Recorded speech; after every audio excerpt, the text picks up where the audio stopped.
Custom.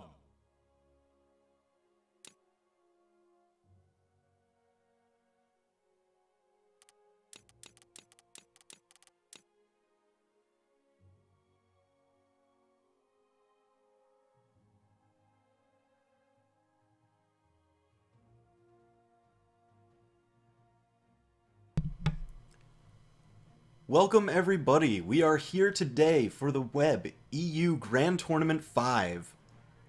Hosted on BMG's official Brawlhalla channel through the Community Spotlight program.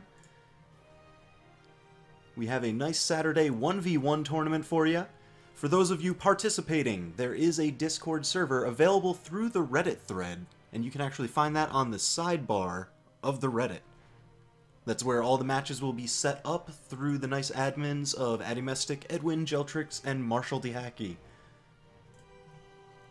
So they will be the ones setting up all your matches, you'll find them in there, and they will also be sending over matches to us to give you guys, the viewers. And for those of you curious, there will be Community Colors giveaways, so keep an eye out for that. So it looks like we are about to get our first one underway here. We're going to have Call versus Envy Dream.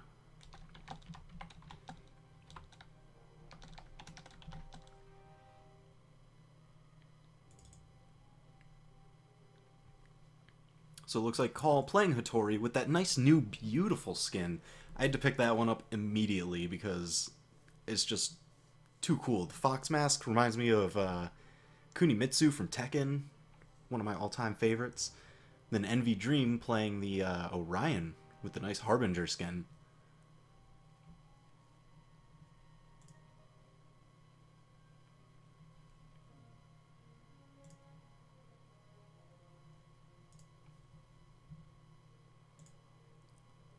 So they will end up going into the map banning phase shortly. And then into our first match. So again, this is being put on by the WEB clan. They're primarily an EU clan from Brawlhalla, one of the more established ones. And they've thrown a number of these tournaments, so this is the 5th grand tournament that they are putting on. Always a pleasure to see.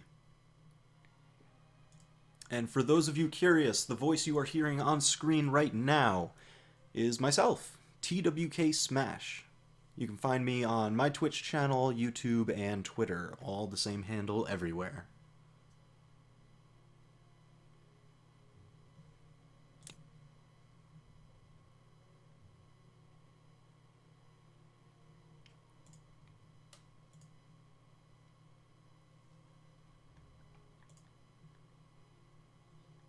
Alright, so let me see what we are getting from our admins as far as these matches.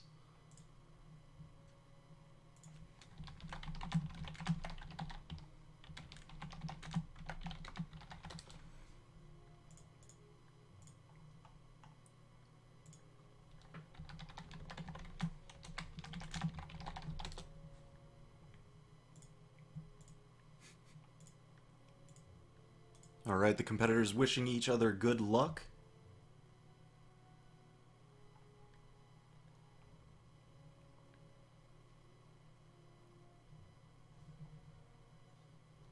Alright, so we have the first map ban coming in, Cal banning Blackguard Keep. It's actually a pretty smart choice, given that Dream is playing Orion. Lance and Spear have incredibly good horizontal ranges, especially with Orion signatures. And Blackguard being a primarily horizontal stage, kind of benefits him a little bit more than Hattori.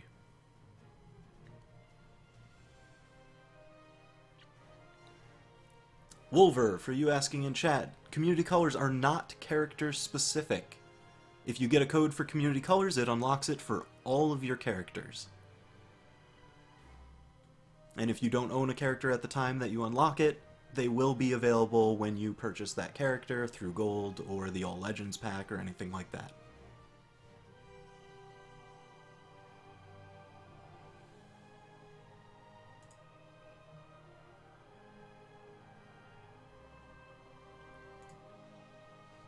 And for those of you curious, map banning is a practice that is taken up in tournaments.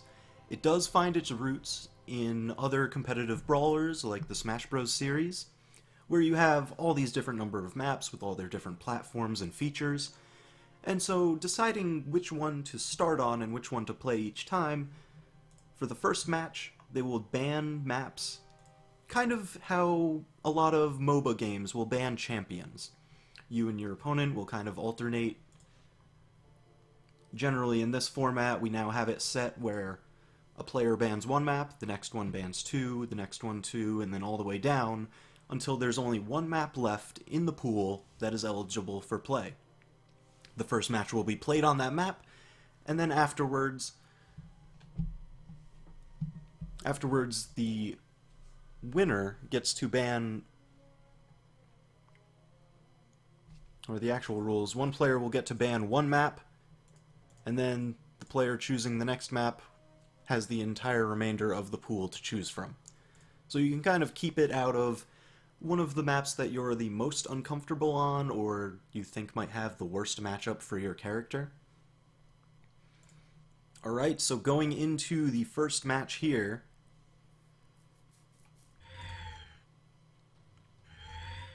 we have Call versus Envy Dream. First match of the Web EU Grand Tournament 5. We're on King's Pass. Call playing Hattori. Dream actually going for Vrax.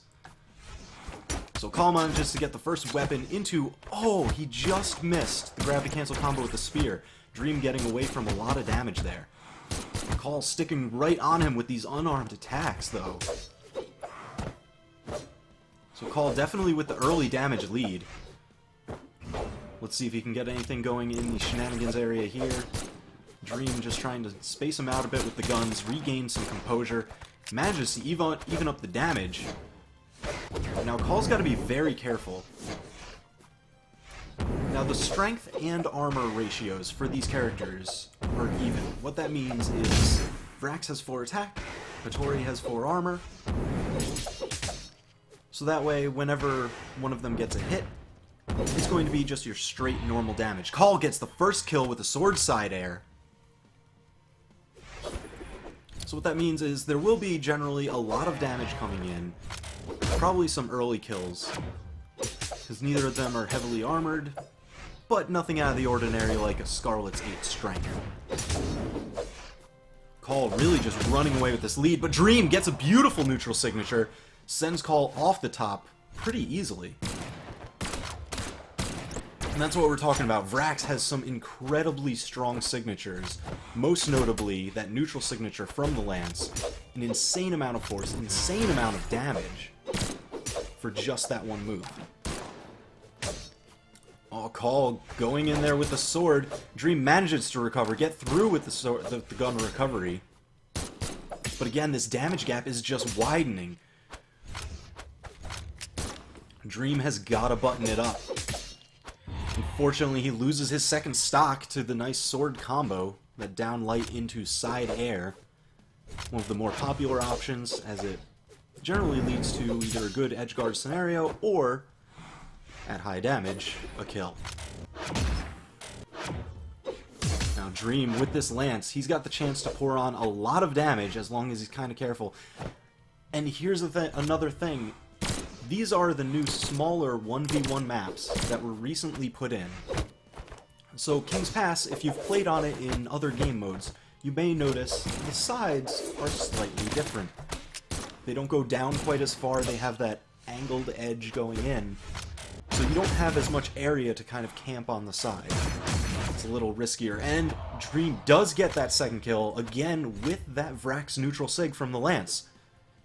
It's one of his primary kill moves, and we're probably going to see a lot more of that, especially as Call with this Hattori loves to take to the air.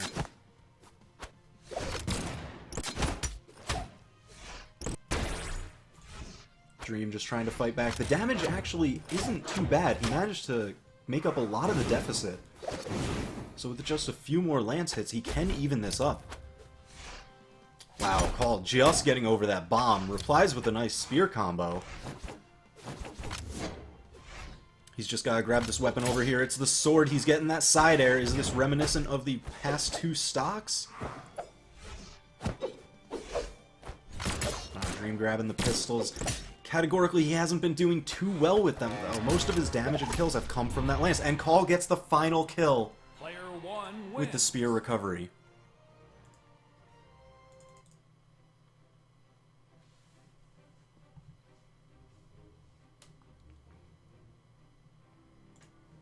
So, Dream, the Vrax pick was an interesting one going away from Orion.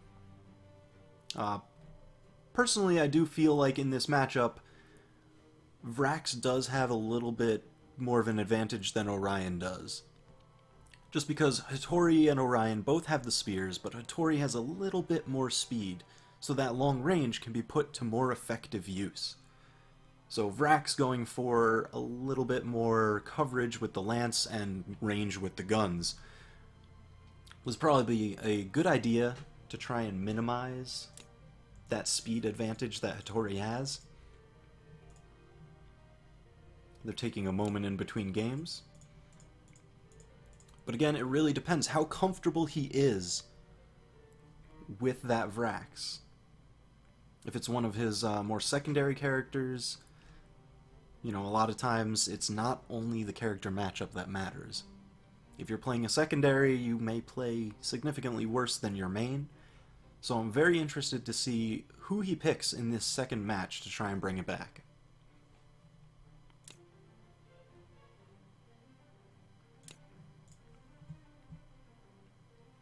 So again, for those of you just joining us now, this is the WEB EU GT5. That is the Grand Tournament 5 from the WEB clan, hosted on the Brawlhalla channel through the Community Spotlight. And we're bringing this to you for a good portion of the day.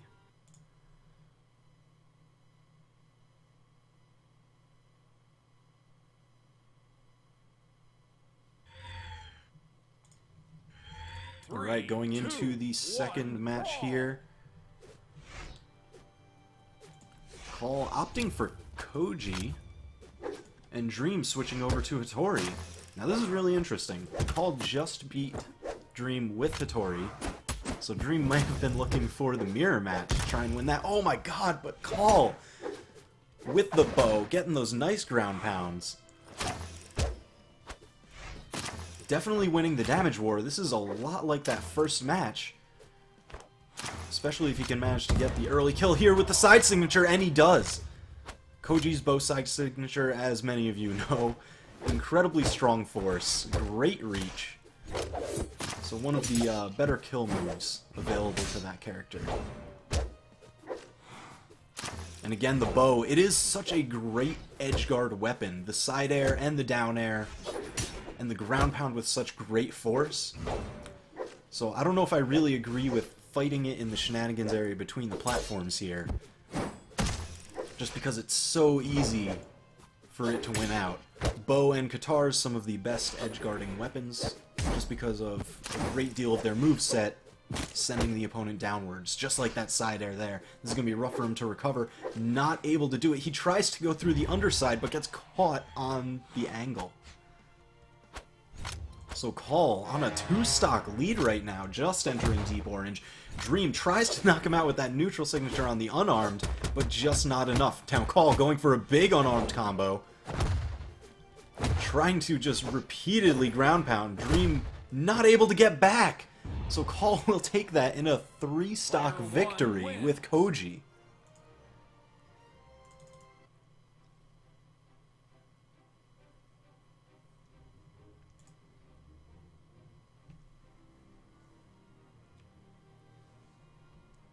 Wow. So, 2 quick matches. The first one, Dream definitely was able to fight back, keep it pretty even with the Vrax. It seemed like Call had a tough time dealing with lances. It might be a matchup that he's not entirely familiar with. And I really would have liked to see him kind of press that advantage.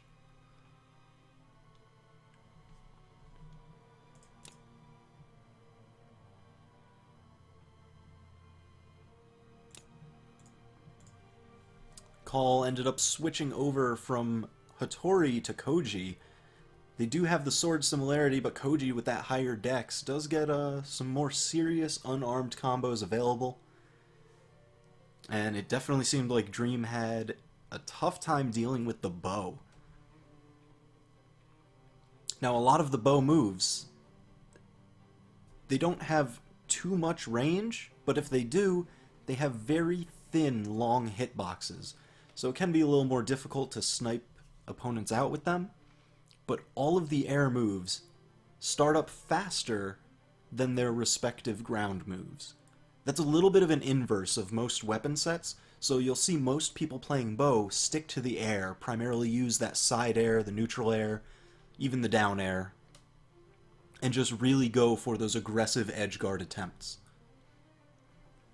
So it is primarily an aerial-based weapon in most play. The ground moves do have quite a bit of reach, just because they tend to have a lot of movement during them. That down light where they jump forward, shoot the ground, it's one of your main combo starters, as well as that side light, which has a lot of forward movement, especially if you're moving at a speed.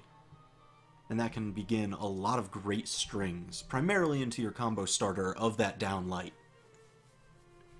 So it has those nice, long-reaching but slower moves on the ground, and then just such fast, aggressive moves in the air. So let me check with our admins and see which match we are getting sent to us next. Online. Custom.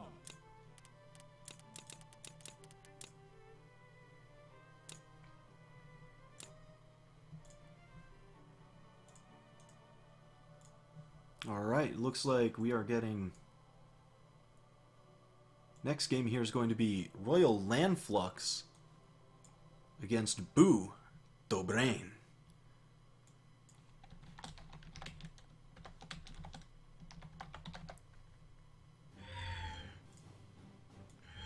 Three, two, one, brawl!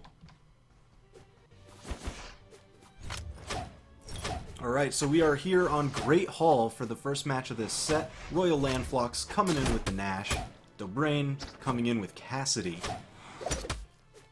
Now, for those of you who have been seeing a bunch of these tournaments, Dobrain, looks like he doesn't get one of the combos that he's more known for. I know he's going for Cassidy because he absolutely loves flashy combos. He wants that 8 dexterity so that way he can do the most damaging unarmed combos. He's doing a pretty good job. He started with a bit of a damage deficit, but he's been fighting back with the guns here. Ooh, but Landflux really putting him in a bad situation. He's got to be careful. He's able to get back on stage, but Landflux didn't let him get away for free. And that side signature just reached on the very edge of the last hit. So Dobrain taking the first kill. Gotta be careful. Wow, nice hammer toss. Defensively stops that unarmed side heavy from Landflux. That definitely would have killed Dobrain. Dobrain, big damage combo coming in. Grabs the gun, spacing him off the side. And he's just going to start pressing this advantage. He's almost got a full stock lead. Landflux already in the orange. Gun kill just off the top. It was just enough. So Dobrain with this hammer, he's looking to just use the massive hitbox of the hammer to throw down into the unarmed combo. Misses the gravity cancel down light. Landflux finally getting that first kill. The nice side signature from Nash. It's so fast, so far reaching. And just one of the primary kill moves. Ooh, Dobrain catches the dodge with the recovery. Really piling on the damage. Landflux already in kill range again. That side signature puts him way off the side. What's he gonna get? Landflux nicely deflecting from the ground pound.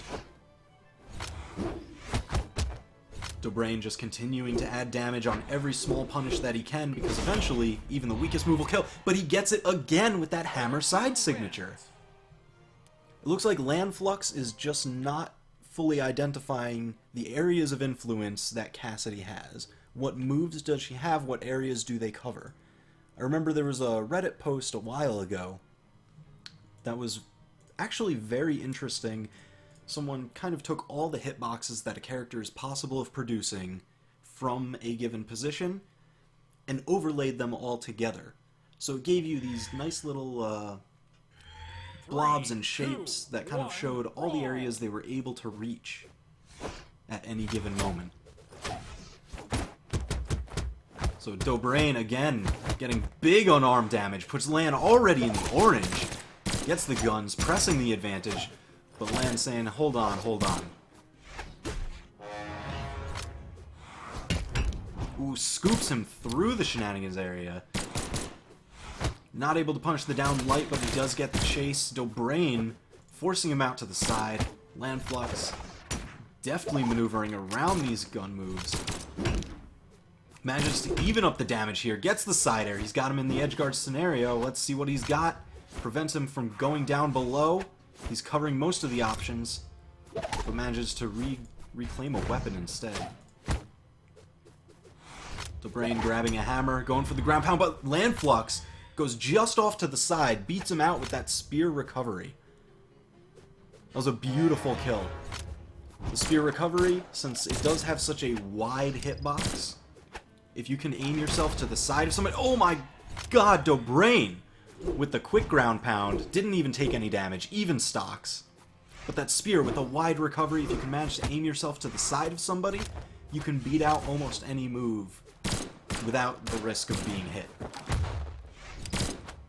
Now, conversely, if you're looking to beat out the spear recovery, aim for the center. It is a very wide hitbox, but it's very shallow, so most any move can reach through. Dobrain with these unarmed combos, massive damage, puts Landflux in the deep yellow, nearing orange. Let's see if Landflux can get another couple hits with that spear. And just kind of even up this damage war. He's doing a great job of hanging in there this match.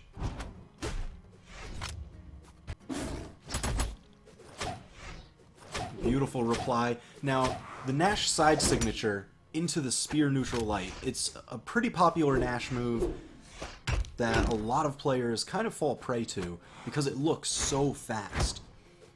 But that spear side sig actually ends its hitboxes sooner than it would appear. Wow, Dobrain hitting with the back end of that side signature. Landflux sending him back out to the side, not letting him get it back for free, covers the area, grabs the weapon, denies it from Dobrain, and punishes that dive kick with a side signature. Fantastic. But just to finish that point, the Nash Spear side signature hitboxes actually finish once the orange color of the thrust diminishes. Dobrain getting the even kill with the gun recovery. One of Gun's only reliable kill moves outside of signatures. Dobrain guarding the weapon, but Landflux gets through. Even damage fighting in here, both of them just trying to space each other out. Nash having some of the more long-range weapons, and Cassidy as well. Landflux very nicely punishing that signature. He's already in the red. He's got to be very careful. He's avoiding all these combo starters from Dobrain. Dobrain going around to the bottom, not risking it. Landflux trying to get this weapon, but Dobrain not making it easy. He manages to get it, sends Cassidy into the orange. Dobrain with the stomp into chase dodge recovery, sending him through the center platform, but it wasn't enough to kill. And the ground pound through the platform will take it. Player 2 wins. Landflux did a phenomenal job staying in, evening out the damage war any time that Dobrain would kind of start taking a lead. But in the end, it just wasn't enough to clutch it out.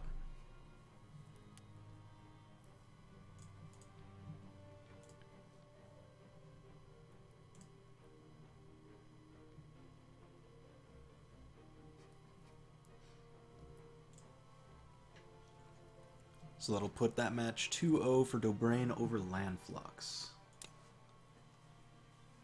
Landflux complimenting Dobrain's use of the recovery after the stomp. Now, the reason why that one is so stylish and looked so fast and aggressive was because normally if you stomp and then do the recovery move, it goes too high for it to combo. It's generally going to whiff unless they are very deep in the red. Now, with the new chase dodge mechanic, what you can actually do is if you stomp and then chase dodge either up diagonally or you jump and then do a sideways chase dodge, which is what appeared that he did there, and then do a recovery, it puts you just low enough for it to grab. And some characters like Cassidy get really great strings and possibly even combos depending on the stage's platform setup off of that recovery bounce.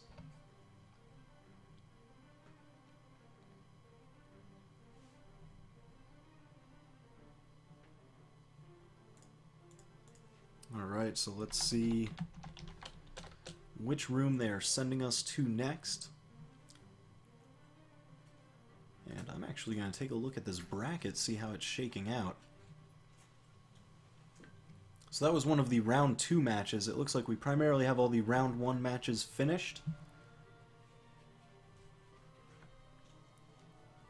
And for those of you curious, the challenge address, it is available on the Reddit post. It is just challenge.com/EUGT5.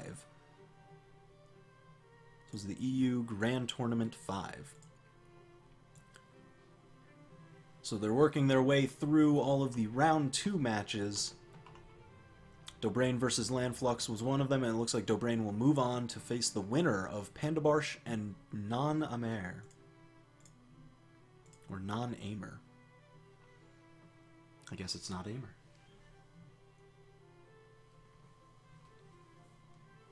Alright, still waiting on the admins to send me over into the next room.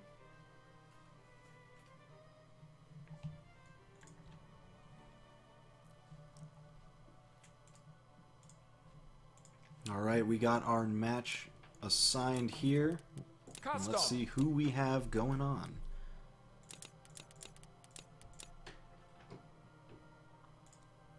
Uh-oh. Let the memes hit the chat. We've got Effie versus Vusu. This is definitely going to be a match worth watching. Absolutely insane. So Effie, I'm sure you guys have seen all over the Reddit, posting great amounts of information, different combos, strings, how to use a number of attacks. And I think he's partnered with a couple other groups to kind of bring some videos and other content to the forefront.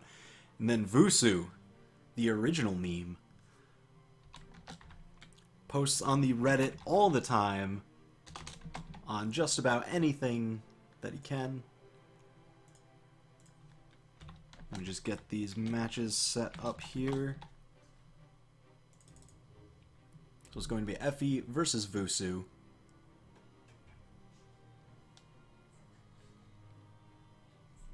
For those of you just joining us, wondering what's going on here, this is the Web EU Grand Tournament 5. This is being put on by the Web Boys, We EU Boys clan, and Brawlhalla was kind enough to give us their channel for the Community Spotlight Tournament. So big shout out to BMG for hooking us up here. They also gave us a few community colors codes to give away, so stick around, you'll be seeing those happening in chat.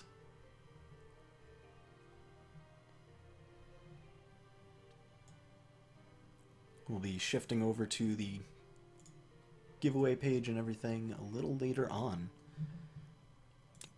So let's see what's going on here.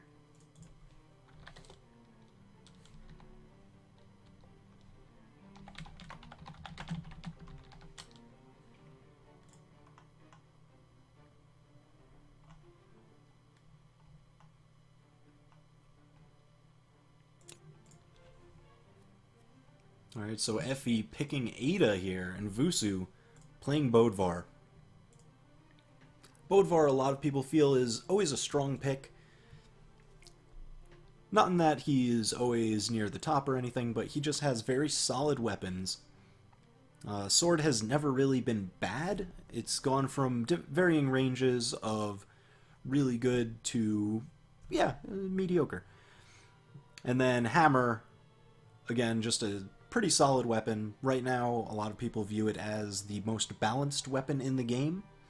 So Bodvar, just a very strong set of tools, covers a lot of different fundamental situations. He has very nice middle-of-the-road stats.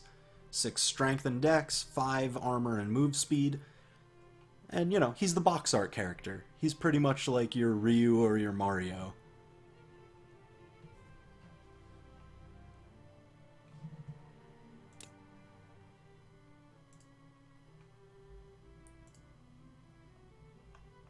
Alright, let's see. They may have been talking about some map bans here. Yeah, you guys are set to play. So we'll get these matches going on here. And then Effie, playing as Ada, definitely a strong legend with the quick move speed, the fast dex, high strength. The only downfall is that 3 armor. So if you can catch an Ada in just a couple combos and strings, the damage piles on so fast. And some early kills will happen. So we're going to Thunderguard Stadium for this first match. Effie going through, getting some quick early gun damage. That down air, it does last quite a while and piles on a lot of damage. Vusu going for a nice sword string. Effie opts to just fall through the platform and kind of avoid any mix-up that Vusu would put on. Vusu doing a great job of getting hit by Effie's attacks here. Gets sent off the edge. Vusu already in the red. Effie is just always there with these gun moves. Everywhere Vusu moved, Effie was just there with either a neutral light or a down air, and then those side airs at the end. Big punish. Nice unarmed combo. Misses the gravity cancel down light. And that's the thing about the unarmed kit. It doesn't have a lot of range on any of its attacks. So it will get beat out by most weapons, but it has some insane combos and strings available to it, especially on the high dex legends. Wow, Vusu doing a good job fighting back. He's got Effie in the orange, definitely with Bodvar's hammer already in kill range. Oh, but Effie just widening that lead. The spear down air poking him right in the range of that early spear toss that he did. So Vusu now at a 2-stock deficit. He's got to turn something from this edge guard here, but Effie manages to just recover through the center. Oh, there's that gun string that we've been seeing pop up. We've seen it appear on the Reddit. Definitely a good place to keep an eye for new tech, strings, combos, all sorts of stuff. Vusu manages to scoop him off the top. Alright, 2 stocks to 1, but Vusu's already in the deep orange. He's going to have to get a couple solid strings here very quickly, hopefully into an edge guard, to even up these stocks if he wants to stand a chance. He's doing a great job avoiding these attacks here, and that's exactly what he needs. Just recover back to the side. Oh, but Effie spots his recovery path every time and just keeps hitting him out of it. Even that down air. Effie's accuracy is on point. Vusu hitting him with the mine, stealing his bomb. Oh, but he gets hit by the side light right off the right-hand side. First match going to Effie pretty convincingly. 2-stock lead. In this Web EU Grand Tournament 5.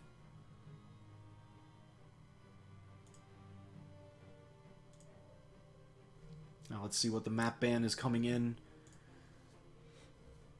Taking a look at the maps. Looks like Vusu is going to ban Blackguard. Oh, Effie is banning Ship and Kings. That may have been earlier. Let's see what they choose for this second match. Curious to see. They are staying with the same legends. So it looks like Vusu's going to have to try and change up his game plan quite a bit. Because Effie with those guns just put on so much damage. Got a ton of extra lead. Not only damage, but also stocks. Effie coming in with the unarmed combo. Almost gets the full thing. That was just enough to put Vusu right in the orange. Vusu answering nicely with that gravity cancel into a neutral light. Just some good damage, but he needs a lot more, and he gets knocked out with that side signature from the guns. Ada has some very fast, very punishing signatures that you've really got to watch out for. Effie more than happy to take the trade. He's like, alright, I'm still on my first stock. I can afford to take that damage. And anything you take is all just bonus at this point.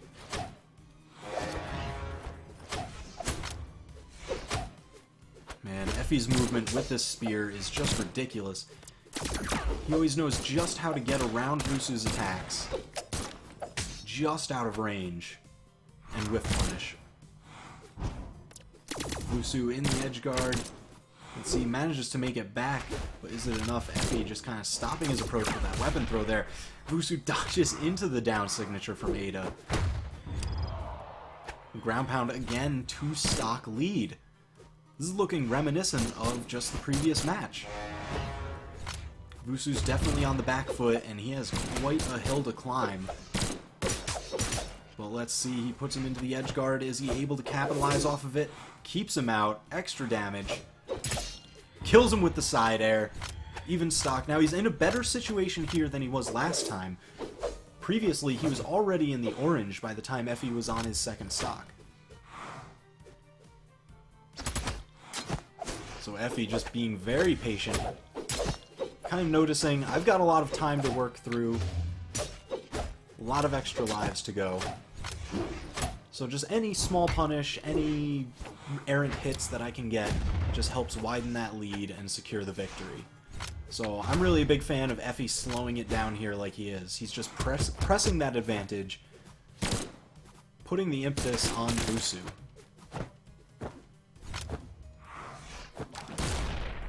And again, just that gun ground pound, quickly beating the recovery attempt. Second match goes to Effie.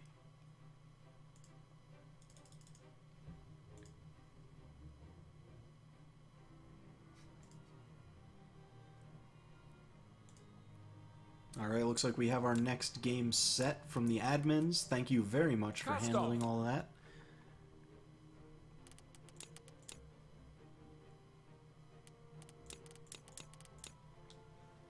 Looks like we... Oh! Boo Exo versus Palm.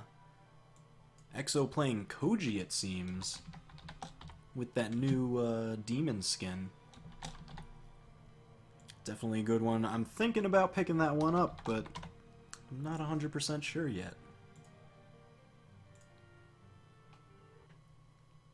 So looks like we're going into the first match. Exo coming in with Koji. Ada coming in with Palm. Very similar stats between the two. Koji just having a little bit more armor and slightly more dex. 3, 2, 1, brawl! It looks like we're going to Twilight Grove. So both great areas of combo opportunities for both of these legends. And it looks like Exo's going for these bowstrings. Just sniping Palm out. Already in the orange. Exo just got hit by a dive kick for the first time here. That bow neutral signature. Alright, so Exo just chasing Palm, trying to regain his footing. Exo not giving him a moment to breathe. Just snipes him out with the side air. Bow, again, such a great edgeguard weapon. The side air just knocking down at that 45-degree angle. The bow down air knocking them down as well.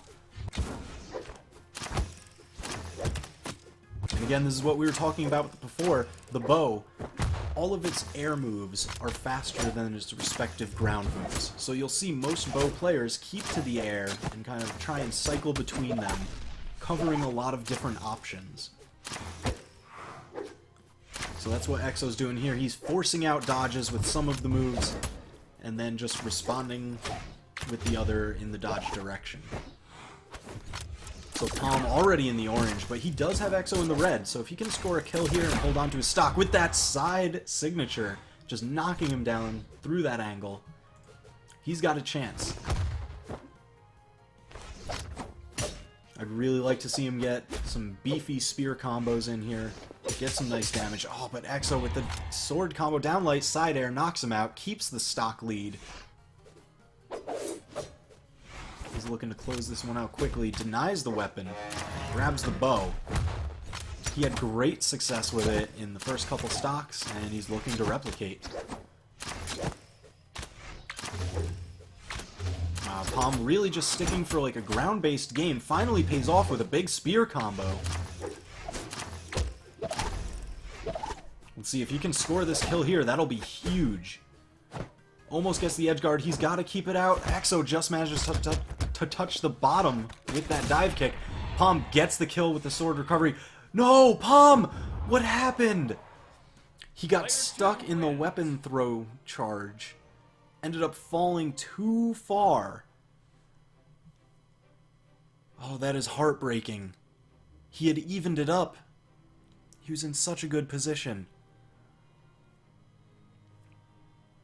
All he had to do was touch that wall, but all his jumps were exhausted already.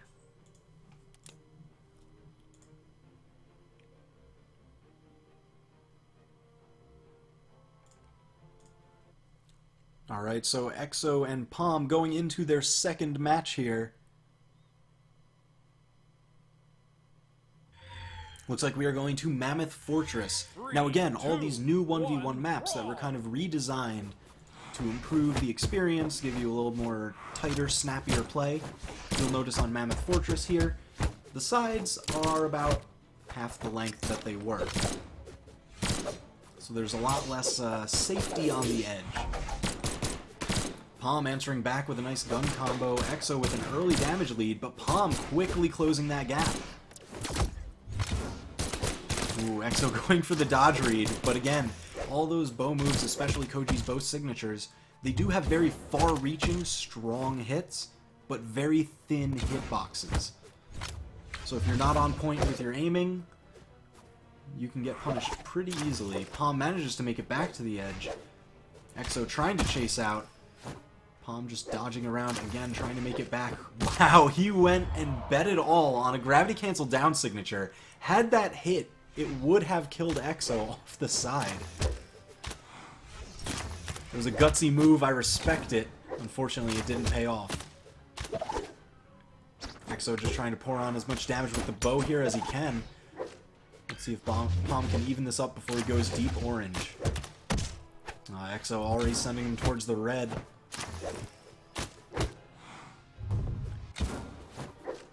Just these solid bow strings and combos. Widening the gap to a 2-stock lead. Exo again opting for the bow here. Ooh, Palm with that down heavy from the unarmed. It is a great move for punishing dodges, especially dodge throughs or spot dodges, just because it lasts so much longer than the dodges do. It'll first hit in front, then behind, and you'll catch a lot of people with that behind hitbox. Exo again just getting any errant hits that he can. Just doing massive pressure with the unarmed. But again now, as we saw before, he's kind of slowing it down. I know he's kind of fishing for something specific, but again, he's got the stock lead, and he's like, alright, if I can just press the advantage in every single, just hit, punish, keep it slow, I'm gonna eventually just win this thing out. And there it is. That sword ground pound hitting directly center, beating out the spear recovery. As we mentioned before, if anyone was looking to... Oh, whoops, the score was wrong. I apologize for that. But that does put it 2-0 for Exo's favor. And we'll be waiting on our next match to go here. Let's see where we're sitting in the bracket. But again, if you're looking to beat those spear recoveries, aim for the center. That's what Exo ended up doing there, and just beat it out clean. Exo versus Palm. It looks like Exo is going to be moving on to Fate Logic.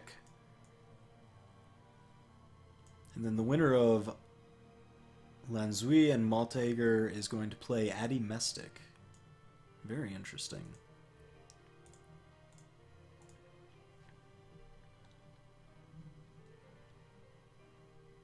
Alright, we will be waiting for the next room to go in. I'm going to see what the admins are up to.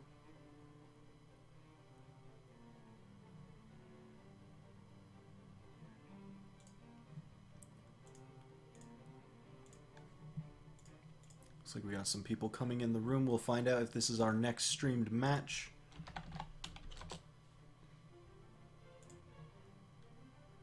Again, huge shout out to the admins running this tournament, Addymestic, we've got Aram Geltrix and Marshall Diaki.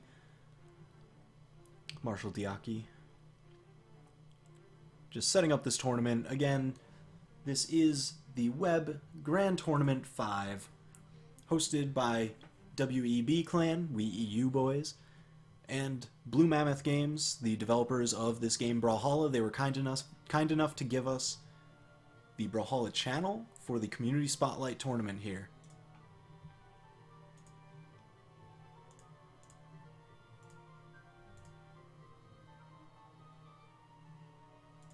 You know what? I like your style. I like your style, Mumsy. I'm with you on that. You know what? We have these courtesy of BMG. We got some community colors giveaways.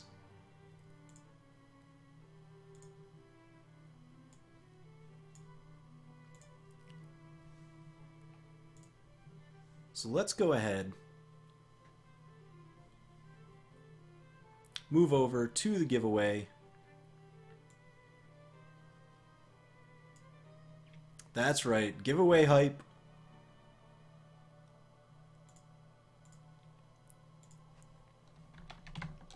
And the keyword is going to be WEB, all caps, go for it. Shoutouts to We EU Boys, throwing this tournament, adminning it, setting everything up. Community colors hype.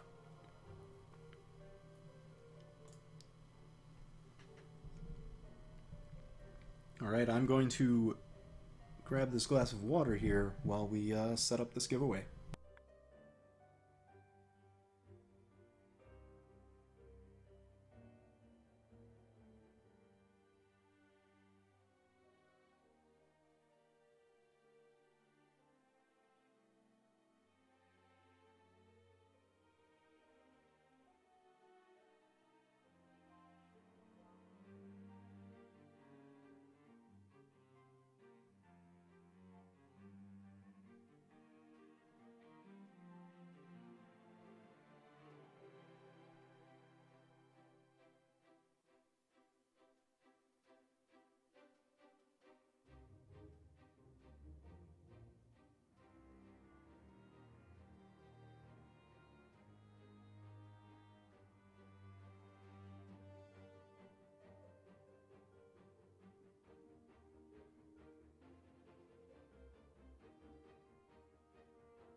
Alright everybody, looks like we are set to roll. Everybody who typed in WEB, you are here in the list.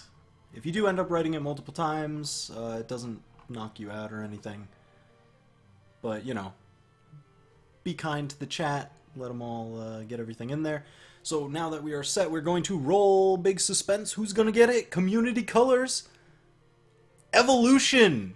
Congratulations, speak up in chat, let us know you're here, let us know you want these community colors. They are a code that you put into Steam through games, redeem a code or activate a product, and it is a color palette that you unlock for all of your characters. It is a special blue, brown, and gold. Hey, yeah, there we go. Alright, so Evolution, I will be messaging you that community colors code. It will be coming from TWK Smash. If you have, if you're not following me currently, it will appear in your others folder instead of your inbox. So keep an eye out for that. Sending it over right now.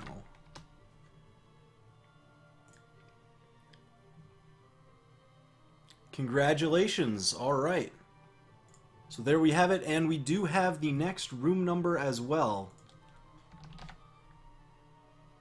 Coming in from Marshall Diaki, setting up these beautiful matches for us, running this tournament, along with Addymestic and the other web boys. So let's see, where are they sending us?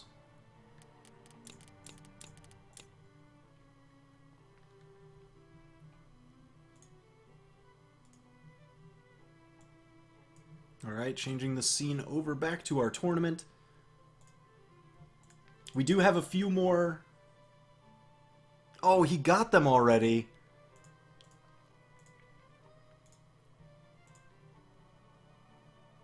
Alright, you know what? Yeah, that actually sounds like a good idea. I already sent one over to him, so that way he can give it to whatever friends or anybody that he wants or anything. But why not? This is Grand Tournament 5 hype. Let's roll another one. Let's roll another one. Raven Style, speak up in chat. Let us know that you want this. Community colors, do you already have them? What are you looking for?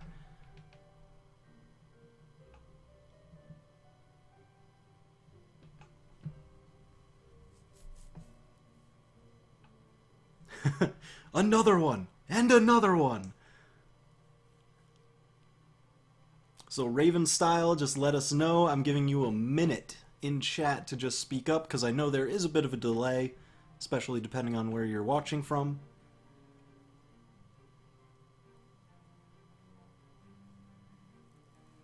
Alright, looks like we've got about 15 seconds to hear back from him, otherwise we are just going to roll it again and see if anybody wants it.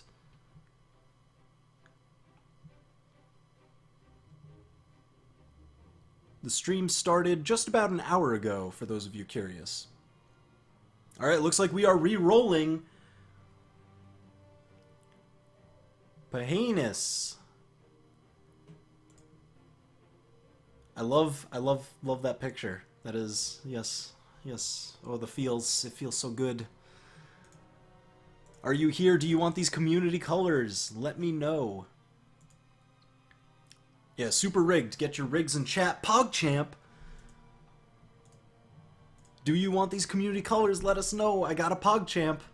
That seems like he wants them to me.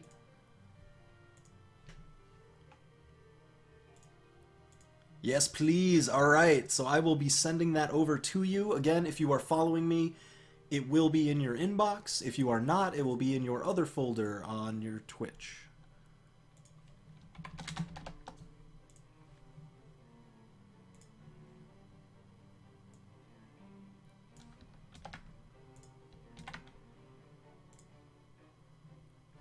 Alright, there you go. That is sent on over to you. And now we're going to be getting back to our matches. So again, huge shout out to both WEB and BMG for having this tournament, throwing it up on the community spotlight on the official Brawlhalla channel. We're going to have great matches coming to you for quite a while. And let me clear out this scoreboard here. Boop.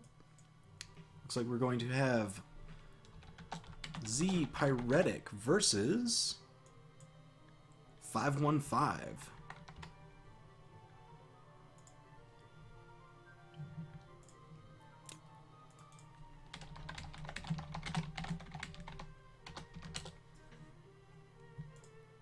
Alright, you guys are all set. We had to pause for that giveaway hype. So congratulations to the winners. We do have some more community colors to give away, so stick around, keep an eye out for those. But for right now, we've got more matches. Pyretic playing that Oni Koji and Ada against the 515. This is the Demon Ogre Koji. 3, 2, 1, brawl. So it looks like we're going to Twilight Grove. Coming in. Pyretic first grabs a bomb. 515 just dodges it. It's going to bounce off harmlessly to the side. Let's see both of them feeling each other out. We've got a spear versus a bow. Bow does have a lot of those really quick moves, but the spear is going to have to rely on its slightly longer range. And he's doing a great job of it so far. Falls into that ground pound. Just enough to send Pyretic down. Pyretic not able to recover there. Used up a bunch of his jumps, got hit by the ground pound. 515 with a beautiful gravity cancel combo with the guns. That's about 50 damage right there.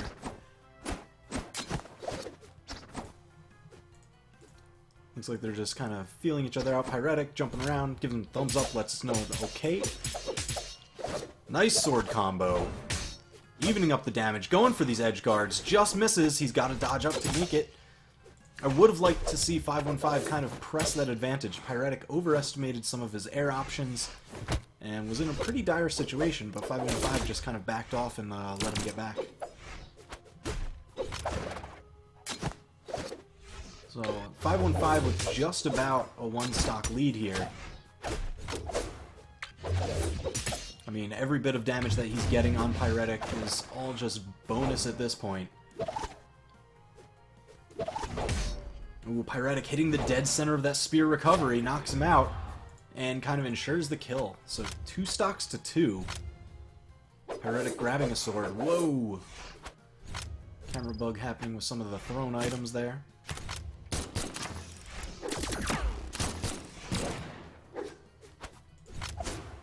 Pyretic does have a little bit of a damage deficit to make up, and it looks like he's going for it. That should be a good edge guard. Oh, he just misses the punish on the dodge. So damage is dead even right now. 515 putting that bomb. Gotta be careful. Almost drops right on his head. Both of them doing a good job just avoiding these explosives. Their awareness is top notch. It's just a lot of them, I don't see them pressing a lot of these edgeguard advantages. That's kind of something that I would like to see a little bit more of. 515 seems a lot more stable on the ground, and he's kind of been trying to stay there, not really going off stage. I know it can be a little scary against Koji, who has, you know, the bow and the sword, both really great weapons for turning around edgeguards. But, you know, when he's fighting on the back foot a little bit, he's got to be a bit more aggressive. Alright, so Pyretic grabbing the sword here. He's looking to finish this up, but 515 just getting some solid damage with the spear. The down air just doing 20 damage. Evens up the stocks. He is in the deep orange, so he's got to be a little bit careful. Pyretic just piling on every punish that he can. That side light just enough to knock him out. Player 1 wins. So again, really solid. Pyretic taking the first match there.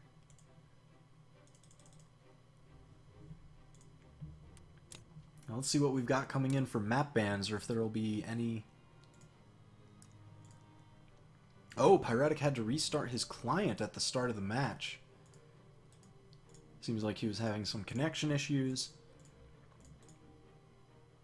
So we'll see if they end up... 515 coming back soon. He's just restarting his game very quickly. And there he is, already back in the room. Sticking with Ada again, it appears. Now, let's see if Pyretic makes a change and what stage we're going to.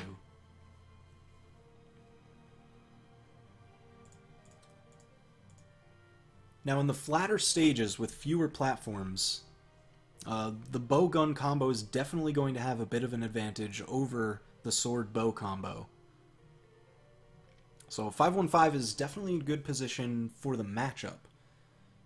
We're just going to see how it shakes out, and Pyretic, again, smartly banning Mammoth and Ship. Mammoth Fortress and Shipwreck. Two of the flattest stages. Shipwreck, always a little tricky to play on, because the edges are so small. So knocking people off just far enough for them to not be able to make it back is a pretty common thing. Oh, 515 actually going with the pick of Twilight. That's really interesting. I guess he personally just really enjoys that stage and feels more comfortable on it, even though it doesn't really play to the strengths of his weapon set as much as some others.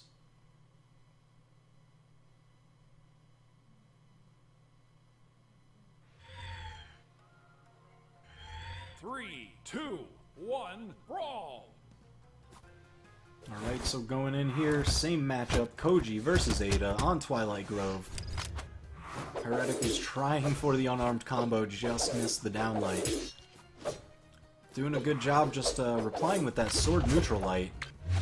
It's about 24 damage every time. A little bit more because Ada is so low on armor.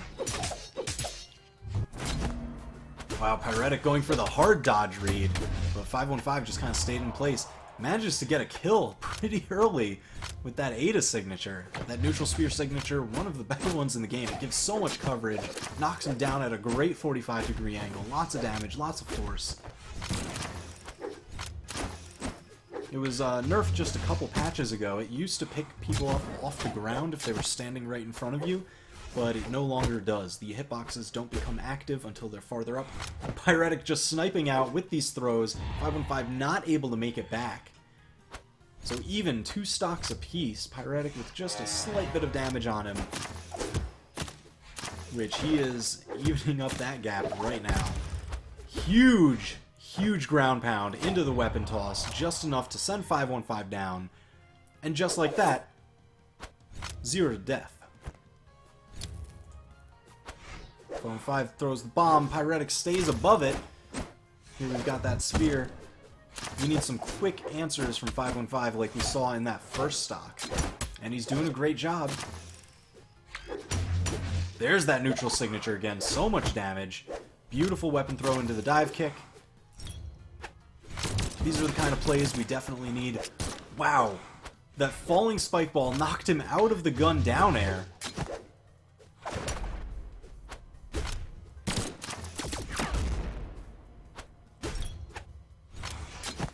Just throwing everything and the kitchen sink. Trying to make his way back. Hits him with just a little bit of that dive kick. Just kind of an awkward hit. He needs something solid before he gets to the red here. But Pyretic puts him in the red. He's got to make sure that he gets back. That side air puts him into the edge guard.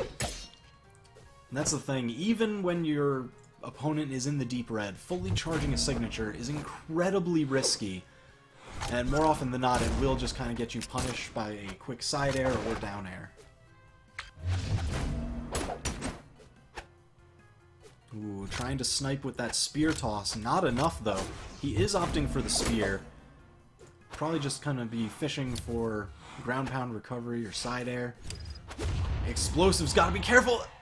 Ends up going and killing himself as well with the explosion. Ada with only that 3 armor, even though he had a lot of map to bounce through, he was still just 2 damage to make it.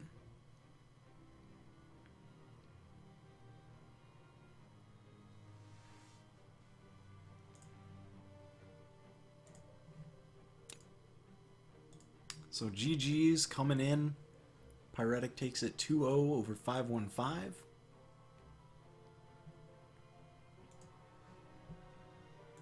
And we've got our next game assignment already. Thank you very much. Ooh, Addymestic versus Maltager.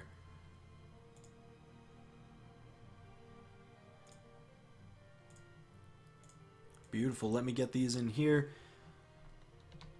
2 of the very well-known players. They've been around for a long time. Maltager, I've definitely seen him post on the Reddit and the Steam forums a lot, giving out a lot of great information for anyone who's curious. And both of these are no stranger to tournament play.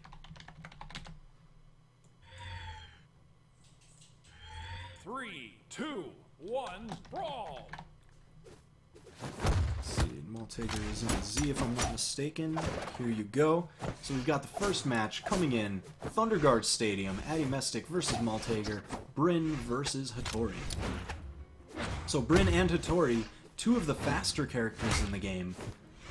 But we'll have to see how the axe versus the sword plays out.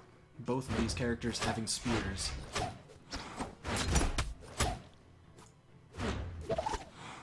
Maltager chasing high, but Addymestic just staying above and around the chase.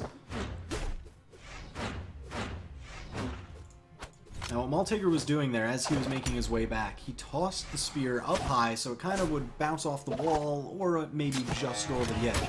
That's one of the more popular defensive options as you're trying to get back, because it does give some coverage. Oh, just not enough to make it back. Addymestic does get the kill. Axe, one of the better edgeguard weapons. The down air having such great downward force. And just easy to follow up and chase with.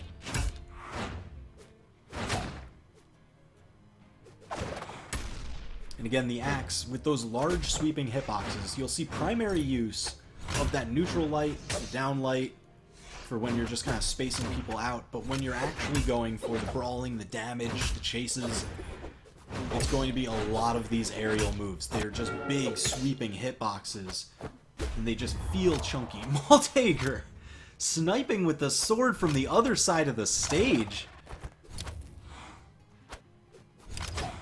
Just avoiding these explosives, but Addymestic punishing him a little bit for it.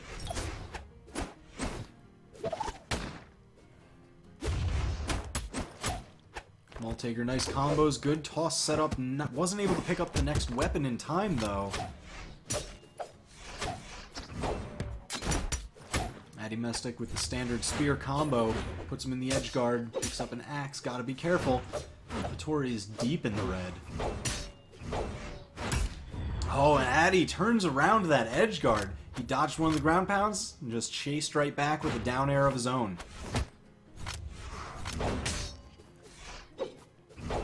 Addy doesn't have too much of a lead, so Malteger definitely in a decent position to bring this back. He just needs to secure this edge guard, not enough. Smartly, he realized he was a little bit low, exhausted a lot of his jump options. So he just kind of got a... Oh, Addymestic, beautiful string. On-arm neutral light, into a little bit of a forward down lights here. Oh no, not like this. Wow, nice catch. Just goes right ahead for the suicide. Pretty sure that trade favors Bryn a little bit due to the armor and strength differences. Because even the bomb damage does kind of depend a little bit, just a little bit, on the armor and strength differences between the characters.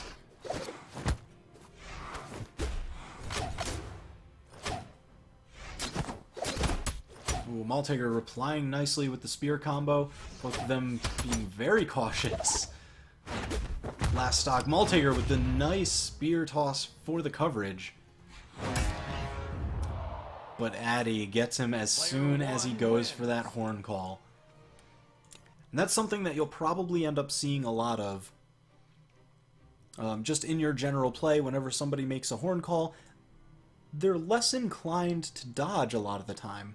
They might feel a little bit like, okay, I've got the Valkyrie coming, even if you try and punish me, it'll hit you, I'm covered a little bit. But if you can get in there and get a solid hit, or knock them away or down somewhere and hit them and avoid the Valkyrie, you'll catch them out a lot and either get some nice combos or even a kill. So spear versus spear again, same map. Oh, big punish coming in. I would have liked to see a little bit more of a spear combo than just the signature from Addymestic.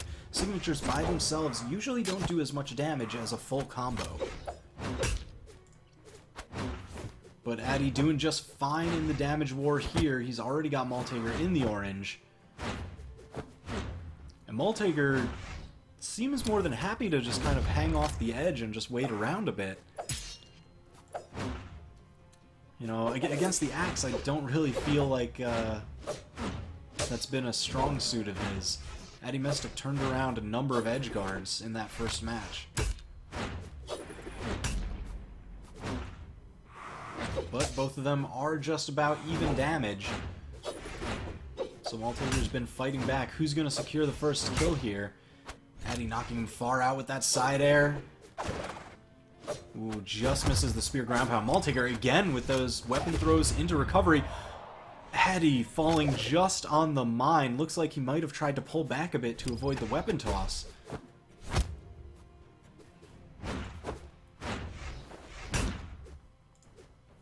Addy just looking to score a quick kill to prevent the gap from widening even further. Malteger just spent all his jumps, forgot to touch the side, and then at that point it was just too late. Nice spot dodge into the neutral light, some solid damage. Just continuing to press that advantage, another one. Into the ground pound down air edge guard.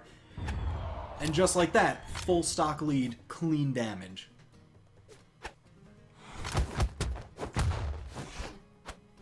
Wow, Addy definitely trying to make it up, but he's got to be playing a little bit more careful than this.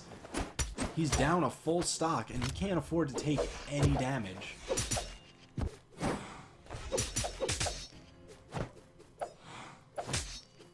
Wow, Malteger just sniping with these neutral airs.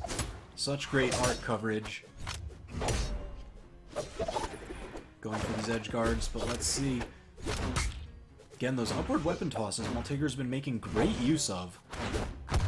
Great use of. He's like, alright, Addy likes to just kind of swoop down. Beautiful. Now that is how you play with mines.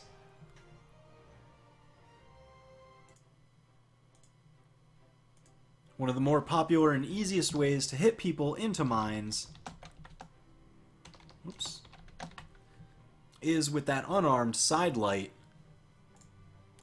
because it knocks them straight horizontally. There are a few moves in the game that do, but a number of them do actually kind of give them a little bit of lift.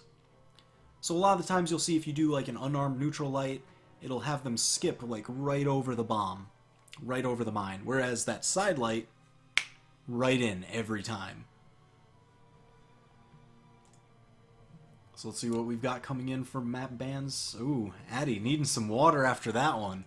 I do not blame him. Gotta keep that sodium content low.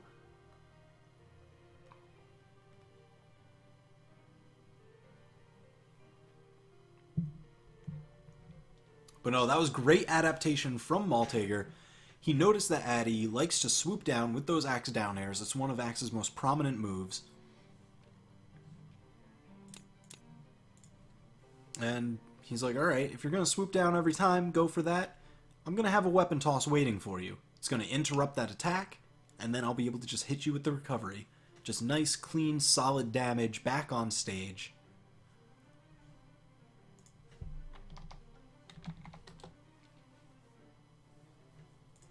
So looks like Addy locking in Bryn again. Malteger locking in Hattori. What do we got for banning Ship and Kings? Looks like we're going to Mammoth Fortress for this final match.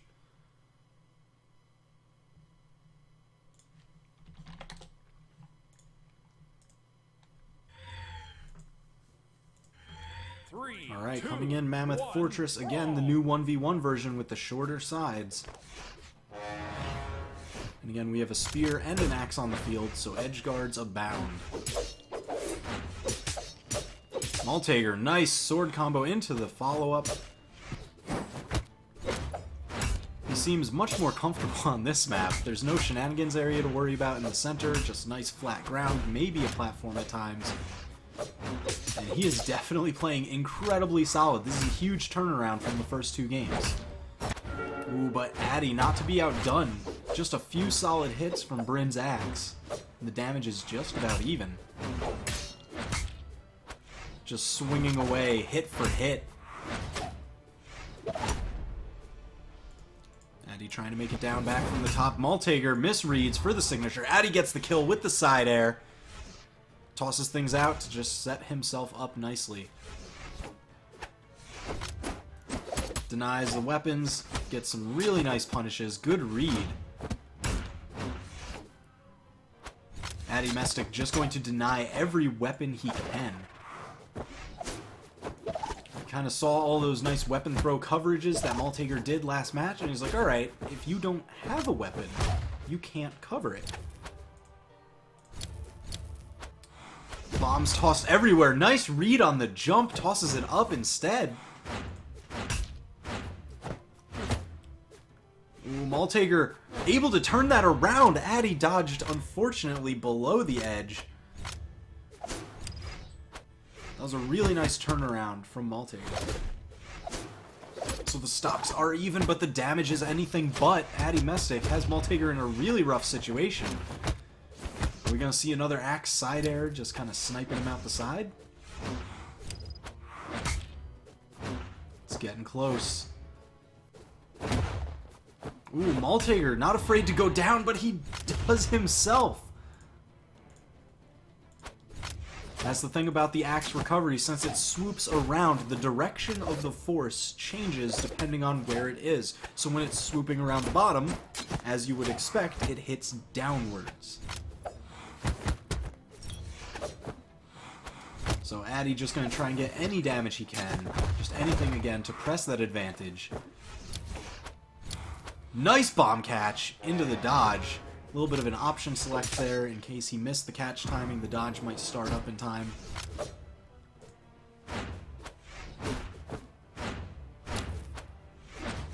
Addy just really going for the pressure with this axe. He's like, alright, Malteger hasn't been getting a weapon. From all the way across the stage, just enough to slide into it. Malteger again with these nice weapon throws, that coverage into the uppercut. Wow, he is gambling with his life here on the edge. Nice combo, starting to even up the damage. Addymestic pushing him to the red. Again, these weapon throws into uppercuts. Addy doesn't seem to ever be replying with a weapon throw of his own into pressure. That's usually the option, because while they're throwing their weapon, you're throwing yours. Only difference is yours is sending them down, where they have to spend more options to make it back up. And Malteger, just enough to keep Addy down, takes the match. 2-1, Malteger over Addy. GG's. Alright, looks like we are going into another room. All round 5 games will be taking place in this next room, so we're going to have them back to back.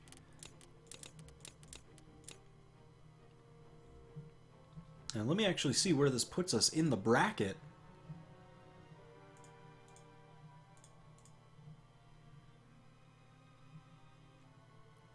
Yo, giveaway hype? You guys think so? Let me see where we're sitting here. How is the losers bracket moving along?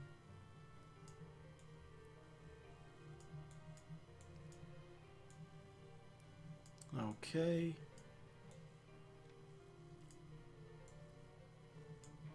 After these round 5 matches, it looks like it will be time for another giveaway, so keep an eye out for that.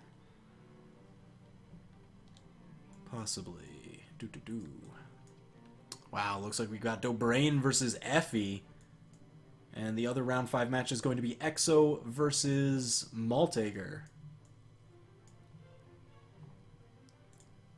So definitely some high caliber matches coming in. Keep an eye out. We've got Boo, Exo,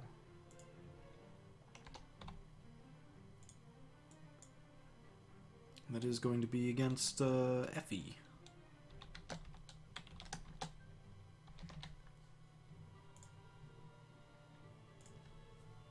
Or no, it'll be Dobrain against Effie. Clear those out for now until we get them in.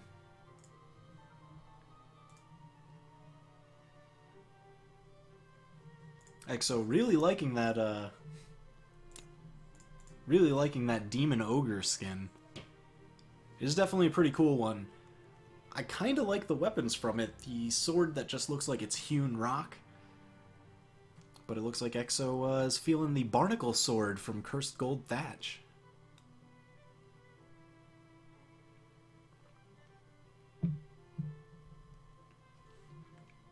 So we've got Koji. We'll see when our next opponent is coming in here.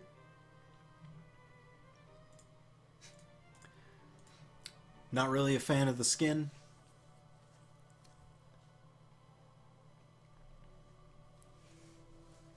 Yeah, the bow, I do kind of like pairing some of Azoth's bows with this skin. Actually look really good.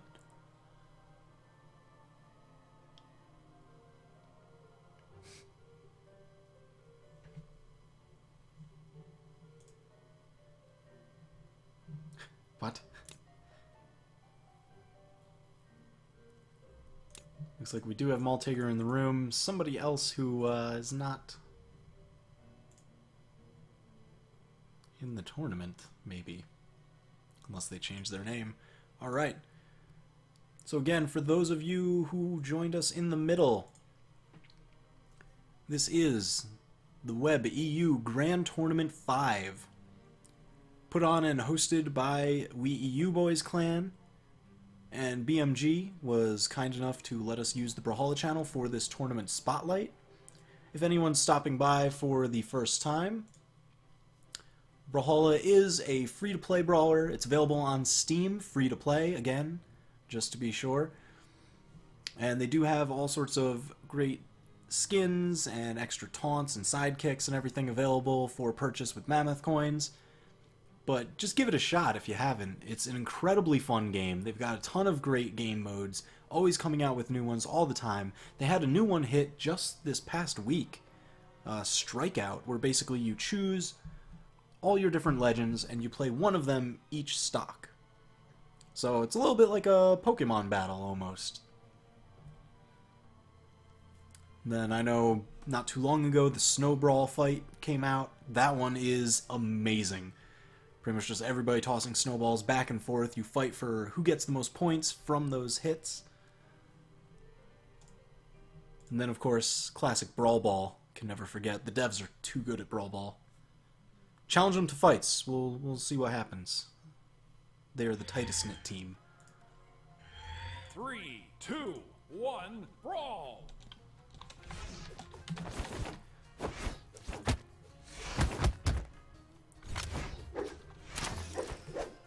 Alright, looks like we got Exo versus Maltager on Twilight Grove.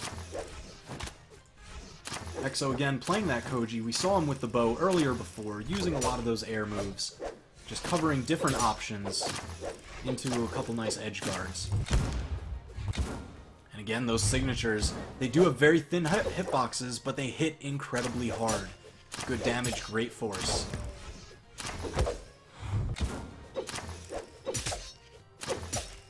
Maltager trying to fight back. Gets a couple hits with the sword, keeps the damage ratio not too far off. But Exo just looking to close it out here, not enough. Maltager does get back to the stage, hits him off with that spear ground pound. He's waiting for it, doesn't get the punish on the dodge though. Wow, nice down sig from Hattori's sword. But Exo just replies with the unarmed uppercut. Just that neutral heavy. Incredibly great kill force. It's amazing for punishing dodges or a lot of aerial approaches. Maltager just trying to get any solid hit he can, but Exo beating him out with all of these different bow air moves. They're incredibly quick, so it's very easy to just snipe somebody out with them. Nice side sig punish on that down sig. Optimal, and just sends him off the side. So Exo with the 2-stock lead. This is a pretty bad situation for Maltager. But Exo is in the red. If Maltager can get a significant hit, and then he's got to fight for an edge guard now. If he can prevent being knocked into the orange and get like a nice quick edge guard kill, he'll be in a pretty decent set. But it looks like Exo is just going to try and push any advantage he can. Oh, but Maltager fighting back very nicely, getting these good hits. Oh, but he's already in the orange, so he's got a huge mountain to climb. And Exo just sniping him out with these upwards attacks really well. I mean, Maltager on his attempted approach, he's been hit by a couple neutral heavies and a couple uppercuts, the recovery attacks already.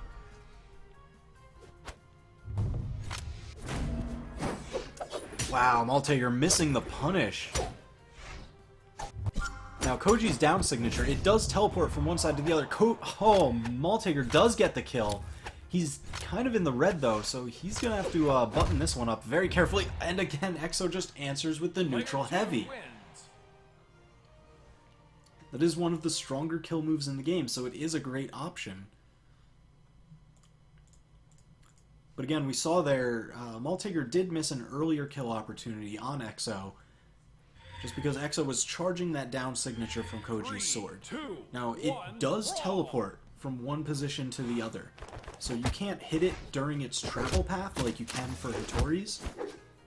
However, it does have that nice flashing area telling you exactly where he's going to appear. So if somebody charges it for that long, you can set up a proper punish. Maltager just unfortunately missed. Oh, very nice string into the neutral signature from Hattori. Damage staying just about even. Maltager doing a better job of fighting off. Maybe he got a little bit of a read on Exo's kind of paths that he's been using to cover a lot of options.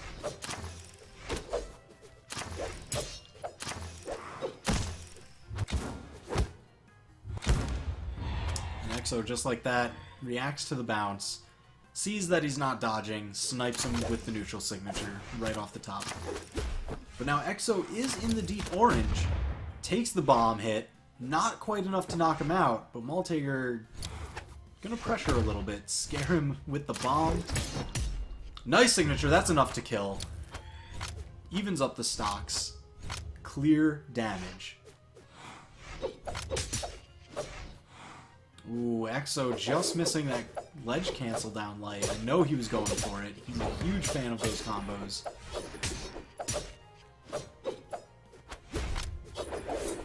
So again, Exo just kind of winning the damage war, although, as we were saying, not as significantly as it was in the previous match.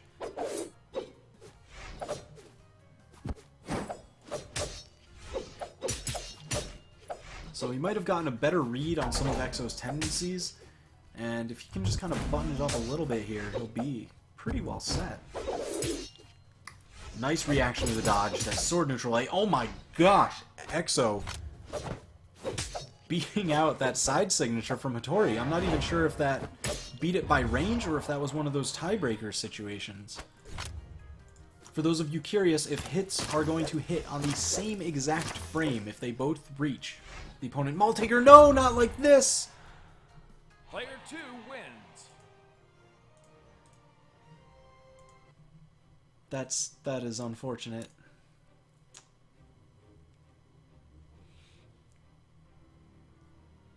That Sair drop. Well, goes 2-0 for Exo, so he will be moving on to... I think that actually ends up putting him in winners finals. Then the other round 5 match that we have coming in is going to be Dobrain versus Effie.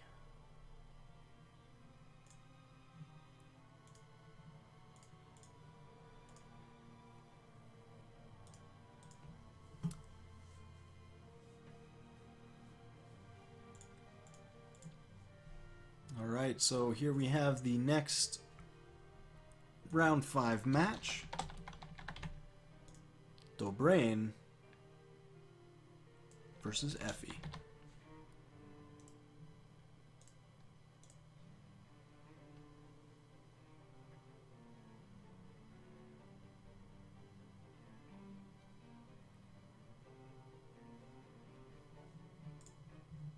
Alright, let's see what's coming in for map bans. We've got Dobrain banning Shipwreck right off the bat.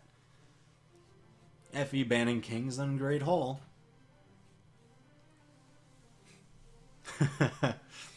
Dobrain's sad about Great Hall being banned. We've seen him be pretty partial to Great Hall just because it allows him to do a lot of those great unarmed combos that he's incredibly fond of. The neutral light, down light, side air, ledge cancel down light, or not even, because it just puts you in the perfect position, and then just extending off of there depending on the position. So our next bans are Blackguard and Thunderguard, and then we have a ban on Twilight.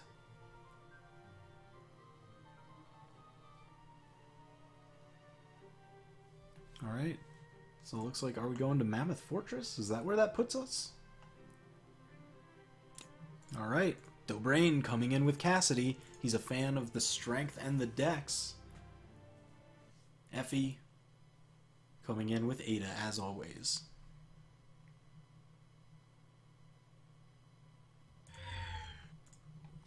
Alright, Mammoth Fortress again, that new 1v1 version of it with the shorter sides. Both of them getting dropped in. I know Dobrain loves Cassidy because the 8 decks and the massive hammer throw box. The hammer hitbox, when you throw it, it's so large, just easy to go into the unarmed combo with. Getting these nice scoops, but again, the hammer scoops don't really do that much damage, only about 12 damage or so. Both of them just feeling each other out with guns, getting some errant hits here. Effie getting the better of it into the recovery, almost enough to kill. Not quite, gets the gravity cancel side signature right off the side. That is huge. Effie only in the orange, which means a lot against somebody with 6 strength like Cassidy, and Ada only having 3 armor. So let's see if he can press this lead. Dobrain not willing to let him go and get it. Nice recovery scoop. And forces the dodge into the ground pound. Just solid play. Gonna blow up that mine. See what he can get. Oh, a nice trade! Wow, they both have the same strength value, and they were both at the same health. So once they hit on the same frame, you actually get a trade in those cases. The first tiebreaker is the strength stat. Whoever's stronger wins out. And then if they have the same strength, whoever is healthier wins out. Wow, Dobrain always just getting right in there with those hammer neutral lights. Tons of damage. Effie trying to go for the edge guard. Dobrain just resetting back to the stage. Stomp into side air. Standard hammer combo into scooping him down. Waited for him to spend a bit of his dodges. He manages to get the edge. Just recover. Dobrain, so scary, finally gets a side air. That side signature I thought was going to do it. Gotta watch out, though. Here's the unarmed combo. Just enough. The platform was right where he needed it to be. But he didn't get anything after that downlight.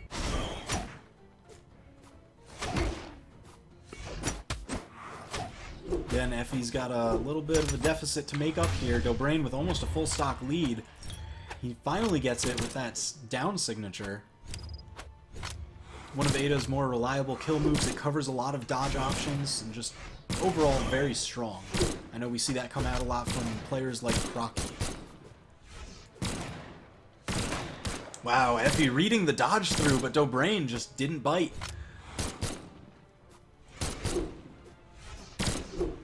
Again, Dobrain just kind of feeling out with the hammer, and finally that side signature does pay off. Secures him the match.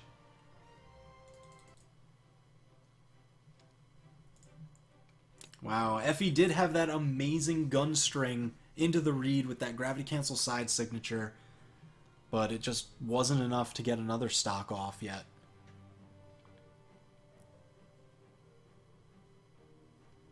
So that first match goes the way of Dobrain, banning Blackguard and Twilight. Effie going for Shipwreck.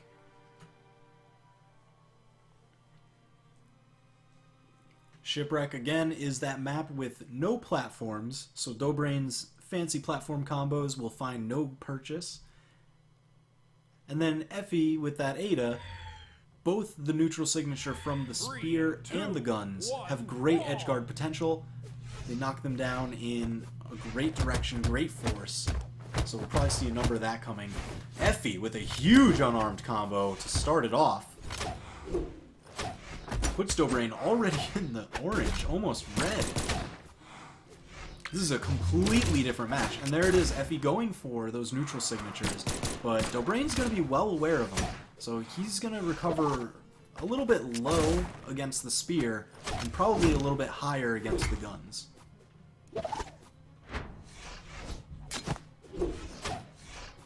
And Dobrain trying to space things out. Effie gets a nice solid hit with that spear signature. Nice turnaround into the neutral light. Spotted the dive kick and sniped it out. Effie again does have a significant damage lead. Especially considering that Ada's only got 3 armor, but that should be enough to send him away. Oh, just not enough to make the corner. He might have been able to just touch it, but he would have gotten hit. That neutral error made him stop a little bit, but he gets a nice slide kick into recovery. Evens up the stocks, even damage. Wow, you can actually combo on the higher dex legends that spear side air into a spear neutral light. So I would have liked to see that bit of awareness from Effie. But he's doing a great job covering a bunch of options, getting errant hits here and there, and he's winning the damage war on the second stock again. Dobrain was able to turn it around last time, so Effie has to stay on his toes.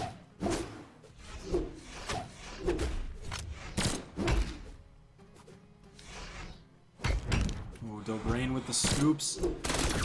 But Effie sniping with that side signature isn't enough to send him away. He chases for the side air, gets it. Now Effie with the stock lead. Gotta be careful though, because with only 3 armor, Ada can get knocked out pretty easily, even like that. So again, that side light from unarmed into the mine, one of the more popular options when a mine is in play.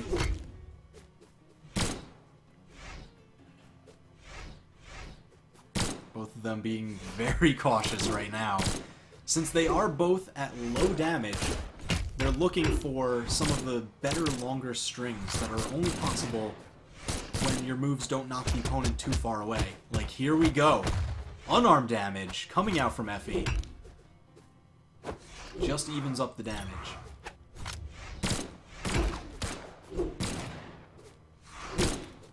Effie doing a great job trying to space away from those hammer side airs, but he's in a dire situation. Dobrain manages to hit him in between the strikes of that gun recovery. So Dobrain takes that match as well. Incredibly close.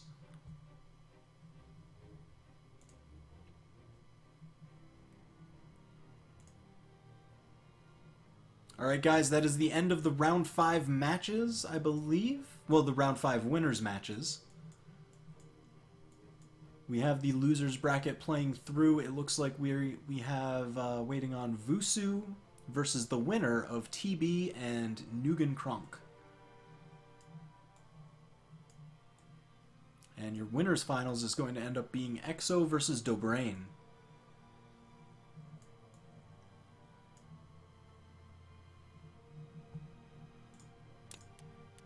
Custom.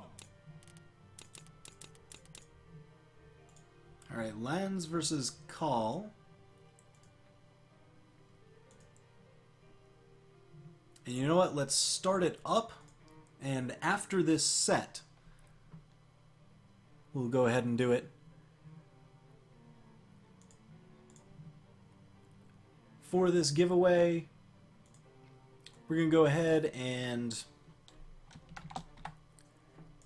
the keyword is going to be GT5.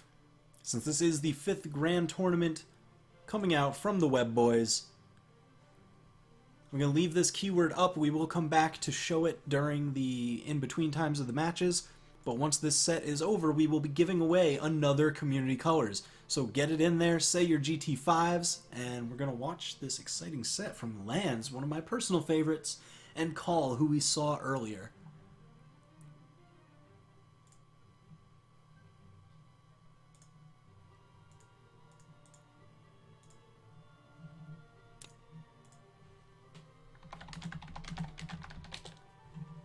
So again, that keyword is GT5. I'm sure you see tons of people typing it in chat.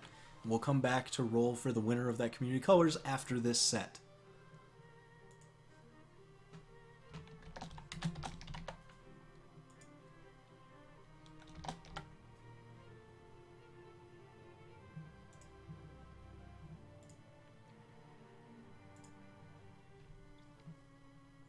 So again, this is losers bracket action. Let's see, losers round 6 between Lanzui and the Call. The winner of this is going to have to move on to fight the winner of Arcade and Panda Barsh. And the loser, unfortunately, goes home.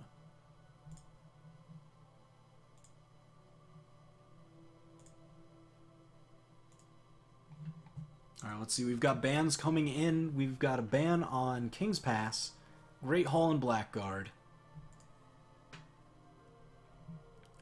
Lands locking in with Scarlet. He is well known for his Lance play. True enough to his name. The name actually came before this game, though. Call locking in Bodvar. It looks like we are getting sent to Twilight Grove. So there's a ban on Mammoth and Shipwreck. So Call, playing Bodvar, Lands, playing Scarlet. Again, Bodvar, that nice, even middle-of-the-road character. Always a solid choice. And Scarlet, a true powerhouse. One of the few with 8 strength.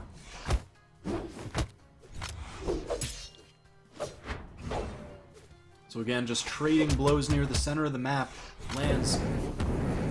Kind of noting that Scarlet doesn't have enough dex to reliably follow up, especially since the higher strength that Scarlet has knocks them a little bit too far away to follow up off of a lot of your unarmed general strings that we've been seeing come out from the higher dex characters like Koji and Ada.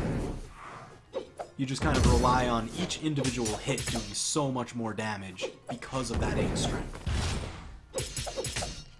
Call getting a nice punish there, but not enough to knock Lansui out.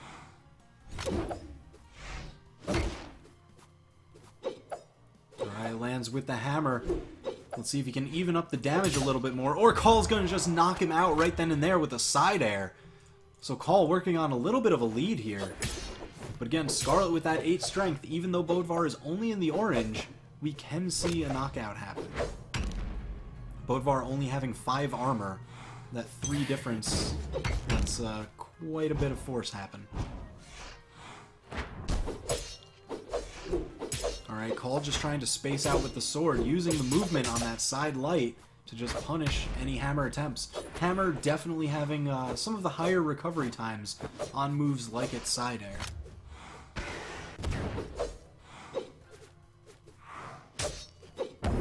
Now you'll notice Call ends up opting for a lot more of an aerial play, relies less on the side lights when against the Lance. Because the Lance has great horizontal reach, horizontal coverage, and it wins most ground fights. So you gotta be a little bit careful because it can swoop in with some of those side airs, punish a lot of your ground-based movement. So Call definitely making the right choice in a lot of these situations, depending on when Lands has which weapon.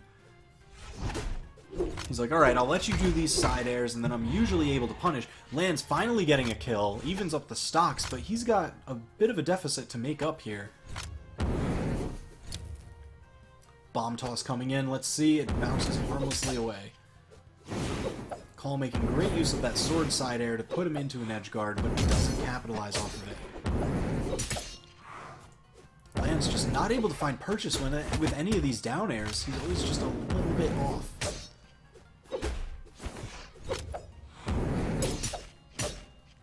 And Call just spiking him down with that down air. There was enough damage on Scarlet.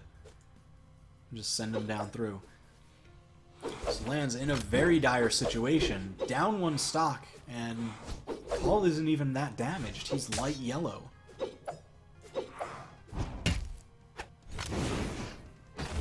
we go. I like the quick weapon change-up. Lands just needs to find more purchase with a lot of these down airs. I like that he's opting for the side air. He's noticed Call tends to take to the air against the Lance, and that's why all these down airs have been missing. They've gone a little bit too low. So answering with the side air kind of covers the option that Call's been going for. Land's getting good damage. He can definitely get a pretty easy kill here, what with Scarlet's 8 strength. There it is with the hammer side air, evens it up. Lands only in the yellow. So he's fought back against the deficit pretty well. So it's just about an even match, especially if Scarlet can get like one string or maybe even just a combo. There it is, just about tied up. That's what 8 strength can do for you. Oh, he's going again for these down airs. I really like when he goes for the side airs. But Call now trying to scout it out and hit it early on. Lands, unfortunately, using all of his options, getting sniped out too much, and Call takes it.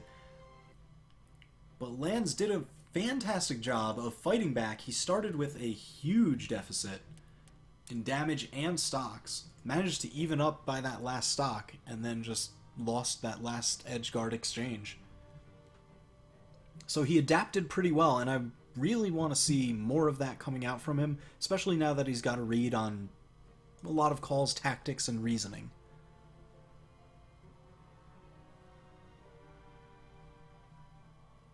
And again, while we wait for these map bans to happen, if you have not already, put in keyword GT5. We are giving away community colors, and the giveaway will be happening right after this set.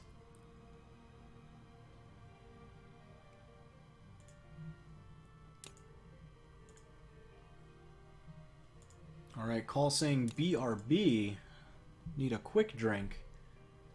Looks like we've got bans coming in on King's Pass and Blackguard.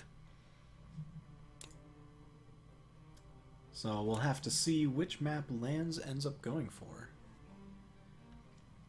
A lot of people do tend to ban King's Pass because they're not as comfortable with the stage, since it does have that center area and the uneven platforms to begin with. So it is a pretty popular ban for certain players just because it just doesn't mesh well with their style. And then Blackguard, that is a smart ban coming in. It is a very horizontal stage, very wide, and not a lot of KOs are going to happen very early on because it is so wide with those platforms. Even the new 1v1 version that doesn't have the platform on the right-hand side. However, Scarlet with the 8 strength will end up getting more significant kills sooner than most other characters. And especially with it being such a flat horizontal map, that again lends itself more to the Lance play.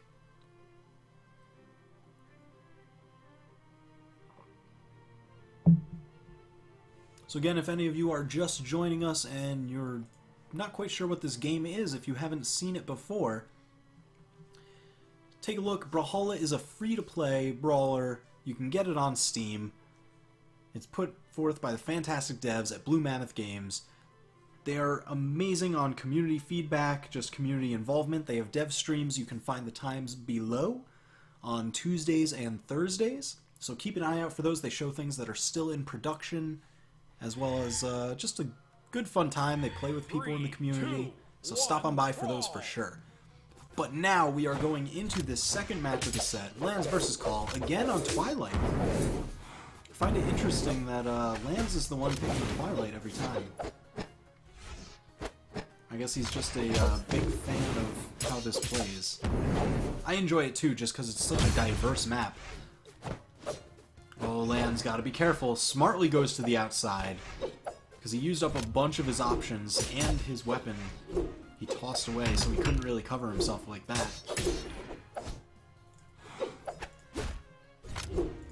Lands getting these hammers, trying to fight back.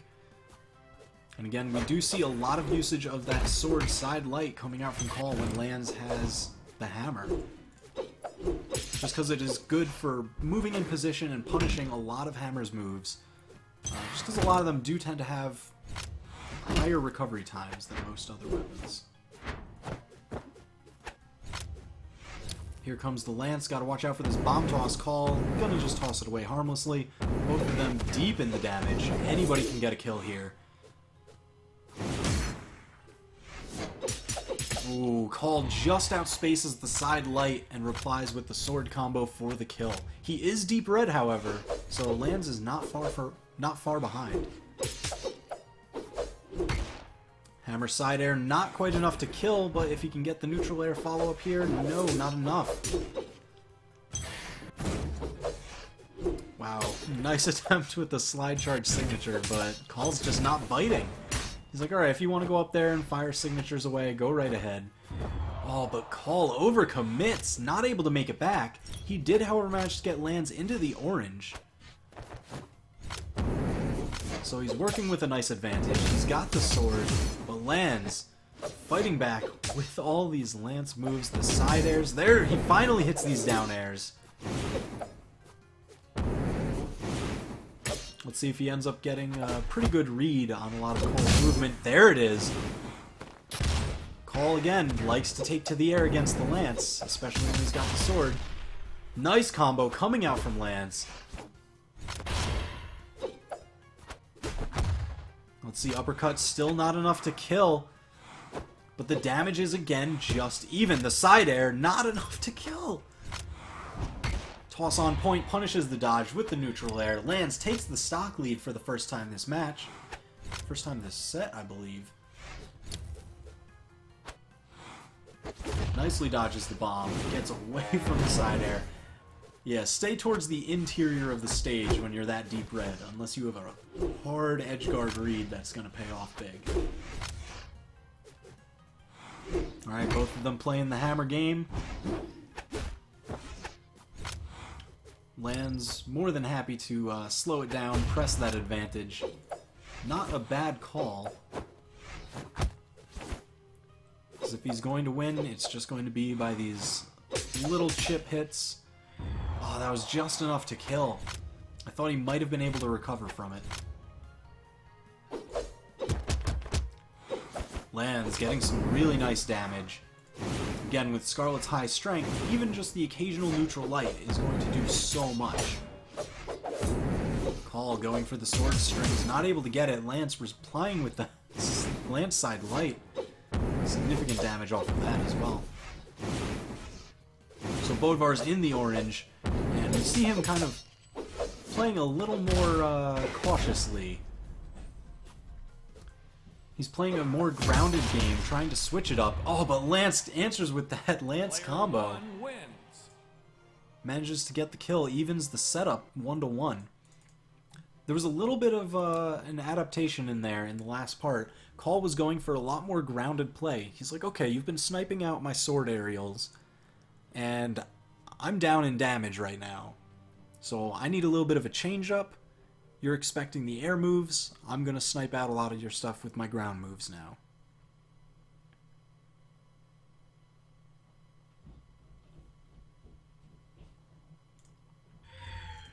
If you're looking for the bracket, it is challenge.com/EUGT5. Fortunately, I cannot link at the moment. But here we have last match of the set coming in.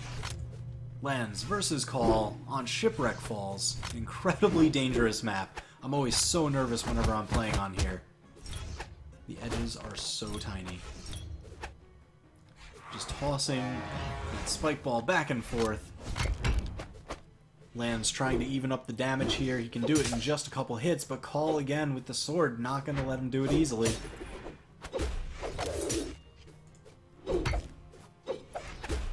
Wow, on this open flat ground against the hammer, Call seems very, very confident. Lance smacking him right into the orange with just that quick Lance combo. And he takes the damage lead just slightly, just like that.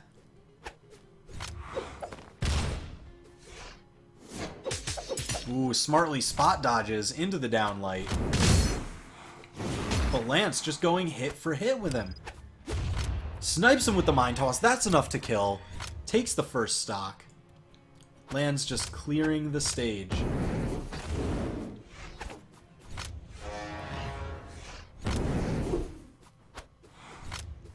Let's see what he can get. He's using that Lance hitbox for the throw. It covers such a wide area. So he's masking a lot of his own answers and beating out Call's approaches with it.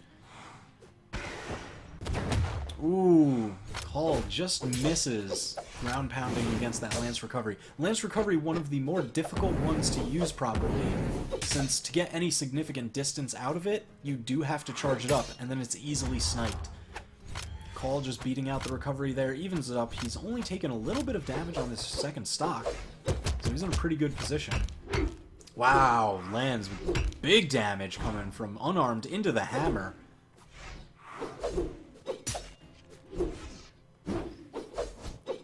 Slowing it down for a little bit of spacing. Call, again, going back to those side lights, because it ended up working out really well for him in the past couple matches against the hammer.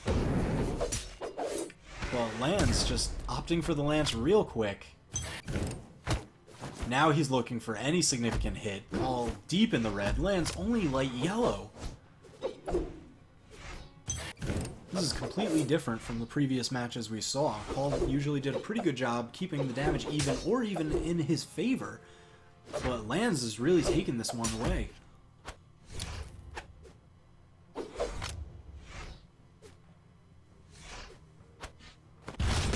Wow, spot dodges the sword toss.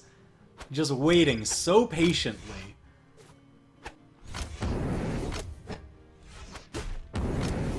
That was just excellent patience coming from Lance for that kill. Alright, now any little bit that he can grow this damage with those nice side light into the chase side light. Ooh, Cole really bet everything on that gravity cancel down sig. And when it didn't hit, he just didn't have the presence of mind or enough recovery time to make it back to the wall. If that had hit, he would have had enough time to just knock right over to the wall, but it has longer in-place recovery time if it whiffs.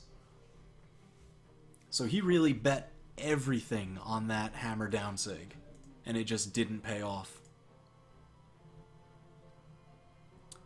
Alright, well, congrats to Lance moving on. Call, very great showing today. We saw you play a number of great matches. But you know what this means. It's the giveaway time. Community Colors hype, let's go! Alright, so rolling here. Who do we have? Matan Asu 2. Congratulations. Speak up in chat. Let us know that you want these community colors, and I'll be sending them on to you.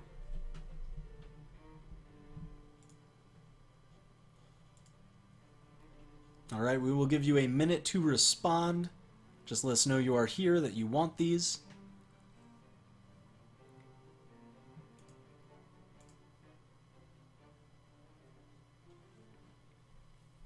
Alright, we've got just a few more seconds going on. Looks like he may not be here, so we're probably going to get a reroll.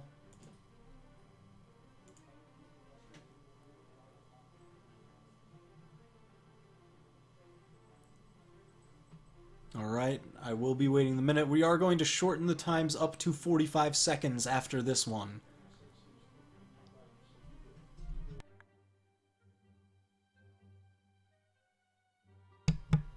Alright, the Goon. The Goon. Let us know you are here. Congratulations, you won some community colors. Let us know you are here. Speak up in chat. Let us know that you want it.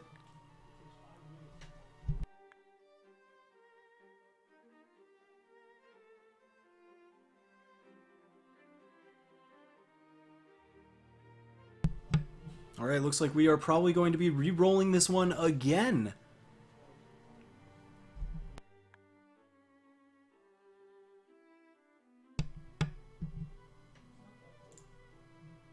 Alright, Atomic Rob 123. Hey, JPX, what's going on? Rigged? The most rigged? I think it's rigged. Probably rigged. You guys are right. Let us know that you are here, that you want these community colors. If you want it to pass, just let us know as well. Everybody, nobody.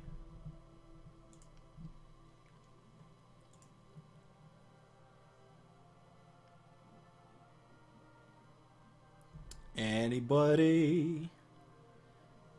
Nope. Alright, here we go. Re-rolling again. Button it up to 35 seconds now. Destruct you, let us know if you are here and you want them. And the admins are actually feeding me the next room, so I'm going to go ahead and get in there while we finish this out.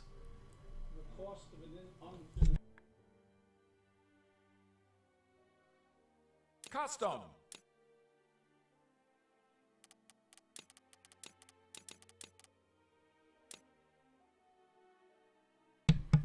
Alright, he wants it, so I'm going to be sending those on to you. Take a look in your inbox if you are following me. If not, it will go to your other folder on your Twitch. Brawlhalla Community Color, let me send that on to you.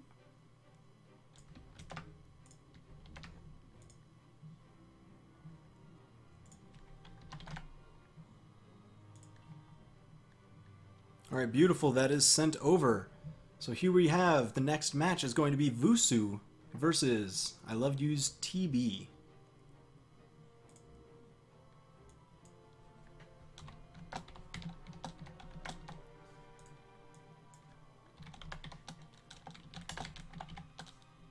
Vusu versus TB.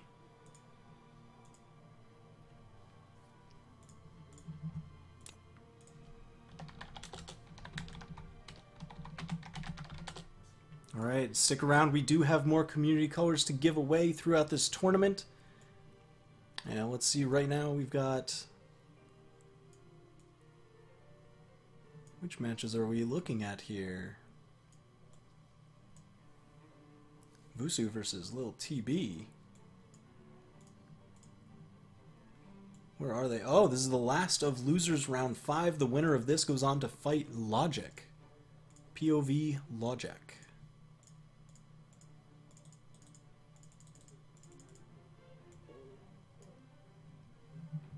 Alright, as far as bands go, we have Thunder and Great Hall, Mammoth and Twilight, Shipwreck.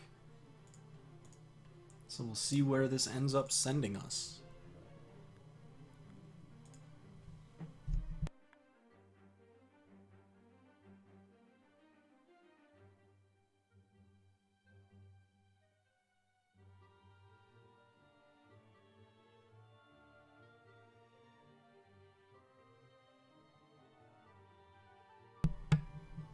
So again, for those of you just joining us, this is the Web EU Grand Tournament 5, put on by We EU Boys Clan, and nicely given to us this official Brawlhalla channel from the fantastic devs at Blue Mammoth Games, maker of this game, Brawlhalla. So here we go, first match coming in. We've got TB versus Vusu on Blackguard. But it looks like it's the wrong map, so they are just closing out. Custom.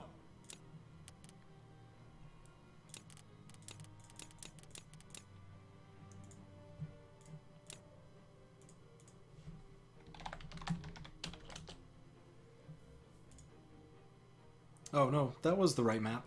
Oh, timed. They forgot to set it over to stock. Okay, good catch. Very nice.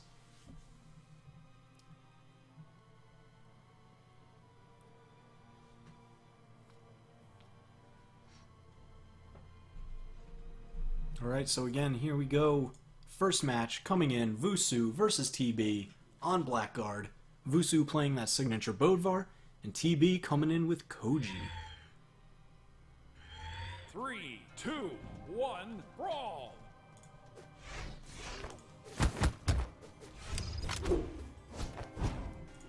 Alright, Vusu ends up grabbing the first weapon. TB answers back with the bow. Both of them just trading some hits near center stage. Nothing too significant just yet, though. Just errant spacing hits. Big string coming out from TB with that bow. Able to snipe down. Vusu not able to recover. Gets ground pounded. TB, nice awareness, nice patience, letting him spend all of his recovery options. Vusu having to take a moment to think about that one. Again, there's TB feeling out with the bow, just looking to press that advantage, build whatever kind of damage gap he can. He's doing a great job of it with these quick bow air moves. Hits him with the signature, wasn't enough to kill. But wow, he is really going for it. He ended up getting hit out by the startup of a signature there. And again, Vusu not enough to make it back. So TB has done a great job of kind of sniping him after he's spent a jump or two already. So he ends up sending him way off the stage with none of his full options available. He might only have just like a recover or a jump left. Oh, he jumps out off the wall into the hammer ground pound. Vusu does get a kill. 2 stocks to 1. But again, Vusu is already in the yellow. He's got to make sure that he doesn't go as deep as the orange before getting this next kill on TB, or else it might be a little too hard to come back from. TB trying to use a lot of this different movement and just kind of bait out a lot of dodges and punish with those quick air bow moves. Not working out too well as Vusu is doing a great job winning the damage war. TB not able, just misses the corner. So Vusu, he is in the orange, but definitely not out of this yet. Wow, TB answering back. Vusu's got to be very careful, especially on these edges. He's got to try and keep towards the interior of the stage. And again, just going against bow off stage is so scary, because it is one of the best edgeguard weapons. It has so many tools for just sending opponents down or at an angle.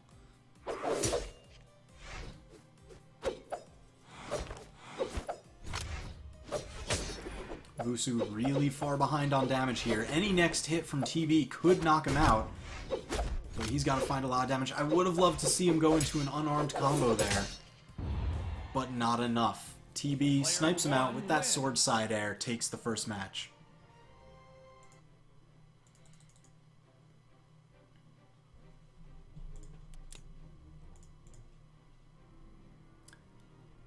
Everybody, I see Techie10 in the chat with those puns. Just give him some groans, give him some fail fishes. Oh, puns, man, really? Yo, happy birthday. Happy belated birthday. Everyone, it was Techie's birthday yesterday. Wish him happy birthday. So next match, Vusu versus TB.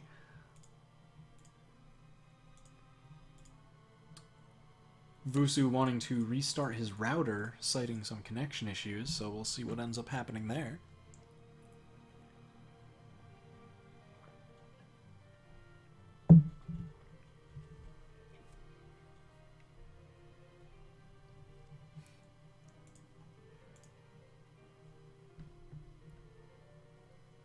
So it looks like Vusu coming in with Bodvar, TB coming in with Koji again.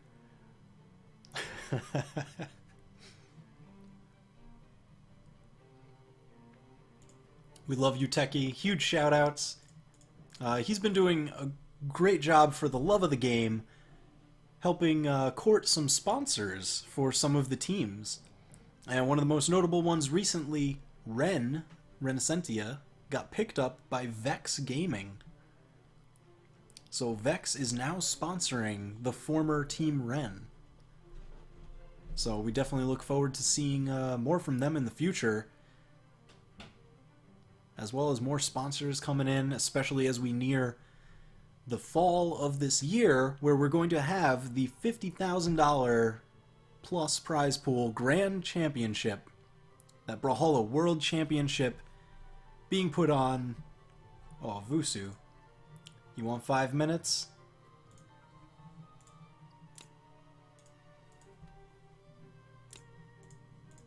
Alright, we'll give him a little bit of time. He's resetting his router. But again, do not forget, there is the Brawlhalla World Championships happening this fall. $50,000 plus prize pool. Get hype in Atlanta. More details coming soon, especially since they just started the new official Ranked Season 1 with all these great leaderboard changes. A lot of nice style changes. And this is one of the first tournaments of Ranked Season 1.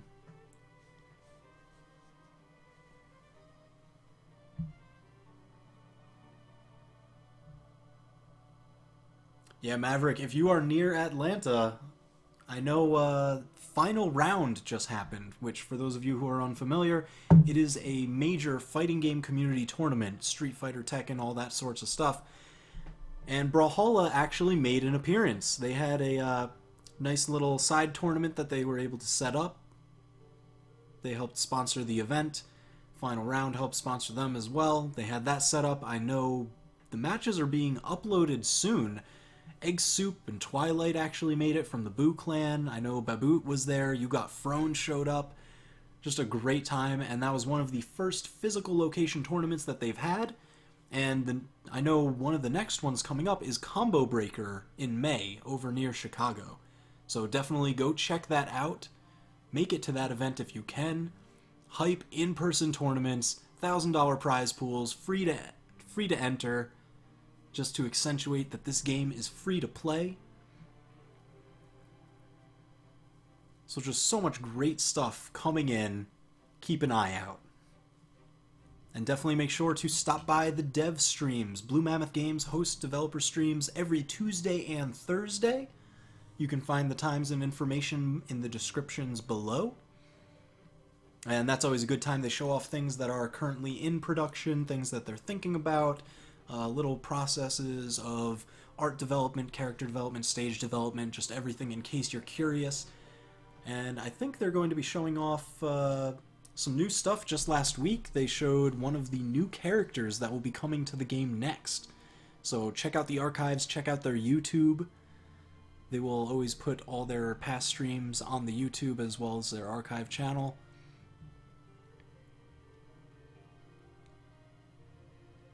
So yeah, they usually show off the character, then they end up showing off some of the potential skins, maybe some of the skins that they've decided on.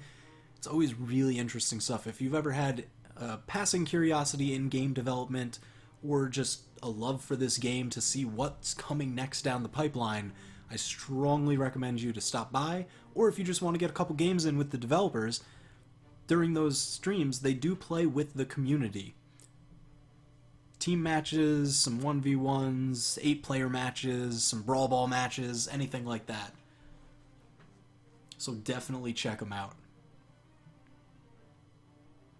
And if you're wondering who I am talking to you through this stream right now, I am TWK. You can find me on my Twitch channel, my YouTube, and my Twitter. I'm TWK Smash everywhere. I just love doing these commentaries. I am part of Team Boo, and you may have already seen a couple of our players in the tournament. So keep an eye out for that stuff as well. And again, a huge shout out to the Web Clan WEB, We EU boys. This is the EU Grand Tournament 5. They're hosting it. They got the prizing support. BMG Blue Mammoth Games was kind enough to give us their channel for this community spotlight tournament.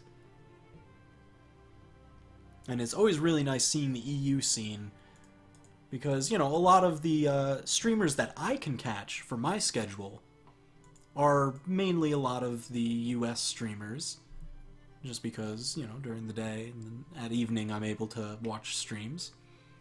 So I can only catch the EU streams very rarely, but I always love them so much, watching people like, you know, Zaloxery and Snackishes.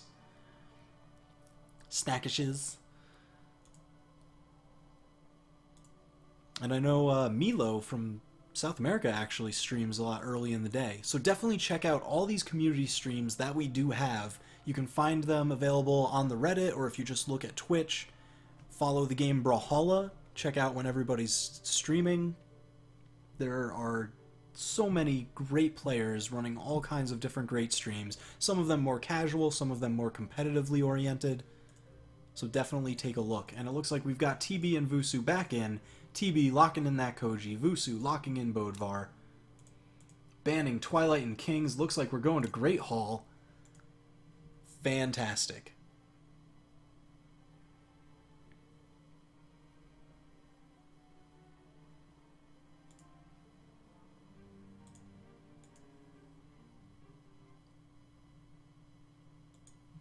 Alright, here we go into the second match. TB starting off early in the set. 3, 2, 1, brawl! He's got the one win. We're going into Great Hall. TB versus Vusu. Koji versus Bodvar.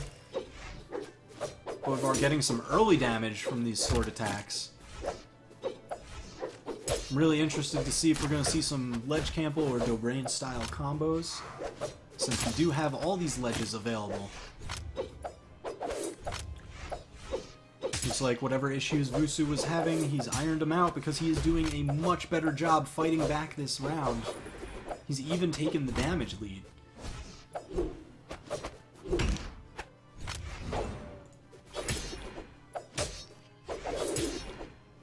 Wow, Vusu with a significant lead. Slide charge signature almost catches TB, but TB scouts it out, drops down.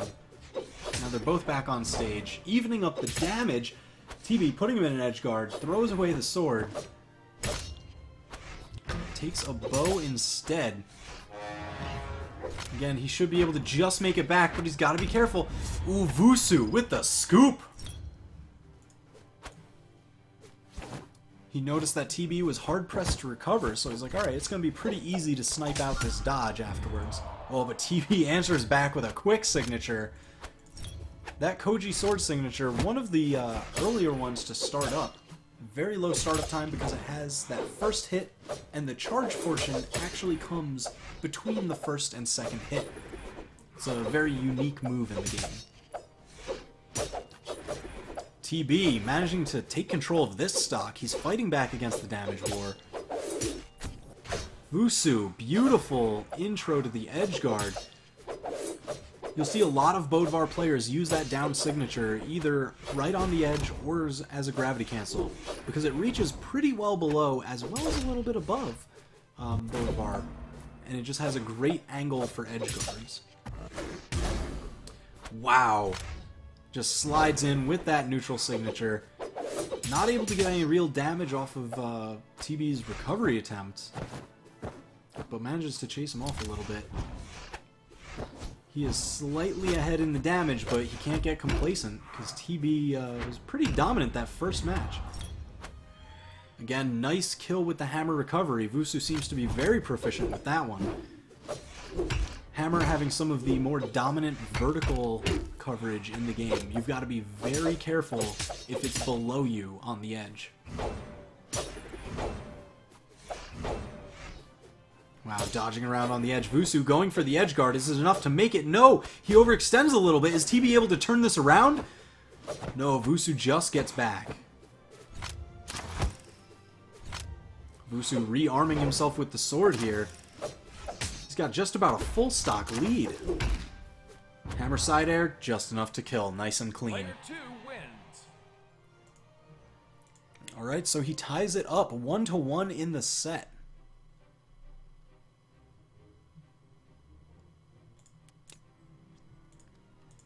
I saw some in chat asking, as far as community colors go, they are a code that you activate in Steam. I hope everyone's been helping you out with that. You go to your Steam, and then Games in the top, and activate a product or code, redeem a code. And yes, it does activate that color palette for all of your characters, even the future ones. It activates that color palette for your entire account. It's a very nice, like, brown, blue, and gold theme.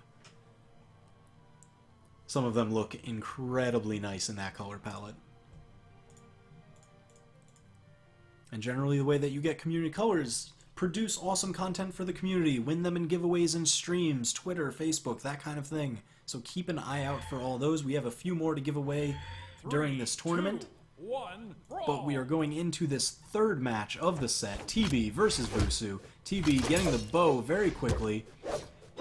He did fantastic work with the bow in that first match. Let's see if he can replicate it here and close out the set. Where Vusu's just got too much momentum coming off that second match.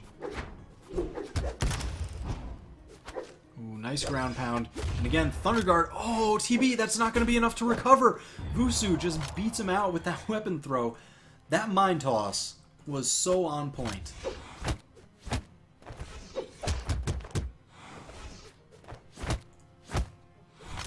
Wow, Vusu almost with a full stock lead here. TB entering the orange.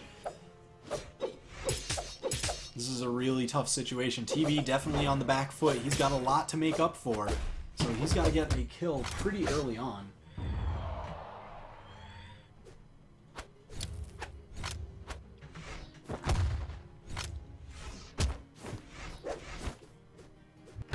Alright, here we go. Coming in, TB has that bow. Sidelight, not enough to kill, but he gets the edgeguard situation. Not enough to get it, though. Vusu fighting back, putting TB already in the orange, working on a 3-stock, but no, TB finally answers back, gets that side air, gets the kill. But a massive deficit to make up for.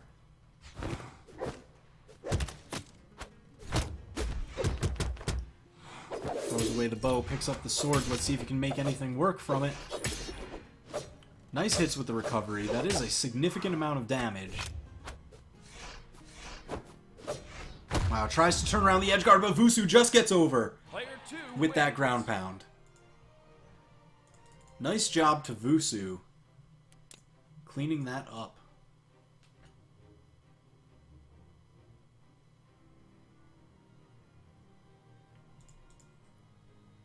Alright, so that set goes to Vusu. GG's to both those players. And let's see where that ends up putting us. Winner of that is going to end up fighting Logic. And then as we move through there, Nonamer and Effie cascading into losers semifinals. Or actually losers quarterfinals.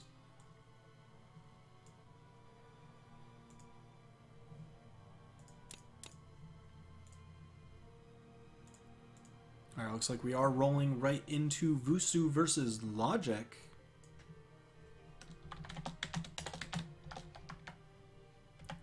POV Logic.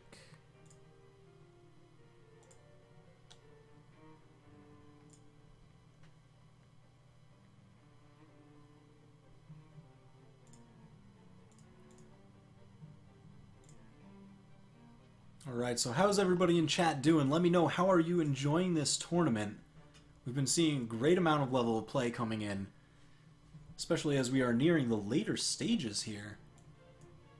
Because we have this match, and then we are in full losers round 7, half of which is already done. Lansui winning out over Arcade, or Arcade winning out over Lansui. And then Arcade and Maltager are going to be fighting in losers semis. Effie waiting for the winner of this chain to come through. And then we have Exo and Dobrain waiting in winners finals. So we are down to just whittling down the top 8. Almost down to the top 5 here.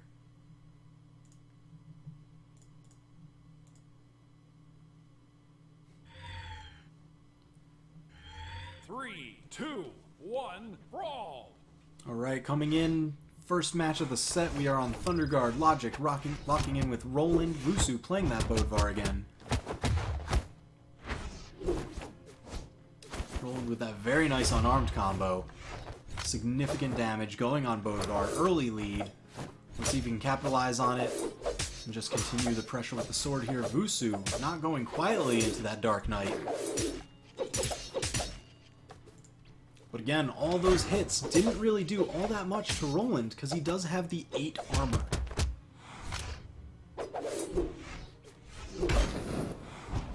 Vusu really starting to even it up now, especially with these hammer hits. Nice punish on that signature. Logic gets the first kill. Roland only in the orange. So it's going to take a bit more to knock him out, unless Vusu can find a really significant signature kill. Nice dodge through the spike ball toss. Trying to go for an unarmed combo, not enough. Vusu gets the spike, runs to the center, almost gets him with a mine toss. Really nice chase by Vusu, ends up killing with the scoop.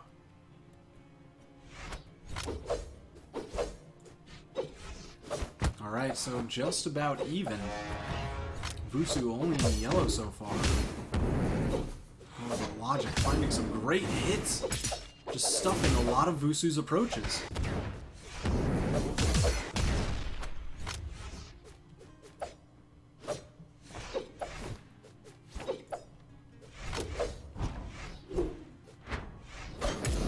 Wow, beautiful signature coming out from Logic. That's one of my favorite ones. That down signature from the sword on Roland just has great range, and it's a little bit of a surprise.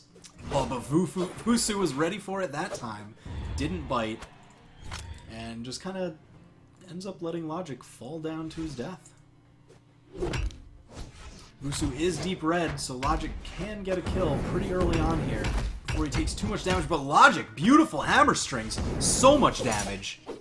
Changes out for the sword, again just continuing the pressure.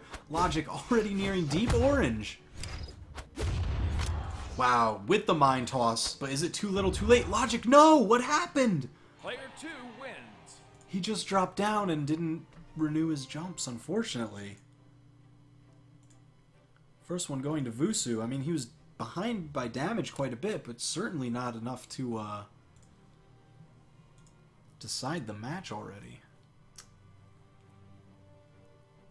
Oh, Logic citing some connection issues.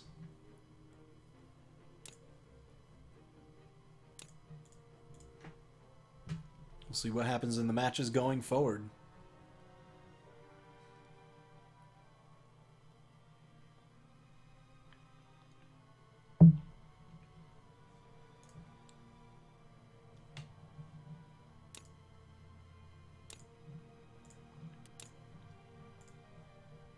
Let's see what they end up locking in here. I saw some of you asking. For those of you curious, I am TWK. You can find me on my Twitch channel, YouTube, and Twitter. TWK Smash everywhere. And I just love commentating these tournaments. You know, finding some nice tech for the community. There is a nice frame data compendium for those of you more competitively minded. That is linked on the sidebar of the Reddit that I do keep updated. The update for this current patch that came out this week will be going up shortly, later tonight. So keep an eye out for that, and we'll be able to see what changes they've made. Logic might be restarting here. Yep, Logic just restarting his router. So we will wait for him to get back.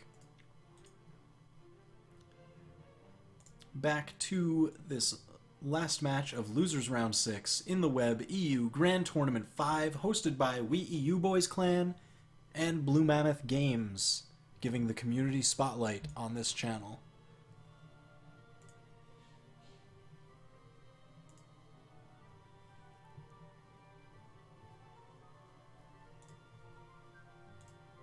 Yeah, that match, it does have to be counted. General tournament rules are usually if it goes past a certain amount of time, it will just be counted. Even if you have issues, you gotta let them know immediately. Oh my god, look in chat! That's a community colors code, Tivorous, with the sneaky ninja drops.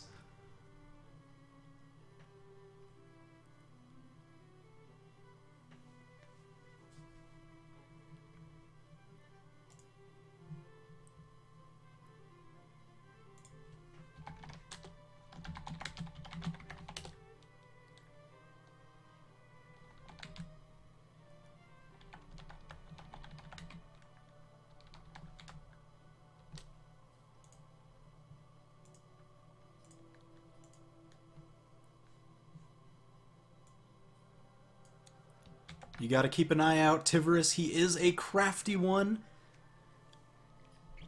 He is one of the main devs, the CTO for Blue Mammoth Games, and you can find him.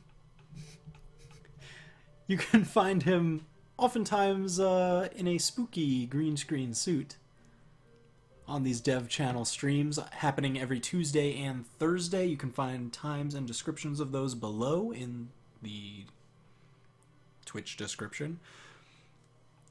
He usually has some very interesting riddles.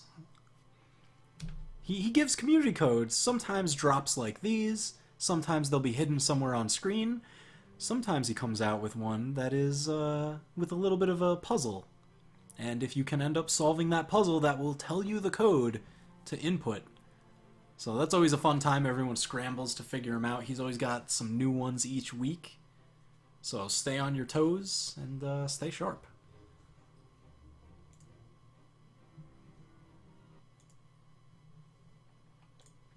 Alright, looks like we are going into this next match here. Vusu versus... oh no. That is a bot. 3, 2, 1, brawl! Why is there one stock? Well, looks like Vusu's gonna try and do some combos for you. while we wait for Logic to get back.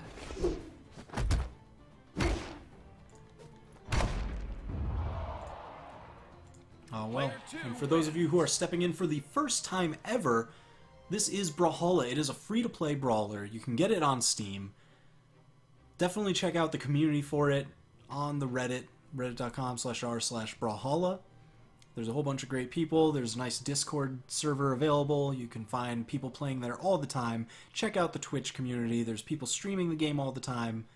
Some of them more so just casual, having a great time. They'll play matches with anybody who hops in. Some of them more competitive. I know people like Berthin run King of the Hills nightly. So definitely check out for that. Now let me see from the admins what we are setting with.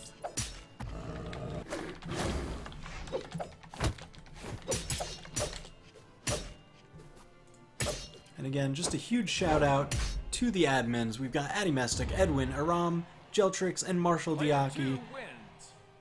They're the ones who set up this tournament. They've been organizing all these matches, just getting everyone to their rooms, set up with their opponents, sending us the matches to put on stream for you folks. So just a huge thank you and shout out to them. Definitely let them know that they've been doing a good job and you guys appreciate seeing these tournaments pop up.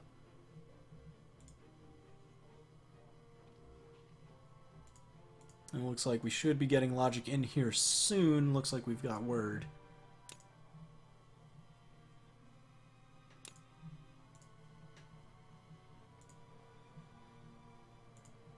So right now, Vusu is sitting 1-0 in the set against Logic. This is the last one of losers round 6. The winner of this goes on to fight Nonamer. Then the winner of that one will go on to fight Effie. We saw a couple matches coming in from Effie. So definitely high skill level players coming in here. And then we have Maltager versus Arcade waiting in that same losers round 8. Alright, looks like we do have a time limit coming in on Logic, making it back if he's not able to get his issues sorted out. And then it will be a forfeit match going to Vusu and the set.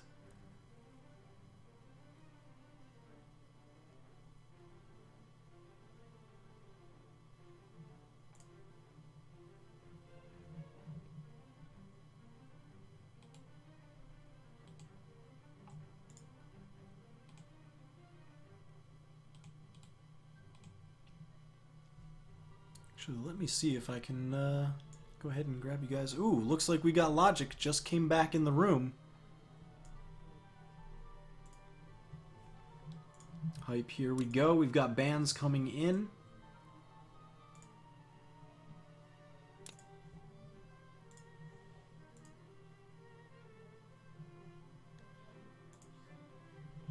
Alright, again, locking in Vusu for Bodvar, Logic with Roland. Banning Ship and Mammoth.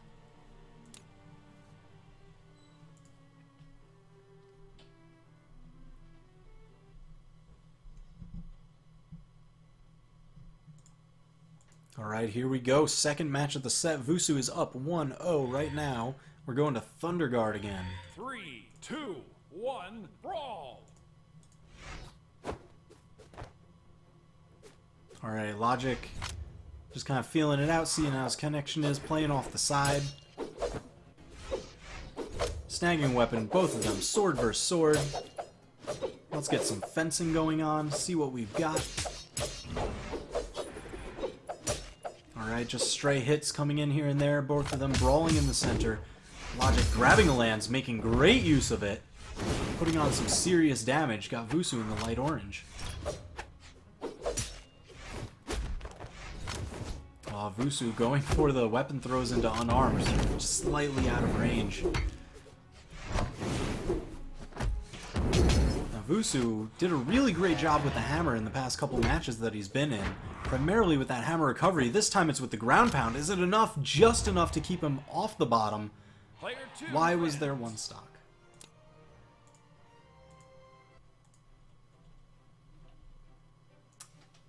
Unfortunate.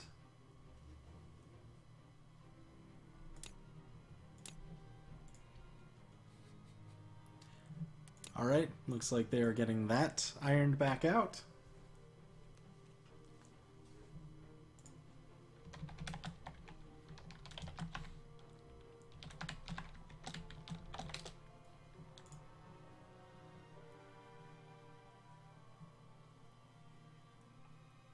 Yep, just go, go, go. Reset the match, going back, Thunder Guard. Move it, move it.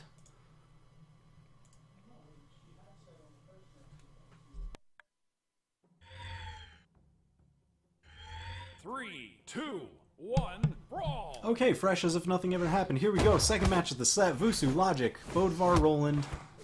Coming in on Thunder Guard. Vusu grabs a sword first, gets some serious damage on Logic into the edgeguard situation. Logic grabbing a sword, trying to answer back. Oh my god, beautiful reads. Logic really keeping him out there for a long time. So Logic, but already in the orange.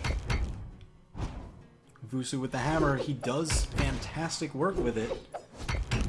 And he's getting all these different scoops. Each one doesn't do too much damage, but, you know, you pile up enough of them, and there you go. Deep red. Neutral air, not enough to kill Roland's 8 armor, really showing through. That was so scary. Almost knocked him into the bomb, but Vusu with that down sig on the hammer. We saw somebody bet early on about that. Oh no, Logic, not like this. Vusu trying to save him. Ends up giving up the stock. What a good guy, Vusu.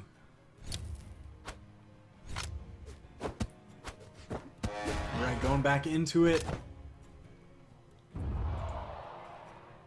Looks like Logic is just calling it there. Alright, that match goes to Vusu. That is the set.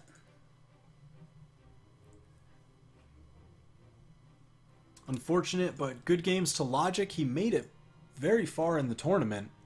Losers round 6. We'll be able to check the standings and see where that puts him. But Vusu is now going to move on against Nonamer.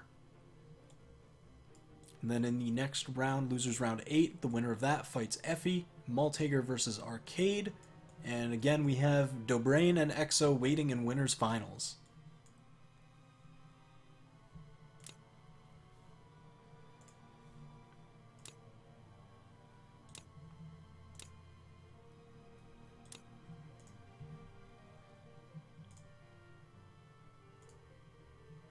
Alright, let me check with the admins, see what we've got going on here.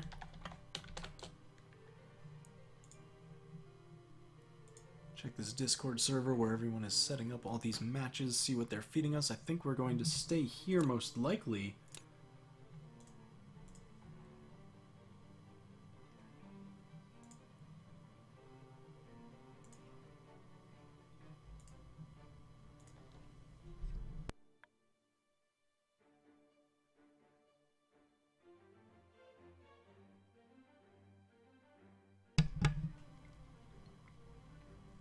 Alright, it has to be Vusu again. So we're going to have that Vusu versus Non-Aimer coming up. That is the last one of Losers Round 7. Looks like Maltager versus Arcade actually has been played. We've got the results coming in. Arcade 2-0 over Maltager. So Arcade is going to be waiting in Losers semifinals. So we've got 3 matches left in the losers bracket, and then we've got winners finals, losers finals, and grand finals. So very close to the end here, folks.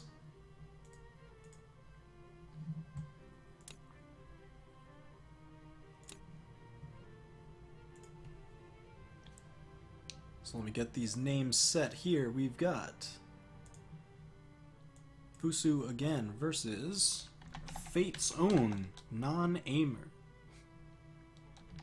Nonamer. Non-Aimer.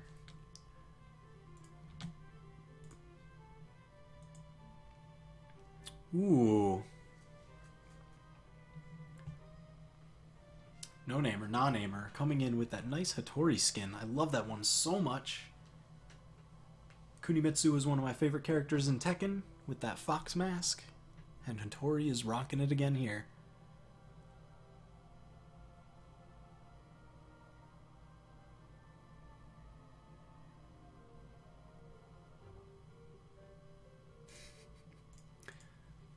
Oh, is Tivris crashing people's Steams with codes? If you try and put in too many codes... Oh, Raven! Raven, what is this? I'm just looking at chat now and you're just dropping CC bombs all over the place. What a guy. What a guy. But yeah, if you try and put in codes too many times, it will unfortunately end up crashing your Steam. But, you know, you gotta try and get them quick.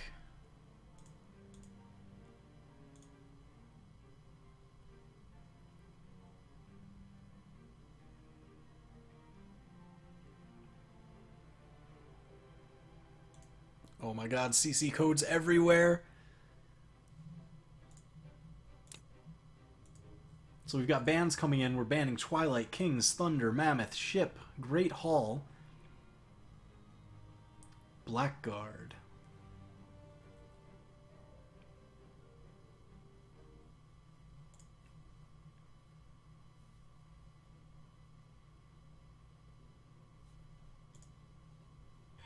Alright, here we go. Blackguard keep. Vusu versus Nonamer. This is the first we're ending up seeing of him through this tournament because of how the stream schedule worked out. But definitely a solid player. Look at that damage. Unarmed string. Massive coming out from Nonamer.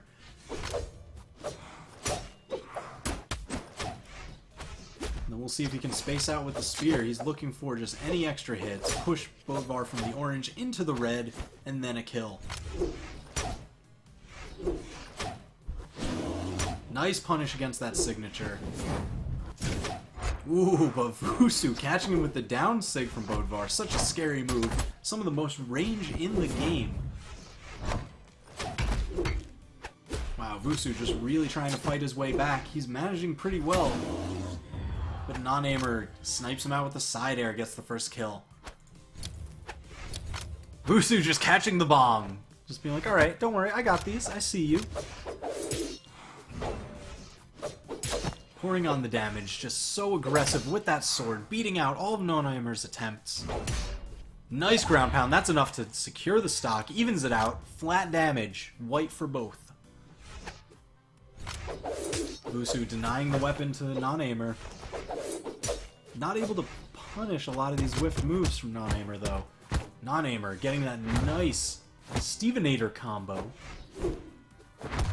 as people like to call it. It's just a very great unarmed string combo. Tons of damage. Vusu's already in the red. Let's see, Vusu doing a decent job fighting back. Is he able to... Oh no! Nonamer! Nice use of the down signature. It's a very tricky move. Hattori jumps back and then slashes forward. So if you're coming in as an approach to try and beat something out, you're going to take a lot of damage and get hit for it. Vusu again on the back foot here. Manages to get that... Oh, the hit.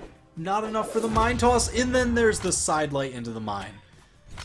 That reliable play, if you're looking to knock somebody into a mine, unarmed side light. That is your option. Mine sitting right on the edge. Gotta be careful. Hammer's gonna blow it up.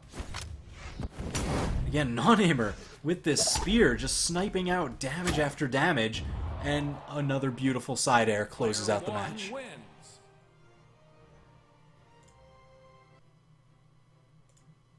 So that first match goes to Nonamer.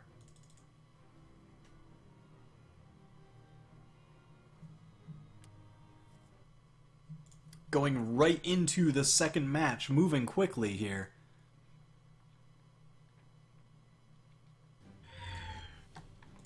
Great Hall. 3, 2, 1, brawl. Now, Nonamer seemed very adept with his unarmed combos, so we might see some of the more complex ones come about. He's kind of hanging around those side platforms. I can see him fishing for it already. Because when you're near those side platforms, you get some serious combos, either from the unarmed or the sword. But Nonamer taking significant damage. This is completely different from the first match, with Vusu on a heavy lead early on. Sniping him out, Nonamer not able to recover cleanly. Let's see if Vusu can button it up. Snipes him with the sword throw. Is it enough? No! Nonamer trying to turn it around. Not enough. Does put Vusu into the orange, but Vusu just smacks him right out. Vusu with the early lead this time.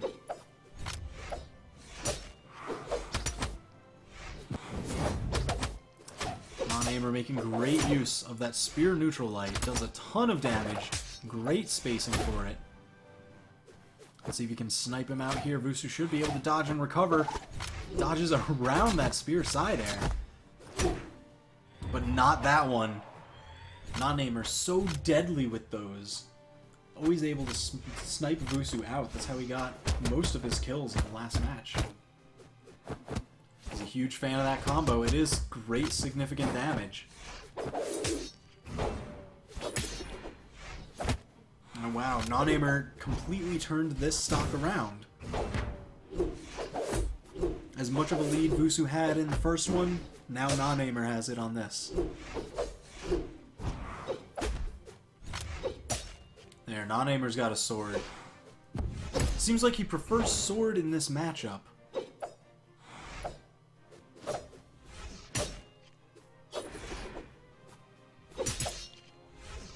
Trying to fight out again. Both of them pretty high on damage. Nonamer with a bit of an advantage. Takes the stock advantage. 2 stocks to 1. Again, already in the orange, so Vusu's not far behind, especially after that. Wow, the uppercut hit him just under the edge. Almost spiked him down because of it. But both of them still just fighting on the edge. Vusu gets another uppercut. Not enough to kill. He's going to bounce that off the ground. Nonamer jumps over it.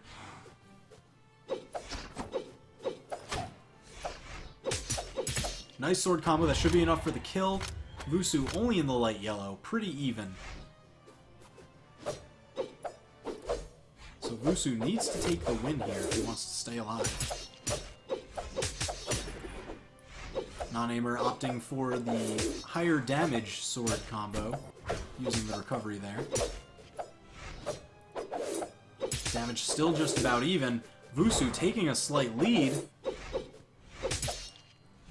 He's got to be careful who's going to get the edge guard here. Nonamer manages to make it back to the stage, gets the sword combo of his own, almost off the top, gets the side air. Vusu out of almost all his options, just gets to the edge, but Nonamer not letting him rest for long. Gets him with the down air. That goes 2-0, Nonamer. All giveaways are not done. We do have more coming up as we get towards the winners, losers, and grand finals.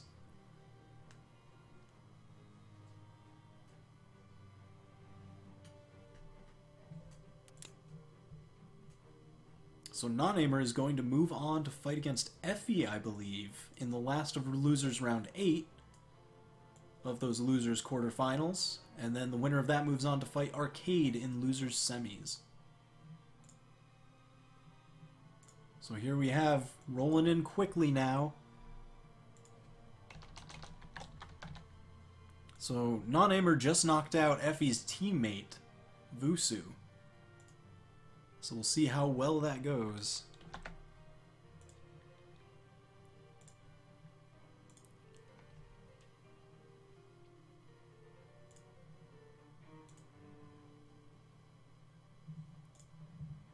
Alright, let's see what bans we've got coming in.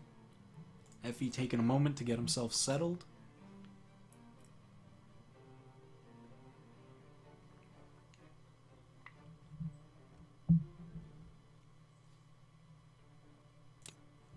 Alright, we are banning King's Pass.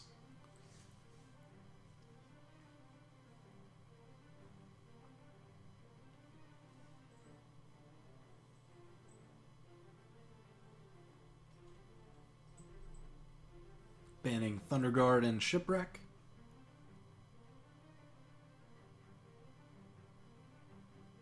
Blackguard and Twilight.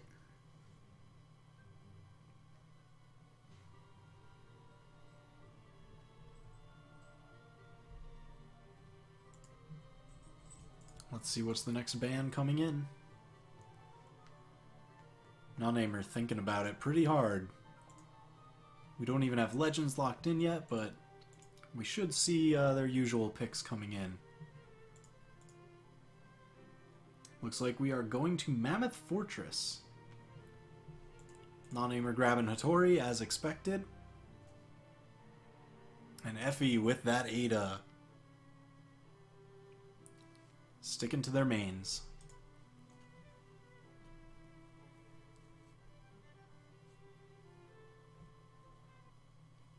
Alright, Mammoth Fortress. First match of this set. Nonamer versus Effie. Hattori versus Ada. 3, 2, 1, brawl! Alright, both of them rushing into the stage. Nonamer grabs the first weapon. It's a sword. He denies the second one to Effie.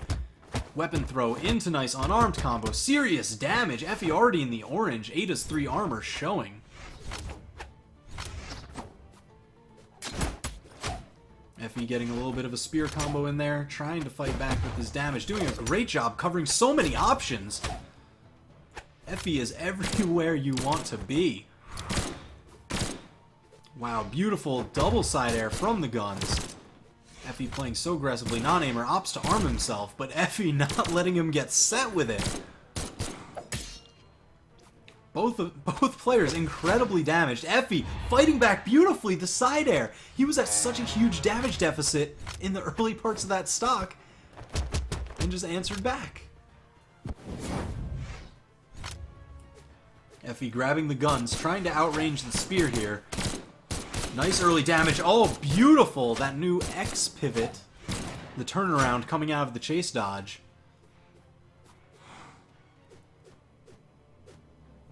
Both of them just feeling each other out on the edge. Nonamer not looking to lose the damage war anymore. I mean, Effie is in deep red, but Nonamer's already in orange on the next stock. Nonamer trying to secure this kill.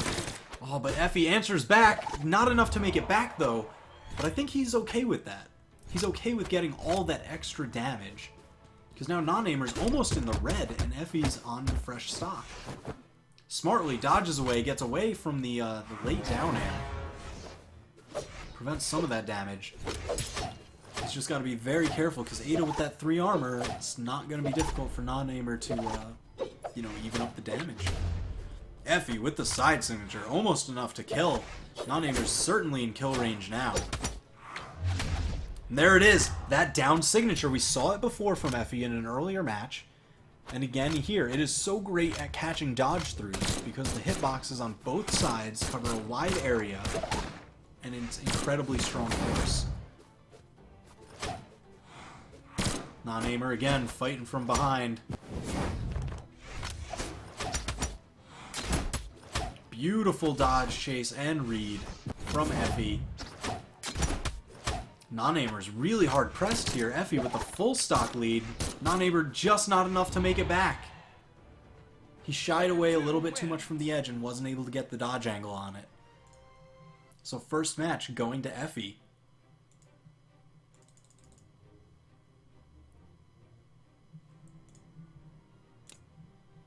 Alright, looks like we are banning Shipwreck and Blackguard going to Twilight.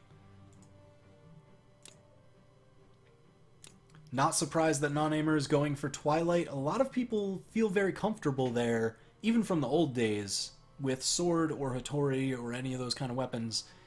Just because of the setup with the sidewall that you can knock people into possible resets. And just a lot of the coverage that some of the side platforms give lend themselves very well to a sword-style gameplay. Spear does very well here as well. 3, 2, 1, Well. brawl! Into this next match. And again, Nonamer missing the combo this time. Still gets a nice bit of damage, but I know he was hoping for so much more. Effie answering back. Bigger combos. Let's go. Now he's got the spear. We saw him do a ton of damage with it earlier in the previous match. So let's see what we end up getting. Is going to use the bomb? No, just threatening with it. Snags the weapon, but gets hit for it. Nonamer looking to just kind of even up the deficit. Getting a lot with those spear recoveries. Effie's not able to answer dead center fast enough. But Effie, again, so much great gun movement. The turnaround out of the chase dodge. Wow, that sidewall saved him. If they were a little bit closer, he would have gotten smacked off of that edge and just sent right down the chute. But that wall bounce saved him. And now he's trying to get the kill. He was so damaged that gun side air bounced him so fiercely off that edge.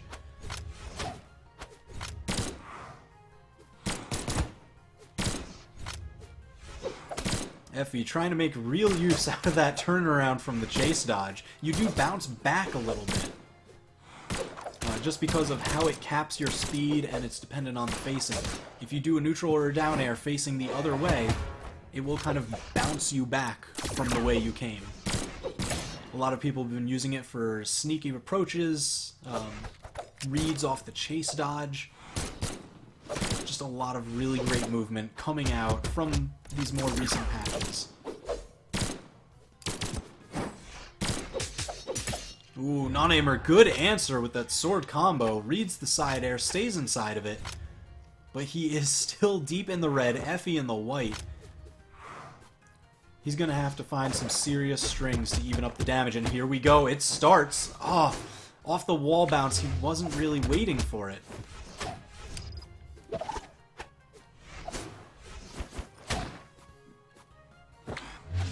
Effie going again with that down signature, but Nonamer wasn't willing to bite this time, stayed far above it.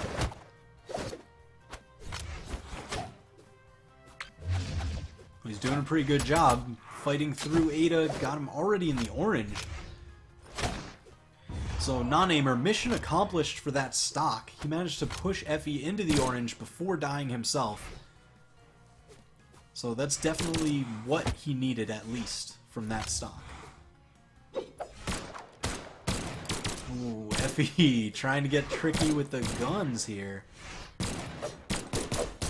Oh, Nonamer, you missed the punish. That's unfortunate. That would have been huge. Effie just not able to make it back. Nonamer kind of scared him away from the edge, and Effie just wasn't able to touch the side in time. So here we go. Very even. Nonamer really going for those weapon tosses into unarmed. He's just trying to block out as many options as possible. Get some nice, secure damage. He's like, alright, now that I've evened it up, I can slow it down, just figure out exactly what I need to do to close out this match. And he's doing it. Like, he's doing an amazing job. Got Effie in the orange already. Side signature, not enough to knock out, but so close. That side air puts him in the edge guard. He's got to be careful.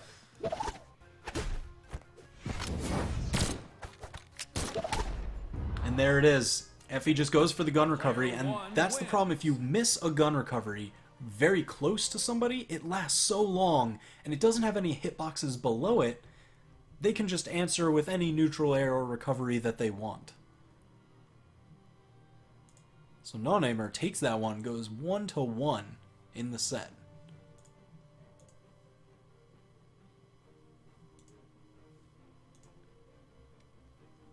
Alright, let's see what we've got coming in for ban. We're banning Kings and Thunder Guard in the last match of this losers quarterfinals.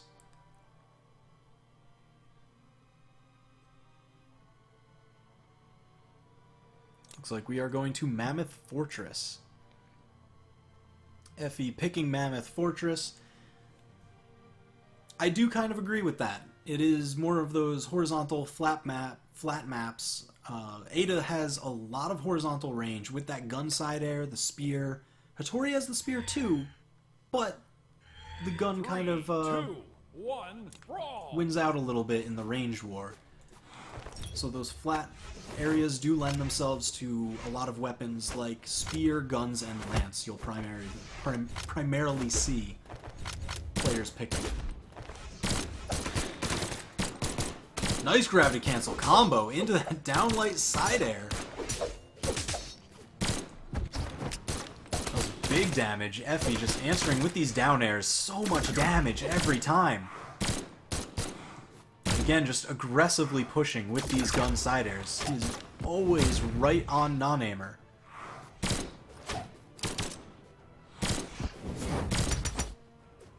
Wow, Nonamer just a little too close for Effie to get that side air. But the side signature closes it out. Effie with the lead, first stock. He is in the orange, so Nonamer's not too far behind with Ada's 3 armor. But he's got to answer quickly before this grows into a real problem.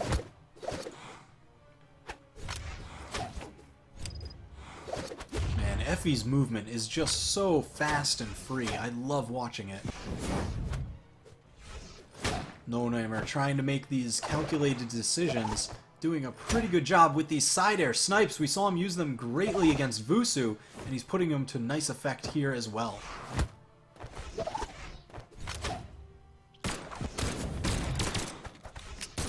Ooh, Effie going for that gun neutral air recovery. So tricky. Nonamer just getting guaranteed damage.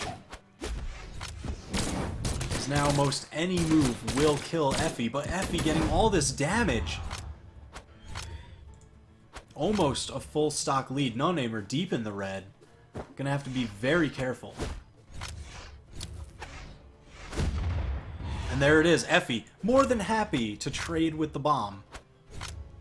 He's like, yeah, I'll take about 30 damage, but you'll lose your stock. And now I've got almost a full stock lead into this unarmed combo. Definitely has the damage lead now, too.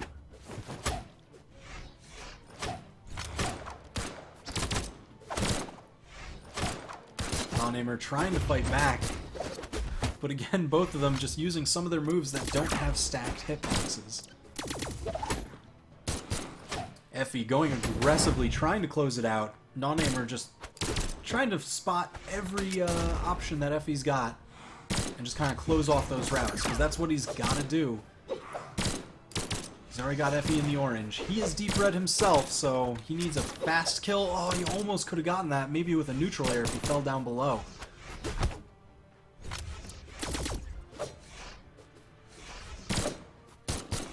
Both of them cautiously dancing around each other. Any stray hit, Effie almost getting it with the side air. Oh, and that combo, not enough. Little too damaged, but Effie does get the recovery off of it. Player 2 wins. Nonamer was unable to dodge because he had already spent it and gotten hit.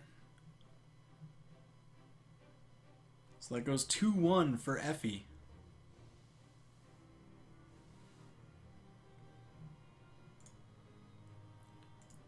That's right, Raven. Raise your Pog champs up in chat.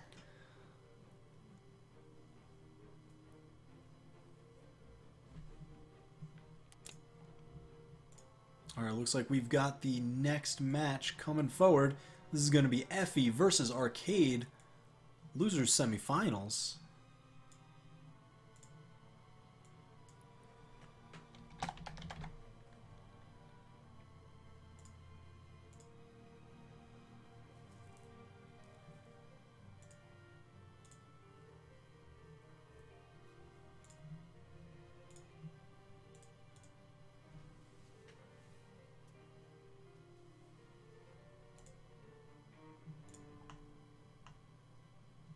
Wow, Raven with the quick turnaround community color drop.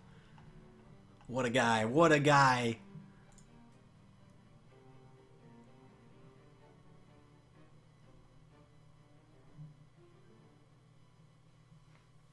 Alright, looks like we have Vusu against Galaxy's Arcade.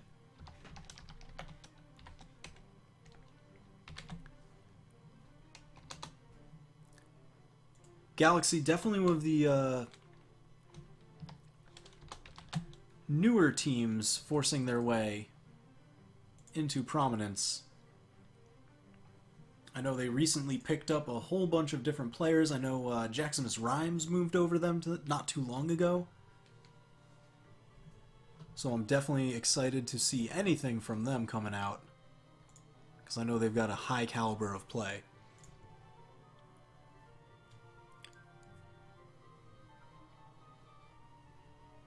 So here we are entering this losers semifinals match of the Web EU Grand Tournament 5.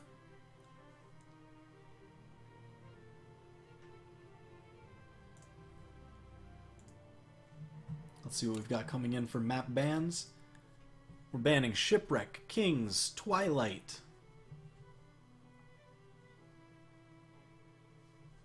Great Hall, and Mammoth Fortress. Let's see what else we got coming in. Where are we going, folks? Picking Thunderguard. There it is again, Effie. Loving those flat stages, maximum use of all his fancy gun movement, the range from the side airs into chase dodges. Definitely a solid pick.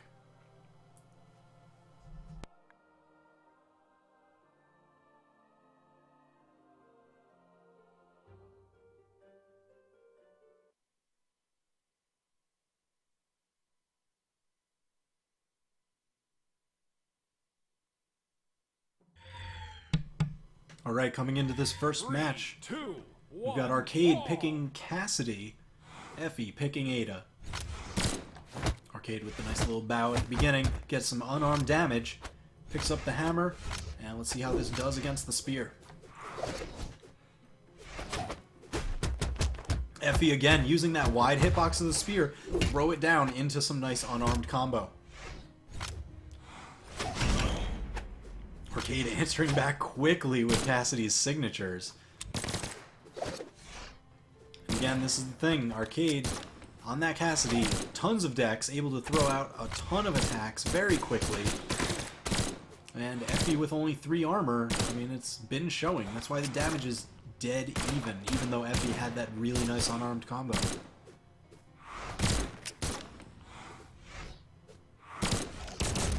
Ooh, the quick dodge into the side signature.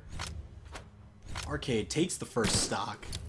Deep in the red though, so gotta be careful. Effie can turn this around. Very deep in damage. Those down airs, so much damage for each one. Side air just not enough to kill. Effie really going hard for it. Just trying to deny weapons. Beautiful dodge into the side air. Evens up the stocks. Effie only in the yellow. Effie really trying for these unarmed combos. A lot of them only possible early on at white. And here we go. Ooh, Arcade dodging down away very nicely.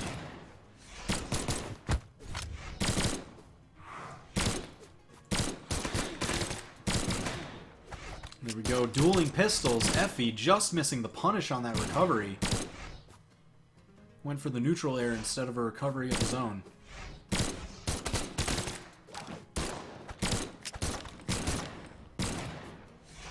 Wow, both of them just firing shots left and right, both in the orange.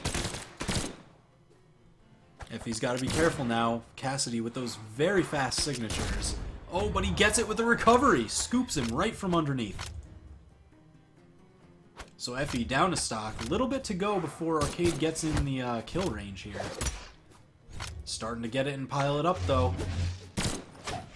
Are we going to see that spear down signature again? Arcade seems to be favoring a lot of horizontal dodges on the ground. But no, Effie just snipes him with the side air.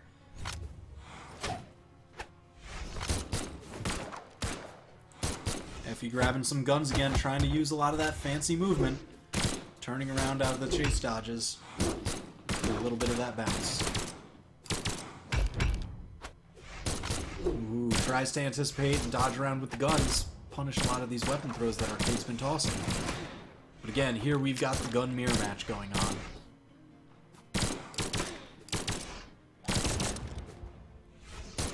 Effie managed to even up the damage, just gotta be a little bit more careful. He's in a pretty good situation. Entering this standoff with a lot of momentum. Arcade got Effie in the red, though. Are we going to see that fast signature come out again? He's been catching him with these side airs, but... Pop, pop, not enough. Side air sends him off to the side. Tries to slide charge that sig to reach out further, but just not enough. Both of them just tossing signatures at each other. But the side air is enough to do it. Player 2 wins. First match, going to Arcade. Very nicely done. Effie was almost able to fight back on that last stock there, but wasn't able to clutch it out. Banning Hall and Mammoth. So let's see what the pick is coming out from Effie.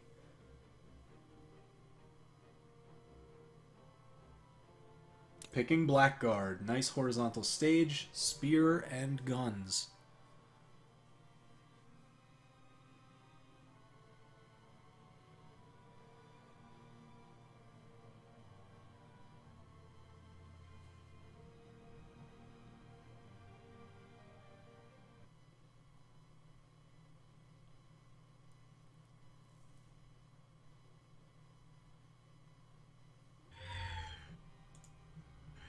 Three, two, one, brawl! Alright, Arcade with the nice introduction again.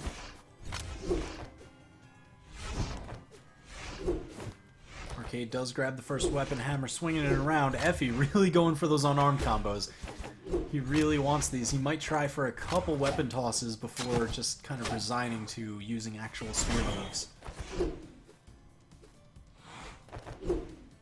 He really just wants to press that early damage advantage. He's like, alright, if I can get just one single hit, I can get so much damage off of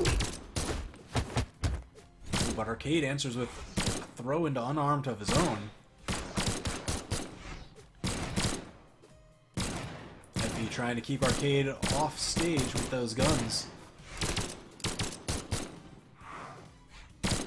Damage just about even. Most things coming from just errant hits. Arcade really just denying the stage to Effie. There's Effie using the beautiful chase dodge. Down air into side air. So much damage. Nice down signature. Gets away from Cassidy's own signature. And now they're both just looking for the kill. Finds it with the side signature. Denying weapons, sticking with the guns. The gun has been paying off pretty well for Effie. A lot of those down airs into chase dodge situations gives him a lot of follow-up opportunities, a lot of damage.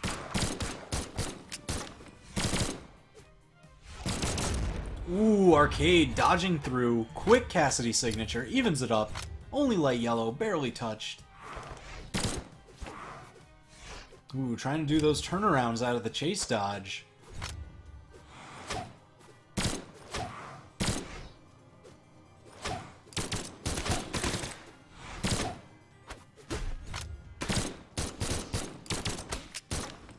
Arcade finding part of the recovery hit. Effie just staying very mobile on the side. Not letting Arcade get a good read on his location. And still keeping himself able to answer to most of Arcade's attacks. Both of them just kind of trading side airs and blows here. Neither willing to get in too close, because then that's what happens. A down air into significant damage, possible chase dodge. This movement is so fast. They're dancing across the entire stage after each other.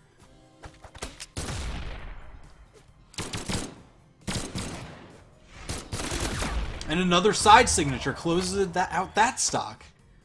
Effie, 2 stocks to 1. In the orange, though, but this is looking pretty good. Effie might tie up the set if he can button up this last stock.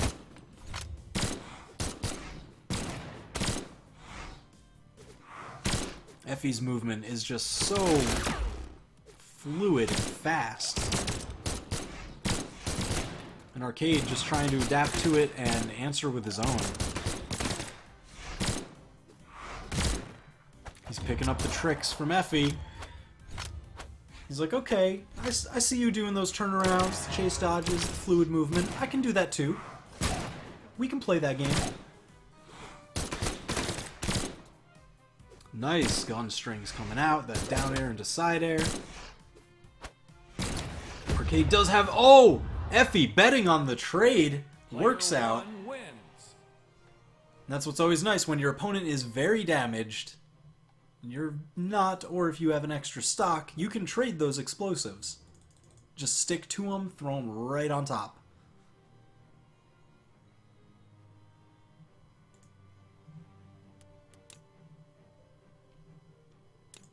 Let's see what we've got. Band Shipping Kings, GG Thunder.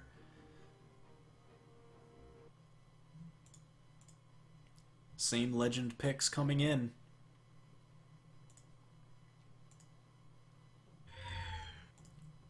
Thunderguard again. It is a pretty horizontal stage, so it benefits the guns of both players. However, that nice shenanigans area does give vertical superiority to the hammer. So a solid stage pick coming from Arcade. Both again feeling each other out with these guns. Effie losing the damage war significantly, almost gets knocked out by the signature. And the recovery's enough to close it. Arcade, significant lead. Effie, no. Diving into his own mine that he had just placed. Arcade answering all these dive kicks with gun combos. Serious damage. Effie already in the orange on his second stock.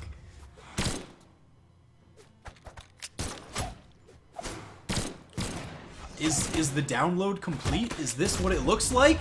It might be. He's working on a 3-stock. Denying the weapons. Manages to pick him up, but Effie going for these unarmed combos, but not enough. Arcade was too damaged for any follow-up.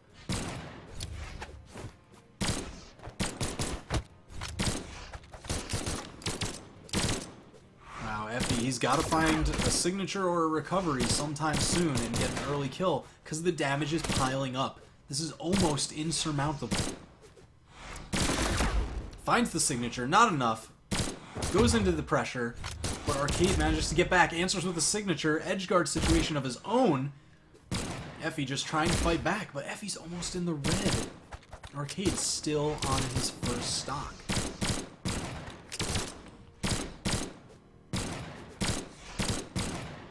This match has just been an absolutely dominant performance from Arcade.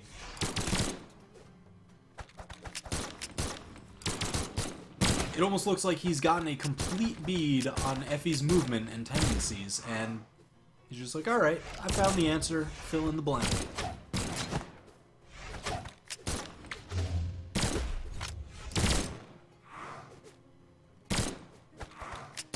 Oh, Arcade just sniping with the tip of it. 3-stock, going the way of Arcade. Incredibly convincing.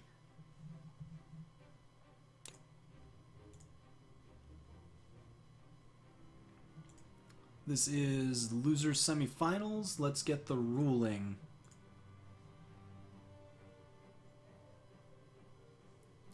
Yeah, this is losers semifinals, so we'll see what the admins are saying. I believe it is just best of 3. Winners, losers, and grand finals are typically best of 5. GG, well played. From both players, Effie made a beautiful run through the losers bracket. We were able to watch most of it. But Arcade, just with that dominating performance in the last match. So 2-1 Arcade over Effie. Looks like we've got winners finals here for you folks. Dobrain versus EXO.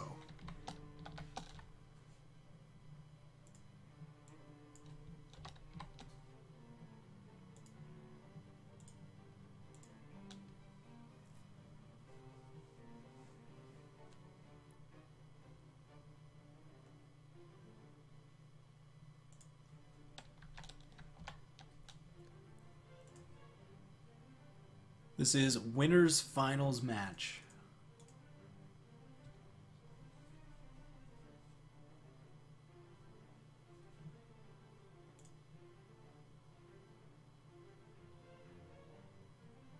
Here we go, Dobrain locking in Asuri. Exo locking in that Koji with the new skin, the Demon Ogre.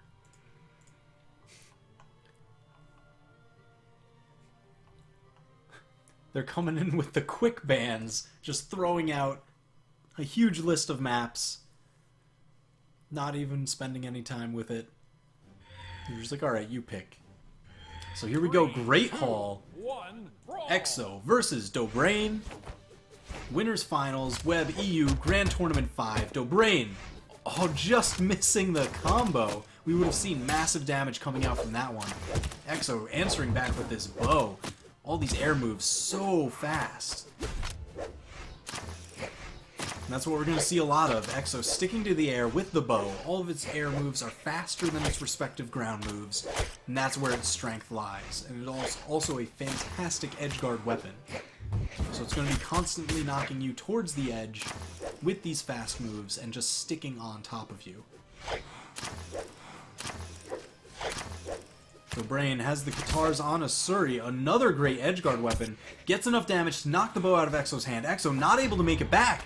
Just that side air into the down air from Katars enough to close it out. So Dobrain only in the orange. Exo on his second stock, trying to find a weapon. Manages to pick up bomb off the side. No, he's just hanging on the edge. There's bomb toss, covers his weapon grab. He's got a sword. Exo answering back. Dobrain reading the dodge in. Exo forcing the dodge with the spike ball into the ground pound. Evens up the stocks. He's only yellow. He's got a bow. Great position. Let's see what he can get. Dodges that mine toss. And again, all these bow moves just covering so many options. Force a dodge with one, cover the proper direction dodge with the other.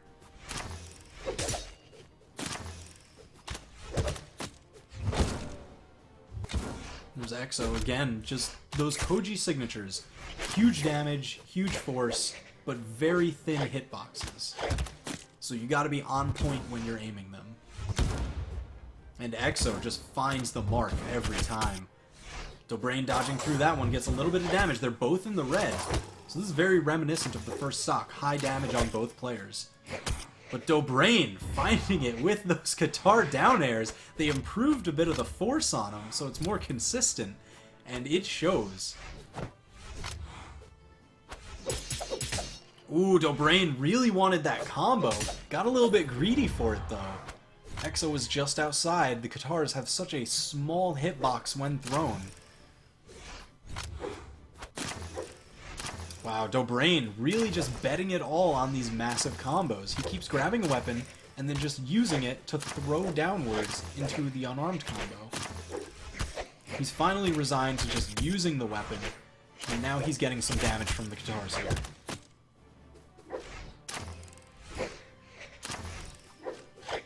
And Exo just, again, trying to lock down the aerial space with these bow moves. He's got Dobrain in the orange. Dobrain trying to read off of that neutral light, but doesn't find any foothold. Smartly staying above these signatures that Exo likes to hunt with once they're red. Dobrain going for a signature of his own. He's got to go out wide. Exo guarding the edge.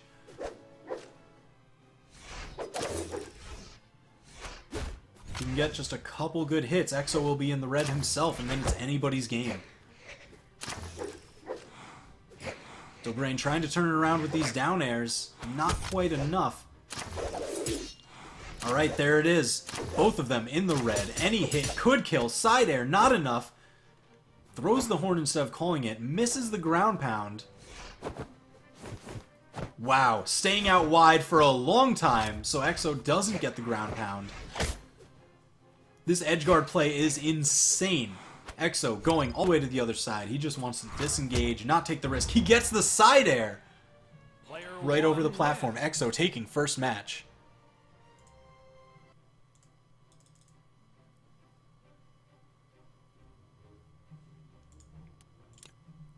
Alright, let's see what's coming in for the maps next time. GG's coming in. What are the bans?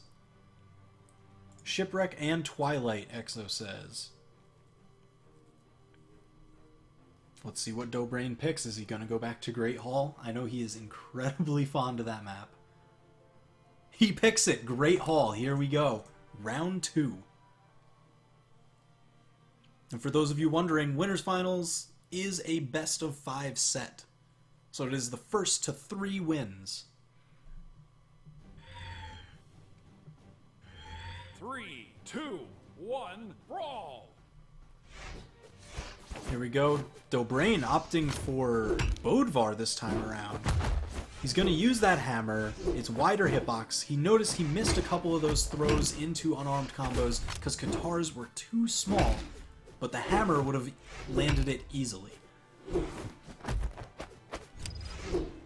And since the hammer does command a great deal more aerial space than either of Asuri's weapons, he's going to use that to try and snipe out a lot of Exo's bow play.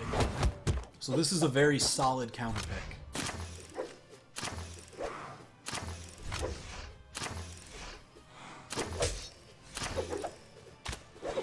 Both of them feeling each other out. Exo losing the damage war, but trying to fight back. Dobrain with the combo into the side air. Tries to snipe with the throw. Not enough. Dobrain's gotta be careful here. He can't let all that he's worked for this stock just go in vain. Gets the hammer. Neutral light. Almost enough to kill, just shy of the edge. Exo getting the snipe. That should be enough. Not able to make it back. Exo deep red though. Dobrain could find a kill very early on.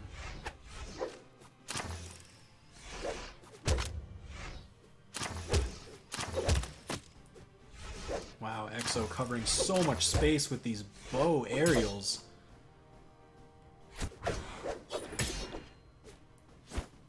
Even the recovery was almost enough to kill from that far down.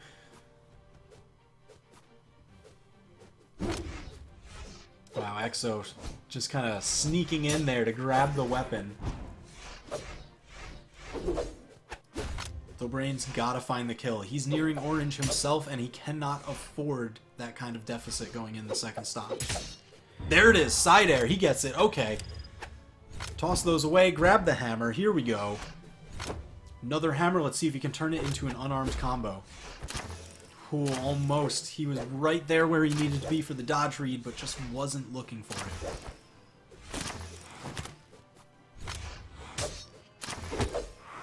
Alright, at this point he's just going for the normal swordplay and damage. Oh, Exo so good with these side airs, just knocking him down at every turn. I'm not sure if Dobrain would prefer the hammer or the sword against this bow air movement.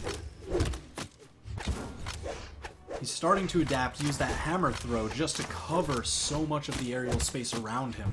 And I feel like that is the proper answer. He's just gotta be careful. Exo closes it out, a quick 2-stock. Player 1 wins. So that's 2-0 Exo in this first 3 to 5 set for Winners Finals.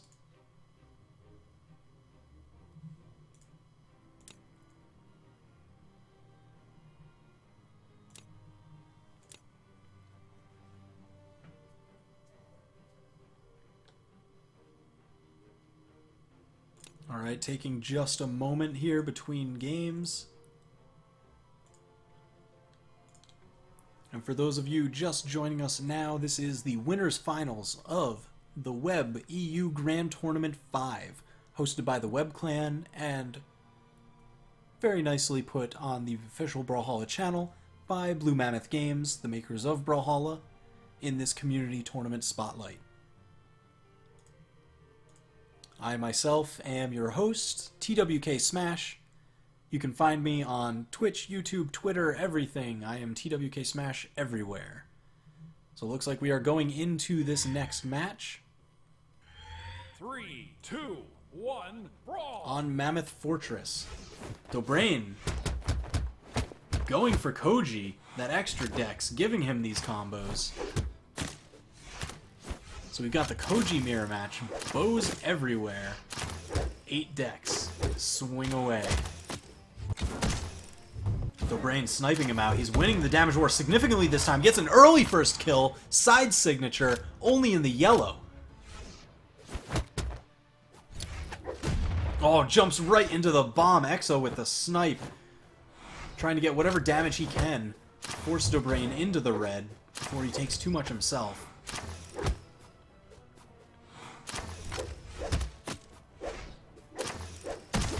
Oh, Exo sniping him right into the mine. Calculated? Dobrain grabs a bow himself again immediately after. Both these players just duking it out, trading blows into the yellow. Exo, incredible accuracy with this bow down air. Both of them trying to chase dodge into some follow-ups, but scouted every time by the other player. Dobrain getting some edge guards of his own with the bow here. Exo just not able to make it back. Dobrain maintains the stock advantage. This is exactly what we needed to see Dobrain at this portion in the set. He is down 2-0 in this best of 5, so he needs this match to stay alive. Continues around to the other side. Not enough! Not enough. He hit the recovery too late. So now it is even stocks, 1-1. White damage on both. You can bet Dobrain's going to be trying for a huge unarmed combo. There's the weapon. Is he going to use it to throw down into the unarmed combo? Let's find out. He's going for it.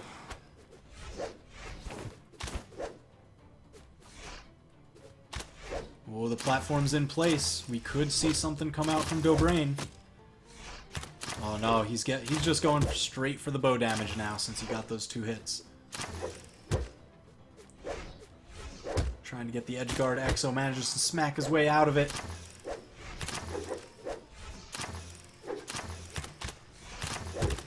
Both of them firing arrows left and right, just outside range of each other. Dobrain, nice punish on that side signature. Wow, Exo really sniping with these side sigs.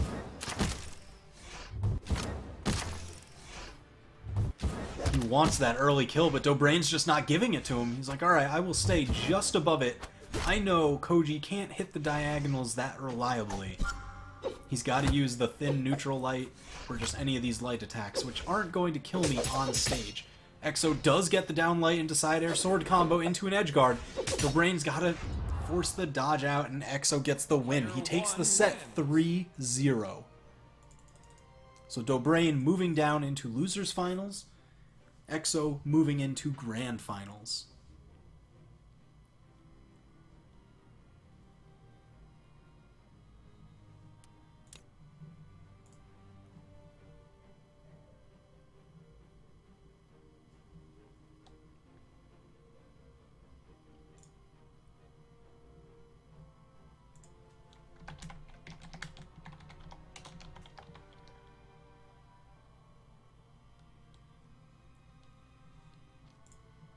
Alright, everybody, let's take a look and see what we have. More giveaways, that's right. Community colors, oh yes. Let's keep it nice and simple. We'll call it what it is. Keyword CC. Looks like Dobrain and Arcade are moving into the first match, so get your CC keywords in, but we're moving over to that match. We'll be doing it after this set.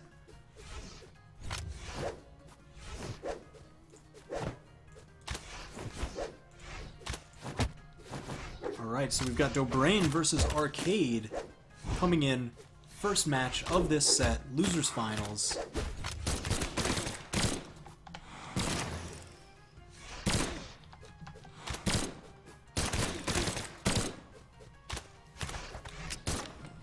Here we go, Twilight Grove.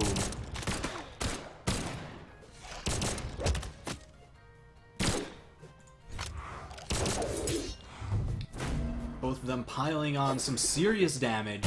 Just about red for both. Dobrain, a little more damage. Arcade snipes him out with that side signature just before the Valkyrie hits him. So Arcade using this gun movement that we saw him use against Effie. Effie again had that fantastic gun movement. Arcade answered with his own, and that's how he wound up here in Losers Finals. And it seems to be working out quite well. So many signatures being landed against Dobrain. Dobrain already in the red. Arcade with a full stock lead.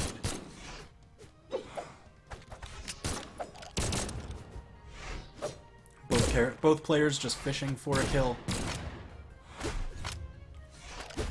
Dobrain just answering with all these weapon throws. He's like, alright, you're gonna wait for me to run into a signature?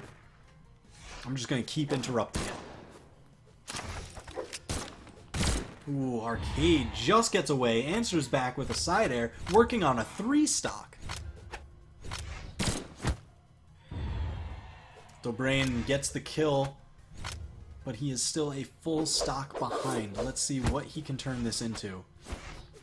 You better believe he is going for those unarmed combos. He wants the massive damage quickly. Here's something. It was a little awkward going off the edge, so he opted to just pick up the weapon. But not before getting 50 damage or so.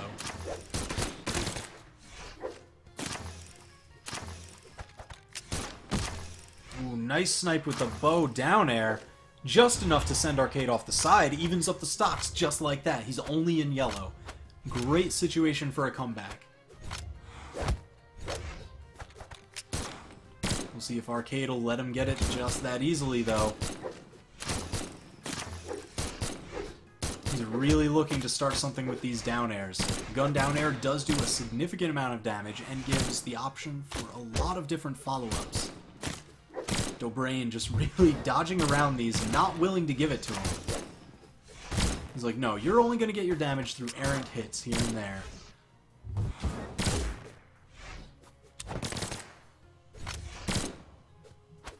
Arcade trying to snipe something out just to close out the stock. He's let Dobrain close the gap a little bit, and I can tell he's not comfortable with it. Dobrain, side signature, straight down the chute. Dobrain taking that first game. Now again, keep in mind, during this set, we have CC as the keyword for the Community Colors giveaway, which we will be doing right after this set. So get those in as we go into this second match.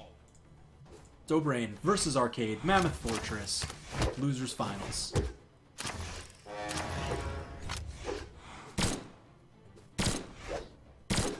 Arcade dancing around with the gun movement again. This is a John Woo film, and he is the star.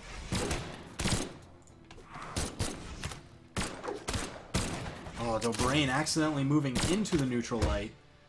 Trying to answer with a bit of an edge guard.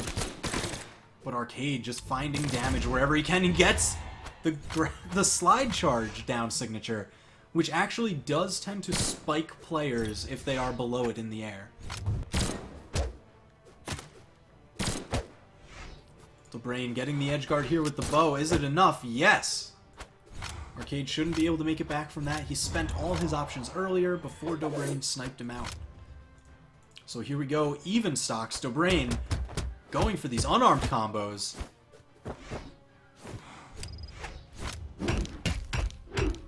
Arcade just answering back with the hammer. Bomb toss manages to get Dobrain. His dodge might not have been up in time.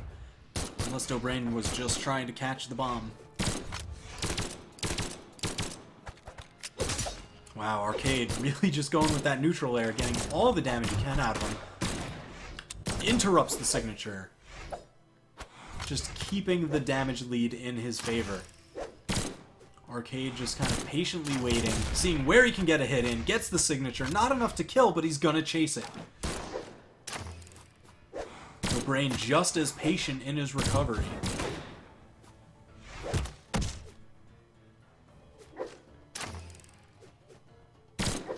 There we go, Dobrain making great use of these bow recoveries, but it just doesn't have the force needed to kill. It does send towards the corner, so it has a greater distance it needs to send them, and it's not even that strong of a move.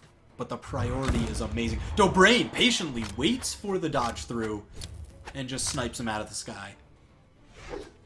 So stock lead for Dobrain, but any hit could knock him down to his last and put Arcade in a good situation. And there it is! Catches again with the tip of that Cassidy side sig. We saw that earlier from a couple other players. It is a pretty far-reaching move. It goes off very quickly and incredible force. Dobrain going hard for the edge guard here. Gets some serious damage. Is it enough? Just enough to send Arcade down. He takes the second match. It is now 2-0 Dobrain.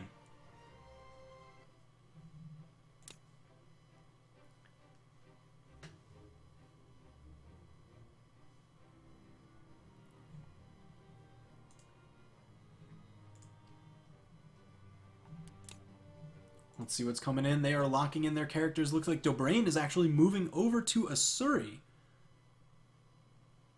He may not be as comfortable with bow. A little bit more for the guitars. And wanting just a touch more movement speed. 3, 2, 1, brawl!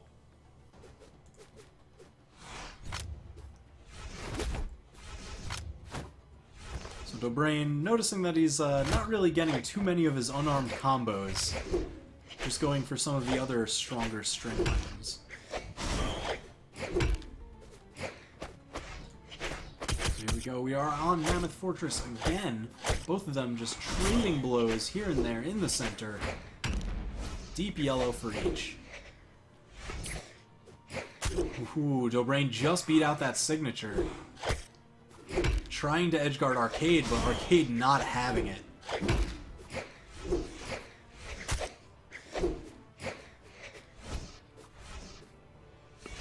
See what happens. Arcade really trying to make great use of that side signature. It paid off in the last match, but Dobrain is kind of keeping an eye out for it this time. And there it is. He just goes high above it. I don't know how many more Arcade is actually going to be able to land on Dobrain now that he's looking for it. Dobrain denying the edge again. Chasing Arcade going a little bit high. Misses with the side air. Not able to get it with the guitars, but keeps him off the edge. Arcade trying to turn this around. Both are in the red, so we can see a kill happen at any moment. And there it is, side air, not enough to kill. Pursuing with the guitars. Arcade answering with a bunch of damage.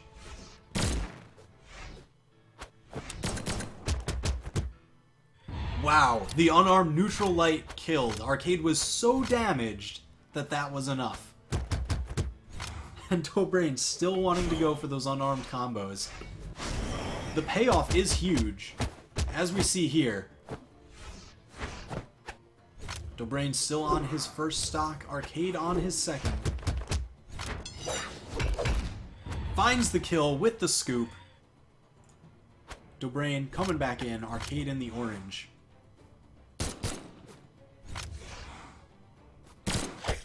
So we should probably see a few of those gun strings come in from the down airs that I know Arcade is fishing for. To try and even up the damage war here.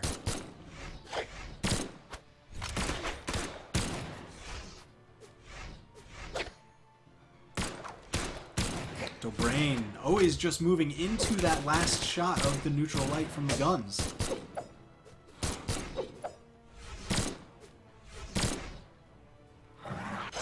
Ooh, Arcade, nice dodge through on the signature. Answers with the side light. Ooh, not enough in that time, though. Dobrain finally gets the hit from the Asuri run.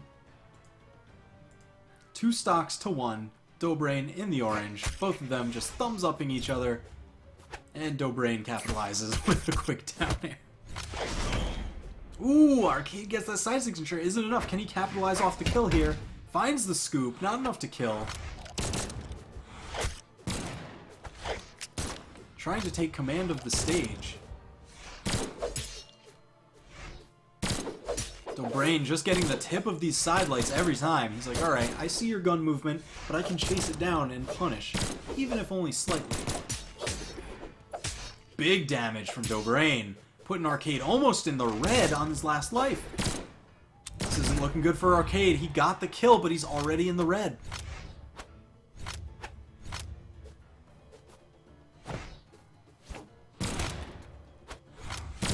Dobrain just needs to find any solid hit. Is he going to try and use that Asuri run again to catch Arcade off guard? Let's see, this should be enough. Easy snipe with the side air, forcing out options. So that goes 3-0, Dobrain, losers finals. So congrats to Dobrain moving up to grand finals. And congrats to, let's see, a Box D 1423. Congrats, you've won community colors. Speak up in chat. Let us know you're here. Let us know you want them. They are a color palette that you unlock for your entire account.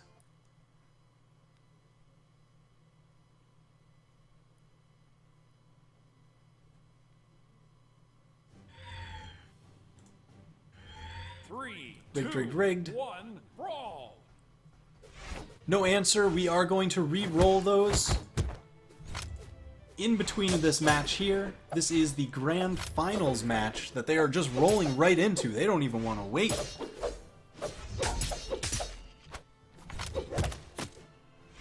Exo versus Dobrain.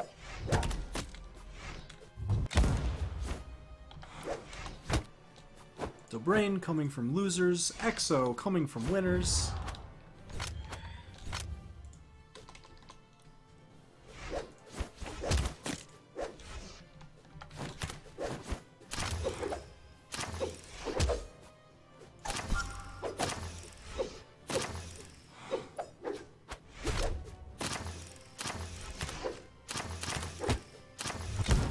Oh, he's here. Alright, awesome.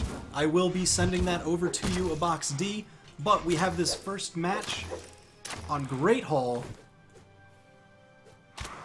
and we will have another community color to give away at the conclusion of this grand finals set.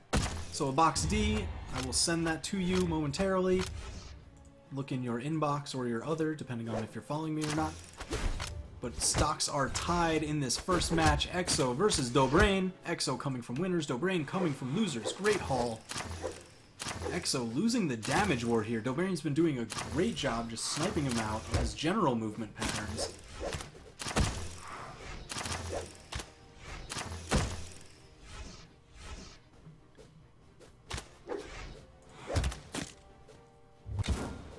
Exo finding these neutral airs.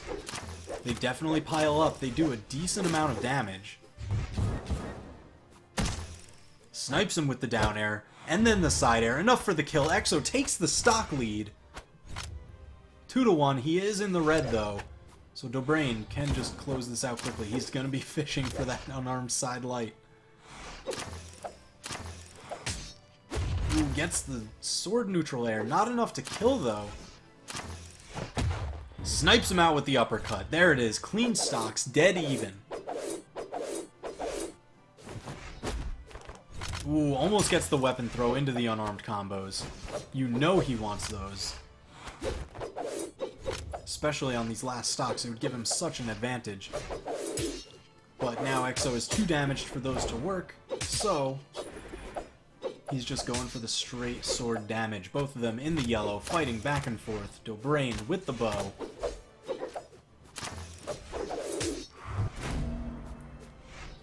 Edgeguard situation. Is Dobrain gonna pursue or wait for Exo to recover? There it is, just snipes the attempt.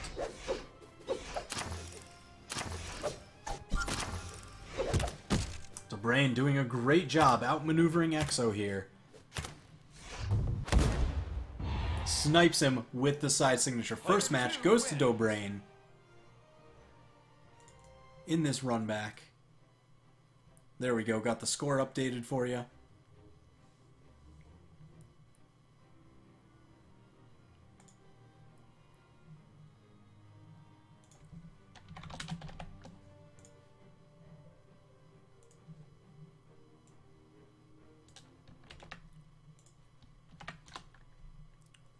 There you go, just sent that code to you, a Box D, so take a look in your inbox or your other if you are not following me.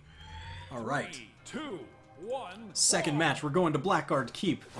Again, the Koji mirror match, Dobrain versus Exo. Exo getting some serious unarmed damage into some sword stuff early on, but Dobrain answering back with a combo just about evens it up.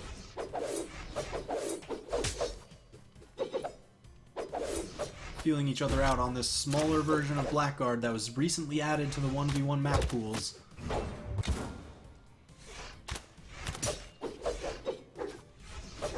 Both of them in the orange, Dobrain trying to snipe him out.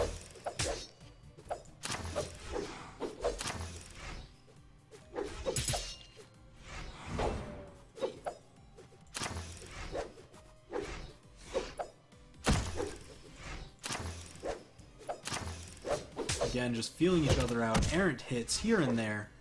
Dobrain gets the recovery. Not enough to kill, but the edgeguard situation, is it enough? What is he going to try and capitalize off of?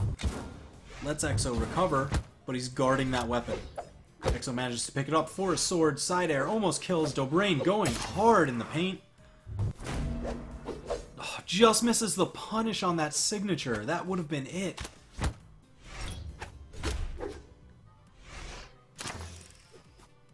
Now Exo trying to edgeguard Dobrain. Gets the side air. Not enough to get it. Dobrain gets the recovery. Again, generally weak force on that move.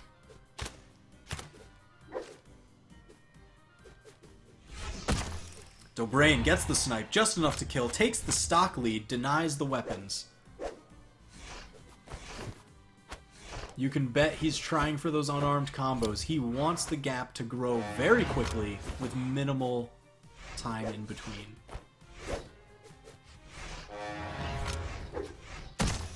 Ooh, Exo sniping with the down air. Is it enough? Dobrain trying to recover.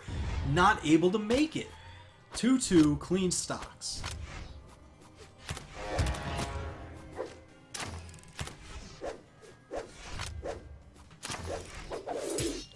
Alright, Dobrain answering back. Some quick sword damage, but he's on the losing end of this stock.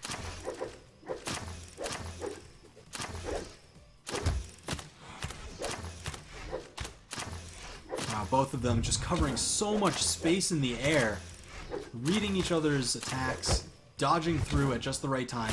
It's incredible to watch how many of these down airs actually go through the characters, but they were just actually dodging at the time. So their accuracy is on point. It's just so is their defense. Ooh, Exo getting the side air. That should be enough to knock him out. Dobrain, just not enough. His dodge didn't come back off cooldown soon enough. So Exo's got the stock lead. Let's see if it's enough to close it out here. But Dobrain really trying his hardest. Dobrain did win that first match.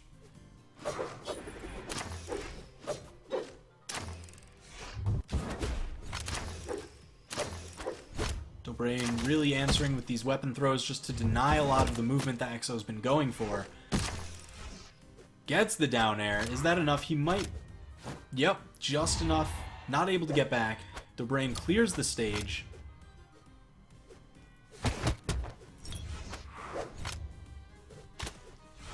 See, this is a pretty dire situation. He's got to go for these longer strings to build up the damage very quickly without giving an Exo a chance to push him into the red. This is a tense situation. Dobrain coming from loser's bracket. Even if he wins this set, he has to play and win another set to take the tournament. Because Exo went straight through winners and has not been eliminated the first time in this double elimination tournament. But Dobrain doing a pretty good job. Exo's in the orange, but that bow down air just enough to snipe him out. Player 1 wins. Exo ties the set 1-1. Banning Twilight and Ship. Let's see where we're going. Great Hall.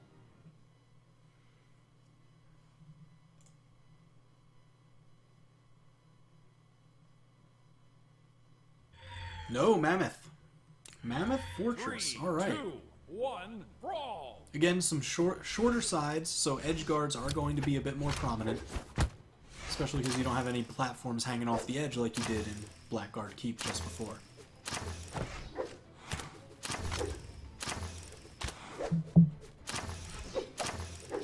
Alright, Exo again trying to control all the airspace with these bow moves and doing a phenomenal job of it. Getting the slight damage lead, he just keeps pushing it further and further with each attack. He's opting for not a style of strings and combos, but just forcing options and getting a punishing hit. And just rinse, repeat. Ooh, Dobrain answering back, though, pushing Exo towards the orange.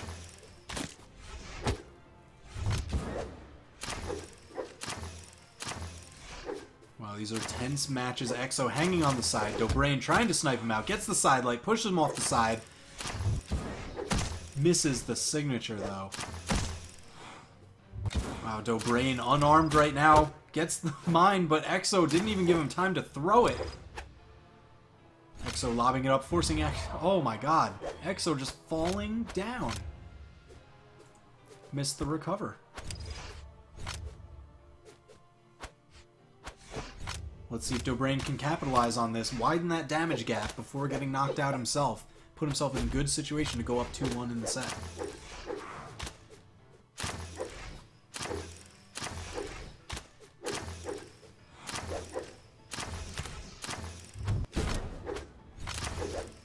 Dobrain always doing such a good job of interrupting a lot of signatures with the weapon throws. But Exo gets the quick bow combo and just closes out that stock just about dead even.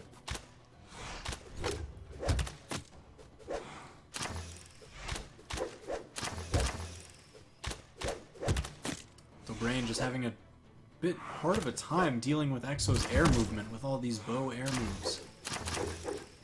They cover such great areas, they complement each other well, so you can rotate between them during their own cooldowns. And with Koji's 8 decks, there's not too much recovery time in between. So if you force a dodge out of somebody, you can usually... Oh, Exo with the triple down light! Ledge cancel, gravity cancel combo. Showing, yeah, I might be focusing on bow this tournament, but I've still got a sword. Like, don't forget.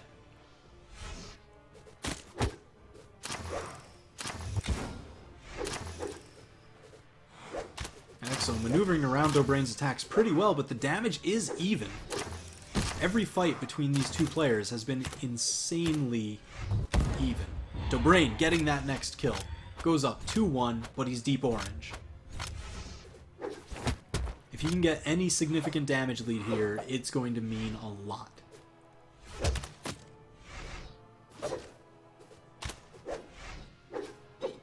Exo with the sword, not able to handle the aerial space quite as well as the bow. That's why he's been losing a lot of these exchanges. That's what he was looking for. He wants to combat Dobrain's bow with his own, because he feels like he's a bit more comfortable with it than Dobrain is. But Dobrain does have the lead right now, and the damage is piling up.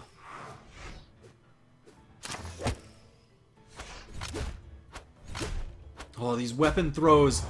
3 in a row to knock Dobrain out. Exo entering orange. Dobrain on white. Last stocks, both players.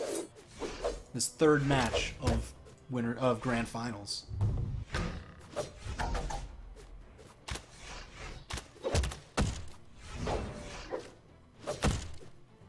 Exo's sword getting beat out pretty handily by this bow here. He's deep in the red. All Dobrain needs is a solid hit.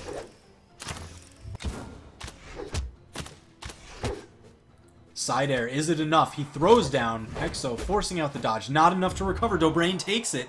2-1. Player 2 wins. He is poised to reset the bracket.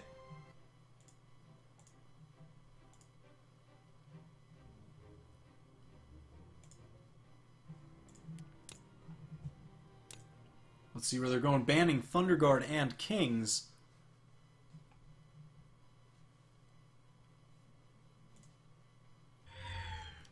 Looks like we are going to Blackguard. 3, 2, 1, brawl.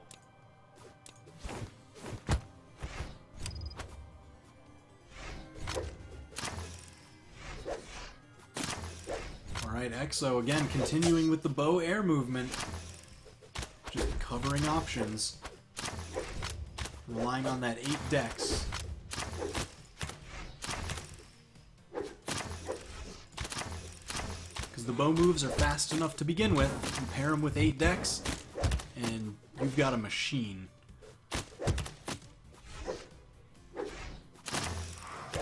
Alright, Dobrain actually winning out this damage war just slightly, but Exo answering back quickly. Gotta be very careful.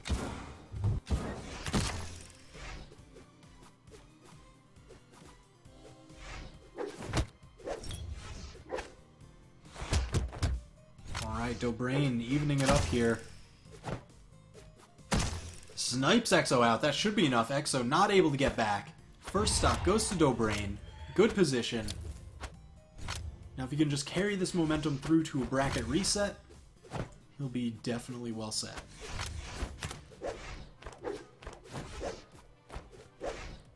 Again, now he's covering air options with all these bow moves.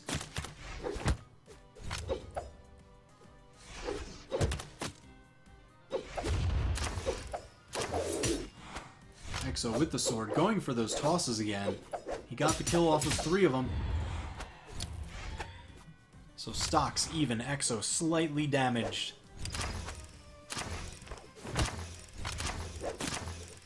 Dobrain, always just going right above Exo's moves, and answering back with his own.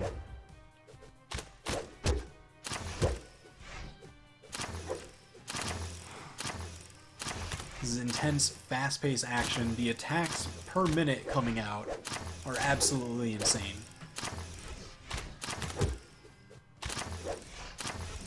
Both of them just trying to cover as much space as possible, force some sort of reaction out of the opponent, and then respond appropriately. Dobrain, easy snipe, side signature, max range. I think he's only in yellow. Just entering orange. Ooh, almost gets that really nice chase dodge into throw, but not quite enough. Exo looking to fight back. He wants these quick kills. He's fishing for the signatures. Dobrain always just ahead of him, though. Ooh, Exo goes deep for the side air. Clears the stage. Sticks with the sword. Going back to his roots, he wants to just maintain and close this, deny the bracket reset.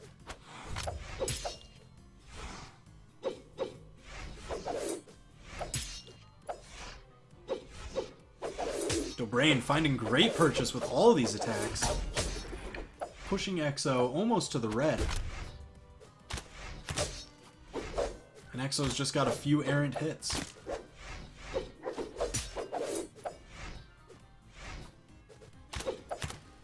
Dobrain trying to be sneaky with that downlight from the bow from the platform. Exo not able to edgeguard against the bow recovery. Again, that move has amazing priority. The hitboxes reach out so far, so it will beat a lot of edgeguard attempts. Dobrain poised for the kill. There it is, max range again. Side signature resets the bracket. Dobrain.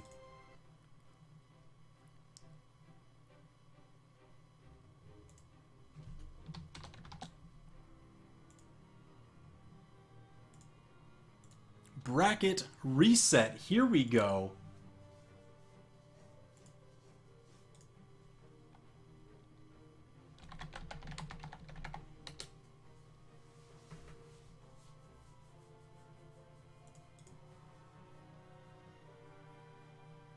Let's see what's going on here.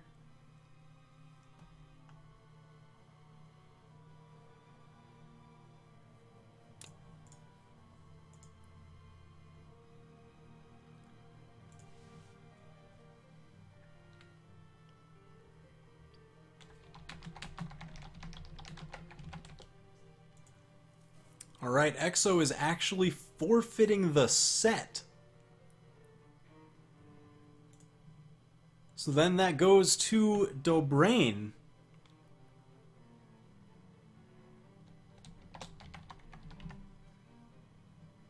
So for those of you wondering, what we're going to do is for this giveaway, Dobrain is the champion. So Dobrain is your keyword for these community colors. Put them in chat. Let's go. So Dobrain is the winner. And let's get that community colors hype. Everybody enter. We're doing this quickly. The quick fire community colors. Oh yes. And again, for those of you curious, this is a Steam code that you put in during the under games activate a product, and it does unlock the color palette for your entire account. You can only get them through giveaways such as this or producing content for the community, and BMG hand delivers them.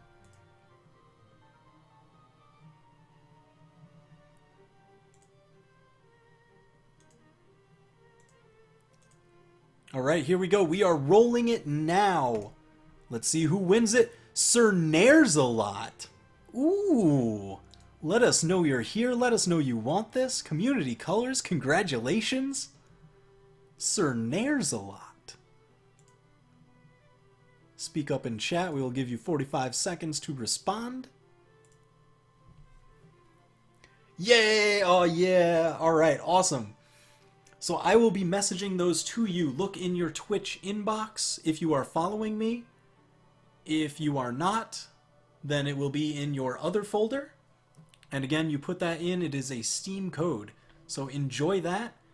And I do just want to say again, thank you everybody for stopping by, checking out this tournament. Huge shout out to WeEU Boys, the Web Clan, for throwing this tournament. And thank you to BMG for putting this on their community channel for the community spotlight. Definitely check them out. They're some of the most fantastic developers in the industry today. Huge on community interaction. You can find their dev stream times in the descriptions below. So definitely check that out. And as they are saying right now, there's another tournament right after this, hosted by Renacentia, who recently got sponsored by Vex Gaming. So we esports boys. So definitely check that one out. That's going on there. That's where I'm heading as soon as I down this glass of water. So congrats to everybody. Thanks for playing. Thanks for watching. And we will catch you next time.